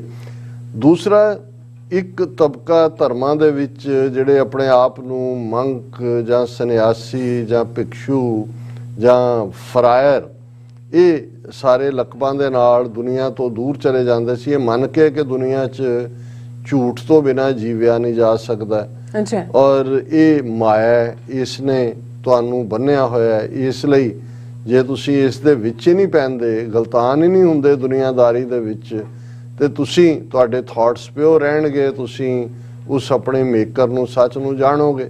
ਹੁਣ ਇਹਨੂੰ, ਇਸ ਥਾਟ ਨੂੰ ਗੁਰੂ ਨਾਨਕ ਸਾਹਿਬ ਨੇ ਮੁਕੰਮਲ ਤੌਰ ਤੇ ਰਿਜੈਕਟ ਕੀਤਾ। ਕੱਲਾ ਇਹੀ ਨਹੀਂ ਕਿ ਤੁਸੀਂ ਤਾਂ ਸਮਾਜ ਦੀਆਂ ਝੋਂਕਾਂ ਹੋ ਕਿ ਭਾਈ ਹੋਏ ਅਤੀਤ ਗ੍ਰਸਤ ਅਜ ਉਨਹੂ ਕੇ ਗ੍ਰਹਿ ਮੰਗਣ ਜਾਈ, ਫਕੀਰ ਬਣ ਗਏ, ਜਾਂਦੇ ਹੋ ਨਾ ਗ੍ਰਸਤੀਆਂ ਦੇ ਸਾਹਮਣੇ ਹੀ ਹੋ। ਲੇਕਿਨ ਇਸ ਤੋਂ ਵੀ ਵੱਡੀ ਗੱਲ ਸੀ ਕਿ ਵੀ ਤੁਸੀਂ ਜਾਂਦੇ ਕਿੱਥੇ ਹੋ? ਕਾਹੇ ਰੇ ਬਨ ਖੋਜਨ ਜਾਈ, ਸਰਬ ਨਿਵਾਸੀ ਸਦਾ ਅਲੇਪਾ ਤੋਂ ਹੀ ਸੰਗ ਸਮਾਈ, ਕਿ ਤੂੰ ਜਾ ਕਿੱਥੇ ਰਿਹਾ ਰੱਬ ਨੂੰ ਢੂੰਡਣ ਦੇ ਲਈ? ਜਿਸ ਰੱਬ ਨੂੰ ਤੂੰ ਲਓ ਤਾਂ ਤੇਰੇ ਨਾਲ ਹੈ। ਤੇ ਜੇ ਤੂੰ ਝੂਠਾ ਹੈ ਜਾਂ ਤੂੰ ਕਾਮੀ ਹੈ, ਕ੍ਰੋਧੀ ਹੈ, ਲੋਭੀ ਹੈ, ਮੋਹ 'ਚ ਫਸਿਆ, ਹੰਕਾਰ ਜੋ, ਤਾਂ ਤੇਰੇ ਨਾਲ ਹੀ ਫਲਾਈਟ ਕਰ ਰਹੇ ਨੇ ਇਹ ਸਾਰੀਆਂ ਚੀਜ਼ਾਂ ਜਿੱਥੇ ਤੂੰ ਜਾ ਰਿਹਾ। ਸੋ ਇਸ ਨੂੰ ਵੀ ਰਿਜੈਕਟ ਕੀਤਾ ਜੀ। ਪਰ ਇਸ ਤੋਂ ਵੀ ਜਿਹੜੀ ਗੁਰਬਾਣੀ ਦੇ ਫਰਮਾਨ ਦੇ ਉੱਤੇ ਵਿਨੀ ਜੀ ਨੇ ਪੁੱਛਿਆ, ਉਹ ਜ਼ਾਹਰ ਹੈ ਸੱਚੋਂ ਉਰੇ ਸਭ ਕੋ ਉੱਪਰ ਸੱਚ ਅਚਾਰ। ਇਹ ਤਾਂ ਹੈ ਕਿ ਵੀ ਅਲਟੀਮੇਟ ਟਰੂਥ, ਹਰ ਚੀਜ਼ ਉਸ ਟਰੂਥ ਤੋਂ ਉਰੇ ਦਾ ਮਤਲਬ ਹੈ ਕਿ ਪਿੱਛੇ ਰਹਿ ਜਾਂਦੀ ਹੈ। ਬਿਲਕੁਲ। ਪਰ ਸੱਚ ਆਪਣੇ ਆਪ ਦੇ ਵਿੱਚ ਰੱਬ ਦਾ ਅਲਟੀਮੇਟ ਟਰੂਥ ਹੈ ਜਿਹੜਾ ਸਾਰੇ ਪਾਸੇ ਹਮੇਸ਼ਾ ਆਦ ਸੱਚ ਜੁਗਾਦ ਸੱਚ ਟਰੂਥ ਨੂੰ ਹੀ ਕਹਿੰਦੇ ਨੇ। ਉਹ ਪਹਿਲਾਂ ਵੀ ਸੀ, ਯੁਗਾਂ ਦੀ ਬਿਗਨਿੰਗ ਤੋਂ ਵੀ ਸੀ। ਯੁਗ ਤਾਂ 8000 ਸਾਲ 'ਚ ਬਣੇ ਹੋਣਗੇ, ਪਹਿਲਾਂ ਹੈ ਵੀ ਹੈ ਤੇ ਰਹੇਗਾ ਵੀ। ਲੇਕਿਨ ਜੇ ਤੁਸੀਂ ਰੱਬੀ ਵੈਲਿਊਜ਼ ਜਿਹੜੀਆਂ ਸੱਚੋਂ ਨਿਕਲਦੀਆਂ ਨੇ ਉਹਨਾਂ ਨੂੰ ਜ਼ਿੰਦਗੀ ਦੇ ਵਿੱਚ ਅਪਲਾਈ ਨਹੀਂ ਕਰਦੇ। ਹੁਣ ਇੱਕ ਸਾਇੰਸ ਦੇ ਰੂਲ ਨੇ, ਨਿਊਟਨਸ ਲਾਅ ਨੇ ਜਾਂ ਕੋਈ ਹੋਰ ਕਿਸੇ ਦੇ ਨੇ, ਇੱਕ ਜਦੋਂ ਤੁਸੀਂ ਉਹਨਾਂ ਨੂੰ ਅਪਲਾਈ ਕੀਤਾ, ਆ ਜੋ ਜਿਹਨਾਂ ਸਹੂਲਤਾਂ 'ਚ ਅਸੀਂ ਬੈਠੇ ਹਾਂ ਇਹ ਅਪਲਾਈਡ ਸਾਇੰਸ ਹੈ, ਇੱਕ ਤਾਂ ਲਾਅ ਬਣ ਗਿਆ। ਹੁਣ ਜੇ ਅਸੀਂ ਰੱਬ ਦੇ ਬੰਦੇ ਹਾਂ, ਰੱਬ ਅਲਟੀਮੇਟ ਟਰੂਥ ਹੈ, ਜ਼ਿੰਦਗੀ ਦੇ ਵਿੱਚ ਅਸੀਂ ਸੱਚ ਨੂੰ ਜਿਉਣਾ, ਫਿਰ ਸਾਡੇ ਸਾਹਮਣੇ ਹੈ ਕਿ ਸਾਡਾ ਬੱਚਾ ਬਿਮਾਰ ਹੈ, ਸਾਡੇ ਕੋਲ ਇਲਾਜ ਲਈ ਪੈਸੇ ਨਹੀਂ, ਜਾਂ ਅਸੀਂ ਬੇਰੁਜ਼ਗਾਰ ਹੈ, ਸਾਡੇ ਕੋਲ ਨੌਕਰੀ ਨਹੀਂ, ਔਰ ਉਸ ਪੀਰੀਅਡ 'ਚ ਕੋਈ ਸਾਡੇ ਕੋਲ ਆ ਕੇ ਸਾਨੂੰ ਨਾਜਾਇਜ਼ ਕੰਮ ਕਰਨ ਲਈ ਕਹਿੰਦਾ ਔਰ ਸਾਡੇ ਸਾਹਮਣੇ ਪੈਸਿਆਂ ਦਾ ਢੇਰ ਲਾ ਦਿੰਦਾ ਕਿ ਭਾਈ ਆਹ ਕਰ ਦਿਓ। ਹੁਣ ਤੁਹਾਨੂੰ ਇਹ ਵੀ ਨਜ਼ਰ ਆ ਰਿਹਾ ਕਿ ਬਿਮਾਰ ਬੱਚਾ ਮਰ ਸਕਦਾ ਹੈ ਜਾਂ ਤੁਸੀਂ ਤੁਹਾਡਾ ਟੱਬਰ ਰੁਲਿਆ ਹੋਇਆ ਹੈ। ਹੁਣ ਇਹ ਉਹ ਤੁਹਾਡੀ ਪਰਖ ਹੈ ਕਿ ਕੀ ਤੁਸੀਂ ਉਸ ਟੈਂਪਟੇਸ਼ਨ ਦੇ ਥੱਲੇ ਉਸ ਗਲਤ ਗੱਲ ਨੂੰ ਕਰਨ ਨੂੰ ਤਿਆਰ ਹੁੰਦੇ ਹੋ, ਜਾਂ ਤੁਸੀਂ ਪੱਲਾ ਫੜ ਕੇ ਕਹਿੰਦੇ ਹੋ ਕਿ ਨਹੀਂ, ਮੈਂ ਜਿਹੜਾ ਆਪਣੇ ਰਸਤੇ ਤੋਂ ਜੋ ਵੀ ਉਹਦੇ ਕਨਸੀਕੁਐਂਸ ਹੋਣ। ਹੁਣ ਇੱਥੇ ਫਿਰ ਇਹੀ ਕਿਰਤ ਦਾ ਸਿਧਾਂਤ, ਘਾਲ ਖਾਏ ਕਿਛ ਹੱਥੋਂ ਦੇ ਨਾਨਕ ਰਾਹ ਪਛਾਣੇ ਸੇ। ਹੁਣ ਉਹ ਤੁਹਾਡੀ ਘਾਲਣਾ ਜਿਹੜੀ ਹੈ ਉਦੋਂ ਤੁਹਾਡੀ ਟਰੂਥ ਪਰਖੀ ਜਾ ਰਹੀ ਹੈ। ਸੋ ਮੈਂ ਸਮਝਦਾ ਕਿ ਟਰੂਥਫੁਲ ਲਿਵਿੰਗ, ਕਿ ਅਦਰਵਾਈਜ਼ ਫਿਰ ਕੋਈ ਉਹ ਤੁਹਾਨੂੰ ਸੱਚ ਦੇ ਉੱਤੇ ਲੈਕਚਰ ਦੇਣ ਦੀ ਜਾਂ ਉਸ ਦੇ ਉੱਤੇ ਉਹਦੀ ਲੋੜ ਨਹੀਂ ਰਹਿੰਦੀ। ਤੁਹਾਡਾ ਜੀਵਨ ਵਿਹਾਰ, ਤੁਹਾਡਾ ਜੀਵਨ ਆਚਾਰ, ਤੁਹਾਡਾ ਇਖਲਾਕ ਆਪਣੇ ਆਪ ਦੇ ਵਿੱਚ ਦੱਸ ਰਿਹਾ ਹੁੰਦਾ ਹੈ ਕਿ ਤੁਸੀਂ ਸੱਚ ਦੇ ਰਸਤੇ ਤੇ ਤੁਰੇ ਹੋਏ ਹੋ। ਔਰ ਉਸ ਦੇ ਲਈ ਕਿਸੇ ਦੇ ਸਰਟੀਫਿਕੇਟ ਦੀ ਲੋੜ ਨਹੀਂ ਹੁੰਦੀ, ਕਿਉਂਕਿ ਤੁਹਾਡਾ ਆਪਣਾ ਆਪਾ ਤੁਹਾਨੂੰ ਦੱਸ ਰਿਹਾ ਹੁੰਦਾ ਹੈ ਕਿ ਤੁਸੀਂ। ਔਰ ਇਸ ਦੇ ਉੱਤੇ ਅਲਾਮਾ ਇਕਬਾਲ ਦਾ ਇੱਕ ਸ਼ੇਅਰ ਹੈ, ਨੇਕ ਨੇ ਤੋ ਨੇਕ ਜਾਨਾ, ਬਦ ਨੇ ਬਦ ਜਾਨਾ ਮੁਝੇ, ਹਰ ਕਿਸੇ ਨੇ ਆਪਣੇ ਹੀ ਰੁਤਬੇ ਸੇ ਪਹਿਚਾਨਾ ਮੁਝੇ। ਕਿ ਭਾਈ ਨੇਕ ਨੂੰ ਨੇ ਦੇਖਿਆ, ਉਹਨੂੰ ਮੈਂ ਨੇਕ ਨਜ਼ਰ ਆਇਆ, ਉਹ ਜਿਹੜਾ ਬਦ ਹੈ ਉਹਨੂੰ ਮੈਂ ਬਦ ਨਜ਼ਰ ਆਇਆ। ਹਰ ਇੱਕ ਦਾ ਆਪਣਾ ਪੈਮਾਨਾ। ਪਰ ਜਦੋਂ ਤੁਸੀਂ ਰੱਬ ਦੇ ਰਸਤੇ ਦੇ ਪਾਂਧੇ ਹੁੰਦੇ ਹੋ, ਦੇਖ ਤਾਂ ਤੁਸੀਂ ਆਪਣੇ ਆਪ 'ਚ ਹੀ ਰਹੇ ਹੁੰਦੇ ਹੋ। ਤੁਹਾਡੀ ਆਪਣੀ ਜ਼ਮੀਰ, ਆਪਣੀ ਕੌਨਸ਼ੀਅਸ, ਪਰ ਮਿਰਰ ਸੱਚ ਦਾ ਹੁੰਦਾ ਹੈ। ਔਰ ਉਸ ਸੱਚ ਦੇ ਸ਼ੀਸ਼ੇ ਦੇ ਸਾਹਮਣੇ, ਸੱਚ ਦੇ ਆਇਨੇ ਦੇ ਸਾਹਮਣੇ ਖਲੋ ਕੇ ਤੁਸੀਂ ਆਪਣੇ ਆਪ ਨੂੰ ਪੁੱਛ ਰਹੇ ਹੁੰਦੇ ਹੋ ਕਿ ਕੀ ਮੈਂ ਸੱਚਮੁੱਚ ਸੱਚ ਦਾ ਪੱਲਾ ਤਾਂ ਨਹੀਂ ਛੱਡਿਆ। ਸੋ ਇੰਨੀ ਜਿੰਨੀ ਮੈਨੂੰ ਸਮਝ ਹੈ। ਔਰ ਉਹਨਾਂ ਦੇ ਸਵਾਲ ਦਾ ਇੱਕ ਪਾਰਟ ਹੋ ਰਿਹਾ, ਅਸੀਂ ਫਿਰ ਕਿਸੇ ਦਿਨ ਲਵਾਂਗੇ। ਔਰ ਮੈਂ ਘੜੀ ਵੱਲ ਦੇਖ ਰਿਹਾ, ਸੋ ਮੈਨੂੰ ਲੱਗਦਾ ਕਿ ਵੀ ਮੈਂ ਜੇ ਗੁਰਬਾਣੀ ਵਿਚਾਰ 'ਚ ਆਇਆ ਤਾਂ ਫਿਰ ਹੋਰ ਵੀ ਅਸੀਂ ਲੇਟ ਜ਼ੋਨ ਜੀ। ਰਾਜ ਸਾਹਿਬ, ਤੁਹਾਡਾ ਬਹੁਤ ਬਹੁਤ ਸ਼ੁਕਰੀਆ। ਤੁਸੀਂ ਆਪਣੇ ਵਿਚਾਰ ਸਾਡੇ ਦਰਸ਼ਕਾਂ ਨਾਲ ਸਾਂਝੇ ਕੀਤੇ ਨੇ। ਸੋ ਇਸ ਨਾਲ ਆਪਣੇ ਵਿਊਅਰਸ ਕੋਲ ਨੇ ਇਜਾਜ਼ਤ। ਵਿਊਅਰਸ, ਸਾਡੇ ਪ੍ਰੋਗਰਾਮ ਦਾ ਸਮਾਂ ਇੱਥੇ ਸਮਾਪਤ ਹੁੰਦਾ ਹੈ। ਤੁਸੀਂ ਆਪਣੀ ਰਾਏ ਤੇ ਸੁਝਾਅ ਸਾਨੂੰ ਭੇਜਣਾ ਭੁੱਲਣਾ ਸਾਡੇ ਇਸ ਪਤੇ ਤੇ SOS@tvrefour.tv ਤੇ ਅਸੀਂ ਆਪਣਾ ਪ੍ਰੋਗਰਾਮ ਲੈ ਕੇ ਫਿਰ ਦੁਬਾਰਾ ਤੁਹਾਡੇ ਸਾਹਮਣੇ ਆਵਾਂਗੇ। ਤਦ ਤੱਕ ਲਈ ਮੈਨੂੰ ਤੇ ਆਪਣਾ ਸੁਣਾ ਗਿਆ ਦੋ ਦੇਖਦੇ ਰਹੋ TV 4। ਬੁਲਾ ਦਿਓ ਫਤਿਹ। ਵਾਹਿਗੁਰੂ ਜੀ ਕਾ ਖਾਲਸਾ, ਵਾਹਿਗੁਰੂ ਜੀ ਕੀ ਫਤਿਹ। ਰੱਬ ਰਾਖਾ।